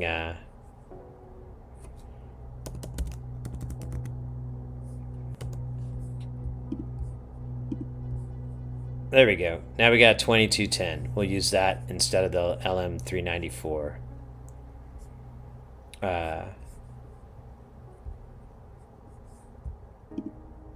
I lost my place somewhere. What we were looking at.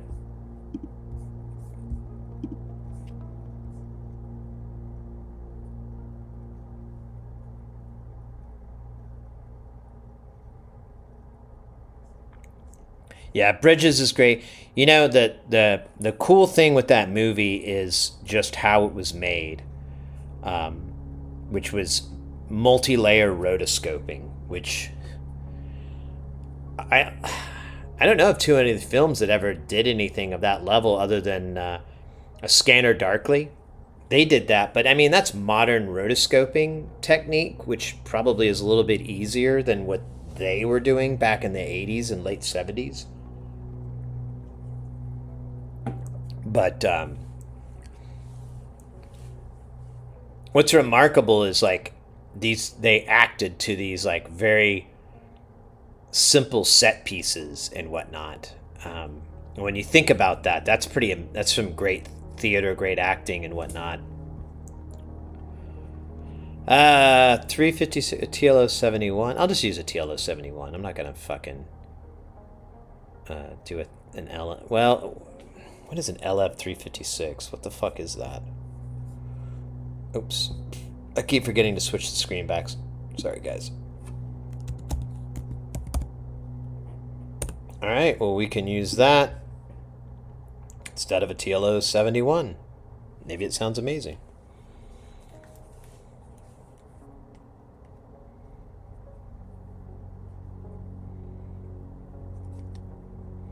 Yeah.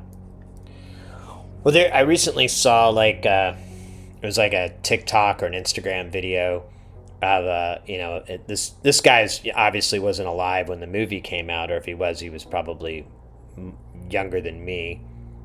But he's a big film nerd, and it was like this video where he's explaining it to his spouse or friend or something like that. And he's going into the detail of how he had a shot, and he's like, this was rotoscoped differently. This was rotoscoped separately. This was actually reflective surface that they had to go in and scope out. Like, it's really cool.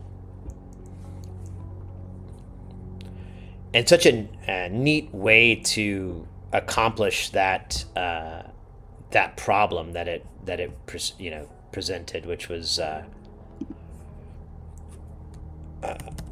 oh shit, I forgot the value. BC 557 and 547. So we need a 557. How many do we need of these? Just uno? One of the 557, three of the 547s.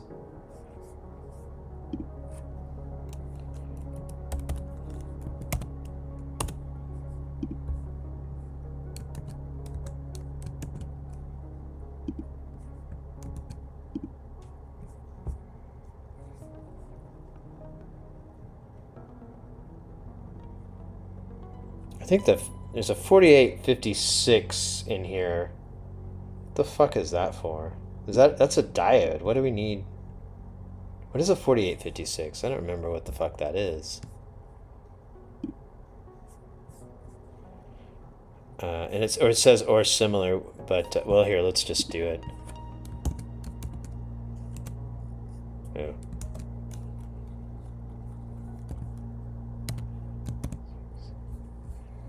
Alternate FET.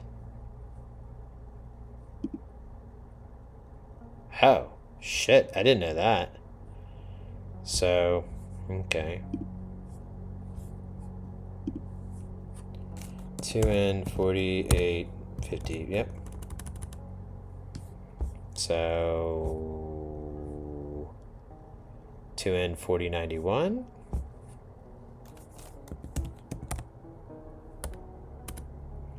So 2N4 is just not gonna happen for us. Here's PN 4090. Oh, so the PN. I don't doubt that's gonna help us. We'll give it a try though. Yep. So this is dumb. MPF 108. Let's see. That's our last try. MPF 1. No. Okay, so that is going to be a problem.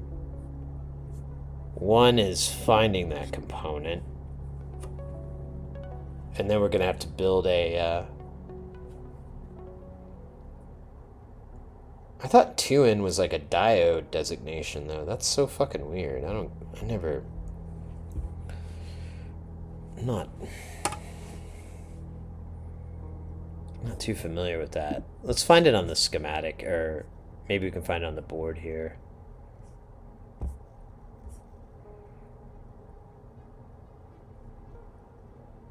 Thanks again, Anonymous. You know what I might do after the stream? I might go get me a little drink or something with that money. Thanks again, mate. I really appreciate it. You guys are too kind to me. I always appreciate y'all's kindness and generosity.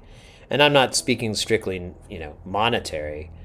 Just like you hanging out and spending your time. I always appreciate it, and really can't thank you guys enough for it. I don't see it. Do you think it's a lie?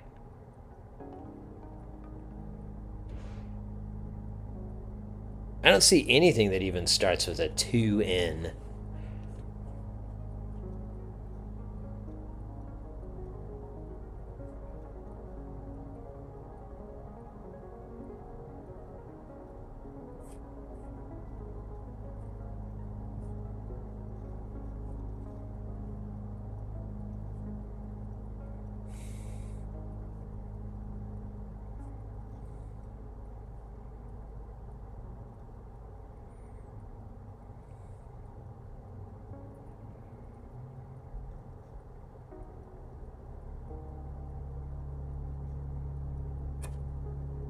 What am I stupid?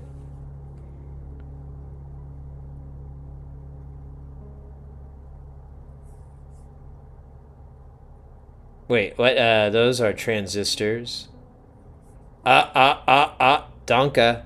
Donka. So is it just one that we needed? I didn't even count. Yeah. So we'll need to find some sort of FET that we can replace. Source, drain, ground, or gate.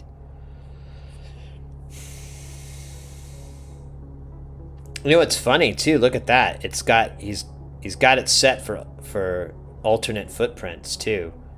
So if it's reversed or anything, you could flip it around pretty easily.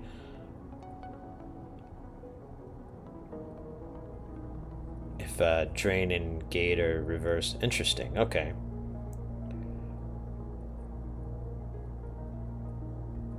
Oh.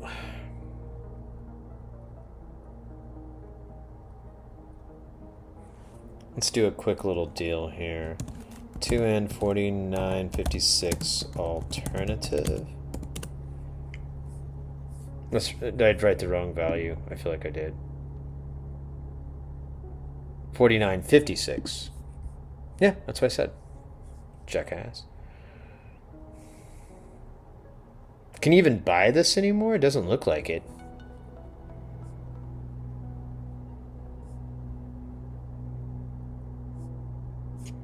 Yeah, this thing is older than...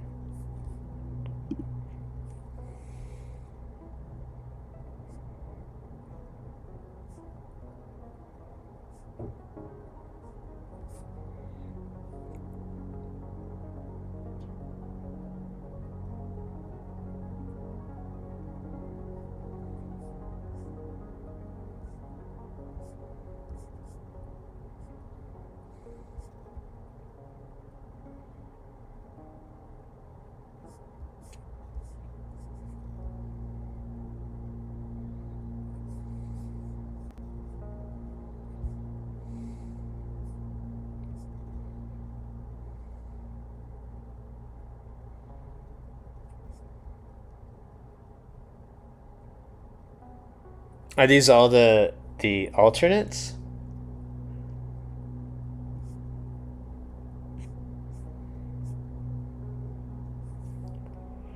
Man, they all have the same designation though. The 2N part, which 2N4.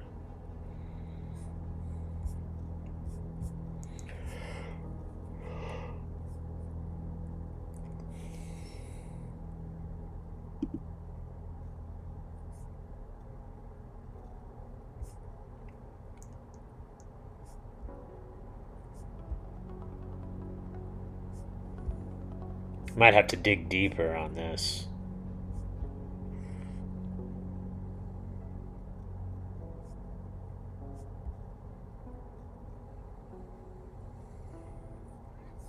What part of the circuit is it?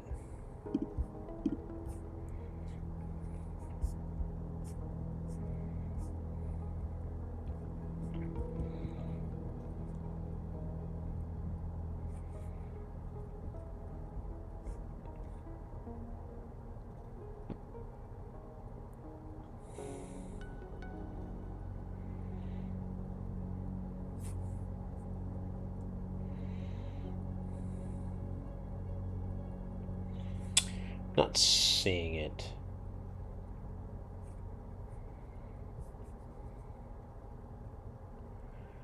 We should have a pair of 557. Oh, there it is. There it is. There it is.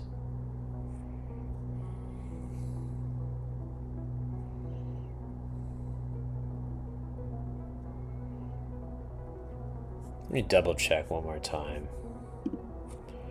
2N4. Yeah, 2N4 brings up nothing on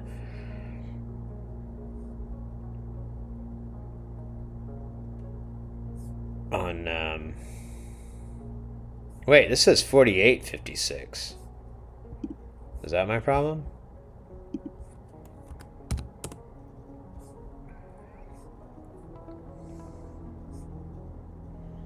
And there's a 4091.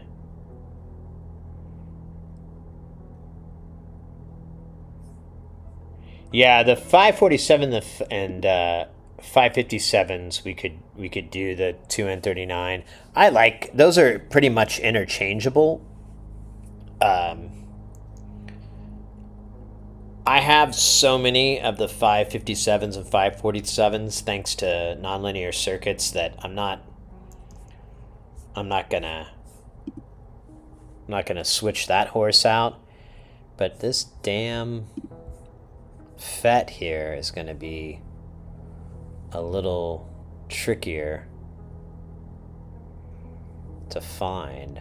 And it says 4091, and it shows that as an equivalent. I saw that somewhere in here. Yeah, 4091, 4856. Octopart Canada. I didn't know that was in Canada. Que sera, sera. So it's in production, apparently. Let's see if we can find some people that like to sell it. That is not the page I was expecting.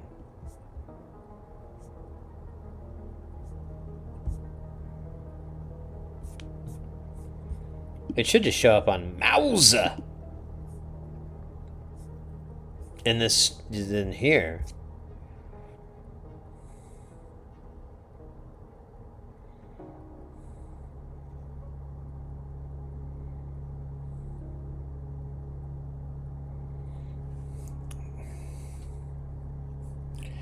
Here, Mausa.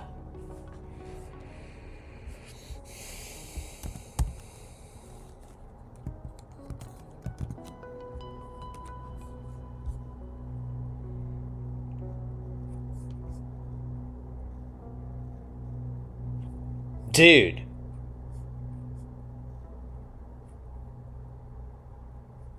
All right. There we go. I was like, I am not paying $15 for a fucking tin can. Bruh. Oh, that's $100. Is that $100 for $67?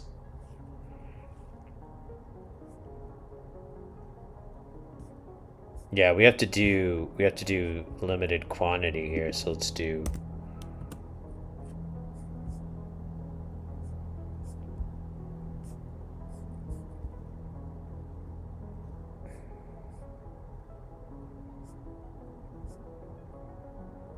Yeah, we're gonna have to pay $15 for it. That's sad. Does Tata have it cheaper? Here, what's the? Let me get the. It's 4091. Let me see if a 4091 is cheaper.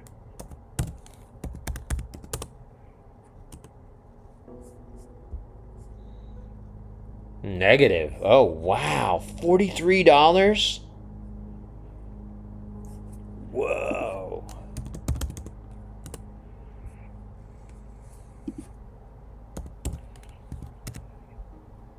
No, see, I don't think they have any of that. So 2N4. No, they don't carry that. It's kind of a weird thing you don't see too often. These tin can FETs. Whoa! Whoa, whoa, hold up. What was that? Who Happy was that? 28 months. Poor POS for life coming in with the 28 months. Big heart, mate. Thank you so much. I hope you're doing fantastical. There's probably some shit they put in the Fuzz face. You know, I don't know if that's the case, but it wouldn't surprise me. DigiKey's gonna be probably on par.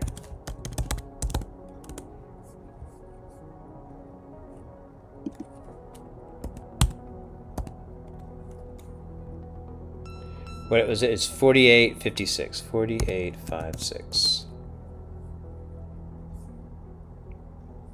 $56.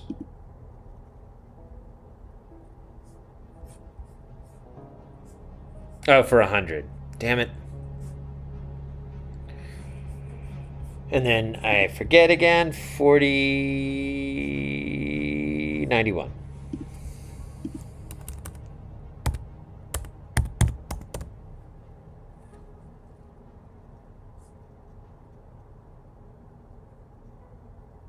That's a no from me, dog. Yeah, I guess Mauser $15 is our best bet. Youch. Oh shit, we didn't look at the caps. Oh, god damn it, we're gonna need polystyrene cap. Is any EEs in the chat that know what is there a substitution for a polystyrene cap? I might have a 2.2 nanofarad as a polystyrene, but like, is it just like a low temperature coefficient? Could I substitute it with a C0G and get like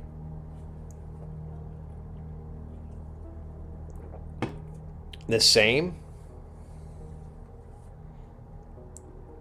Does tube zim more? They might. That's not the worst idea. Let's see. Let's just try 2N4091.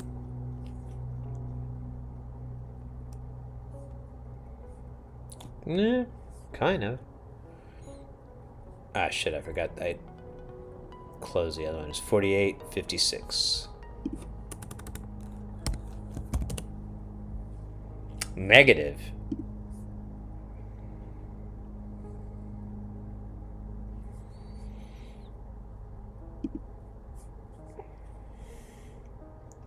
I need to find out the necessity of a polystyrene cap. Like a piece of me thinks it's not gonna matter, you know? Like it's a best practices thing rather than a requirement.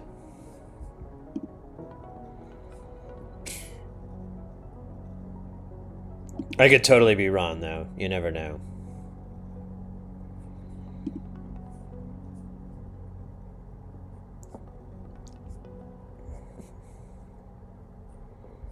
Let's see.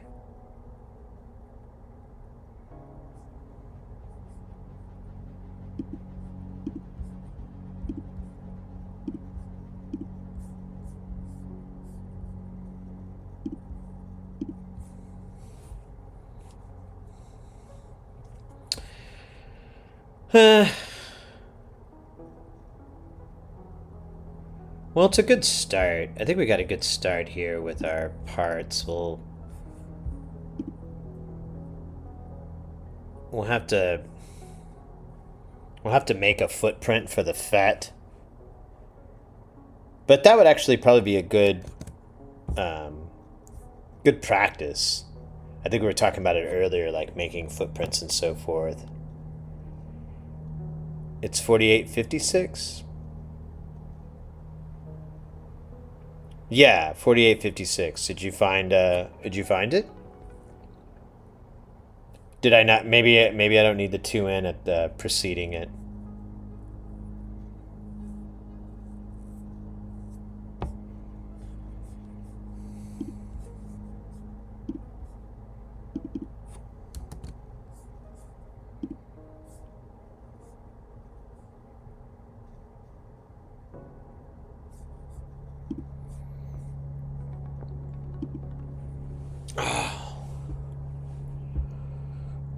Oh man. Yeah, I'd rather pay $15 to Mauser than $30. I could get him for Mauser for $15. That's high, but it's low. It's the cheapest price in town. So here's the thing, like I'd rather try to like get parts that are cheaper for this, like anybody could go pick up, but I'm gonna have to hit up some smarter people than me. 10x. Thanks again, POS for life. 28 months. Let's fucking go. So my broccoli potato casserole is in the oven, and in 20 minutes the feast can begin. Nice. Nice. With cheese? Hell yeah. It would be a sin to not include cheese. A sin. Oh, 10 for $30. Oh, well, shit.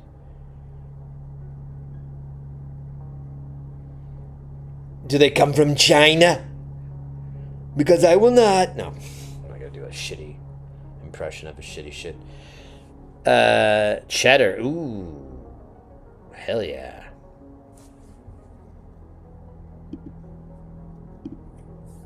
Okay, well, I'm just gonna open this up my own window because I want to throw my eBay stuff around. They coming from? Where are they coming from? New Brunswick, East Brunswick, New Jersey. Okay. I don't know. Shut up. I'm gonna stop. It's not funny. It's not even clever.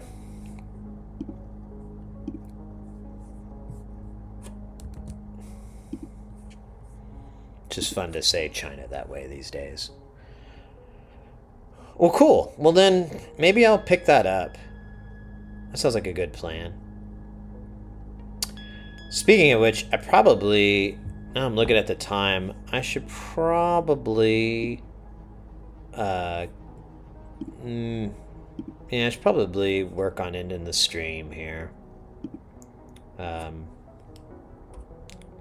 still got to go deal with this stink room I have. Although, I noticed shutting the door really helps, so I think it's just that room in there smells bad, so it may be coming from the shower drain or something, but I'm gonna maybe run down and see if I can go to the front desk and be like, yeah, can you guys like send someone to de-stink my room?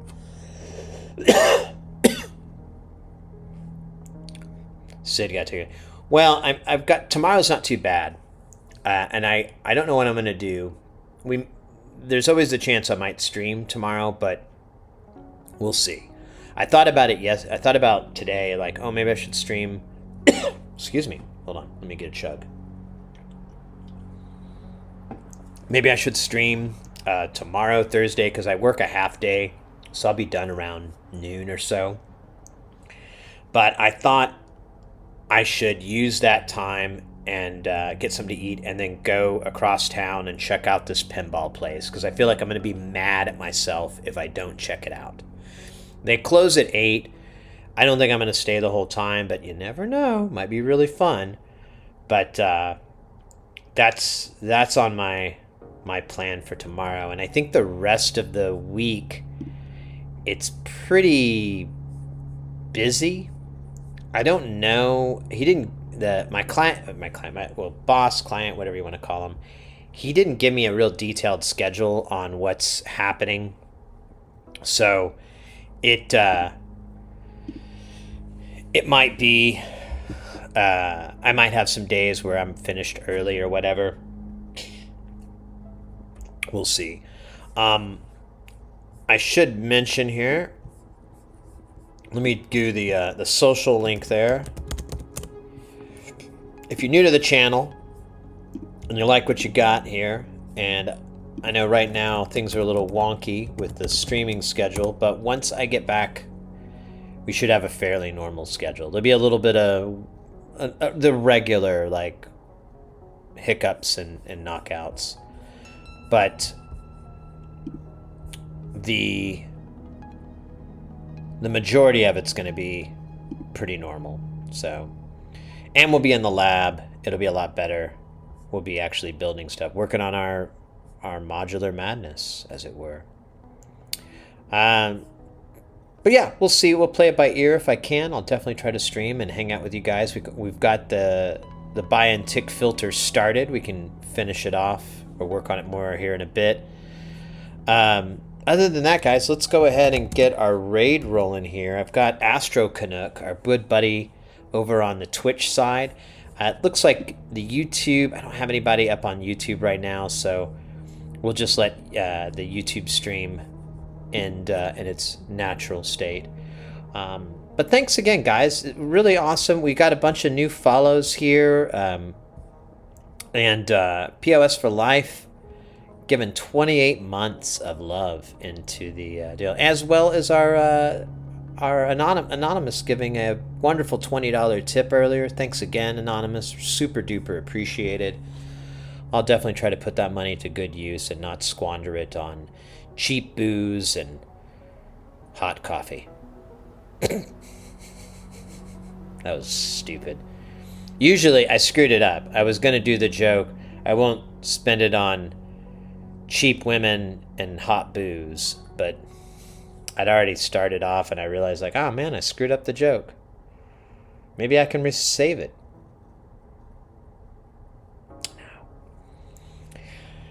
All right, raid is a way.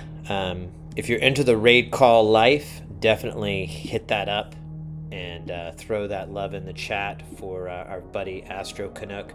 Astro Canuck is, believe it or not, Canadian. I don't know if you're aware of that. And is into the stars. Yeah. Space, star stuff. All that good stuff. In fact, I'm just checking on their channel right now, and they're looking at a picture that could also be a Rorschach test. No, it's a star system. Actually, I think I know what this is. I saw this recently. So anyways, guys, take care. Stay guile. Thank you so much for a freaking awesome night. You guys always kill it. So much appreciated. See you on the next stream. See you on the internets. See you soon.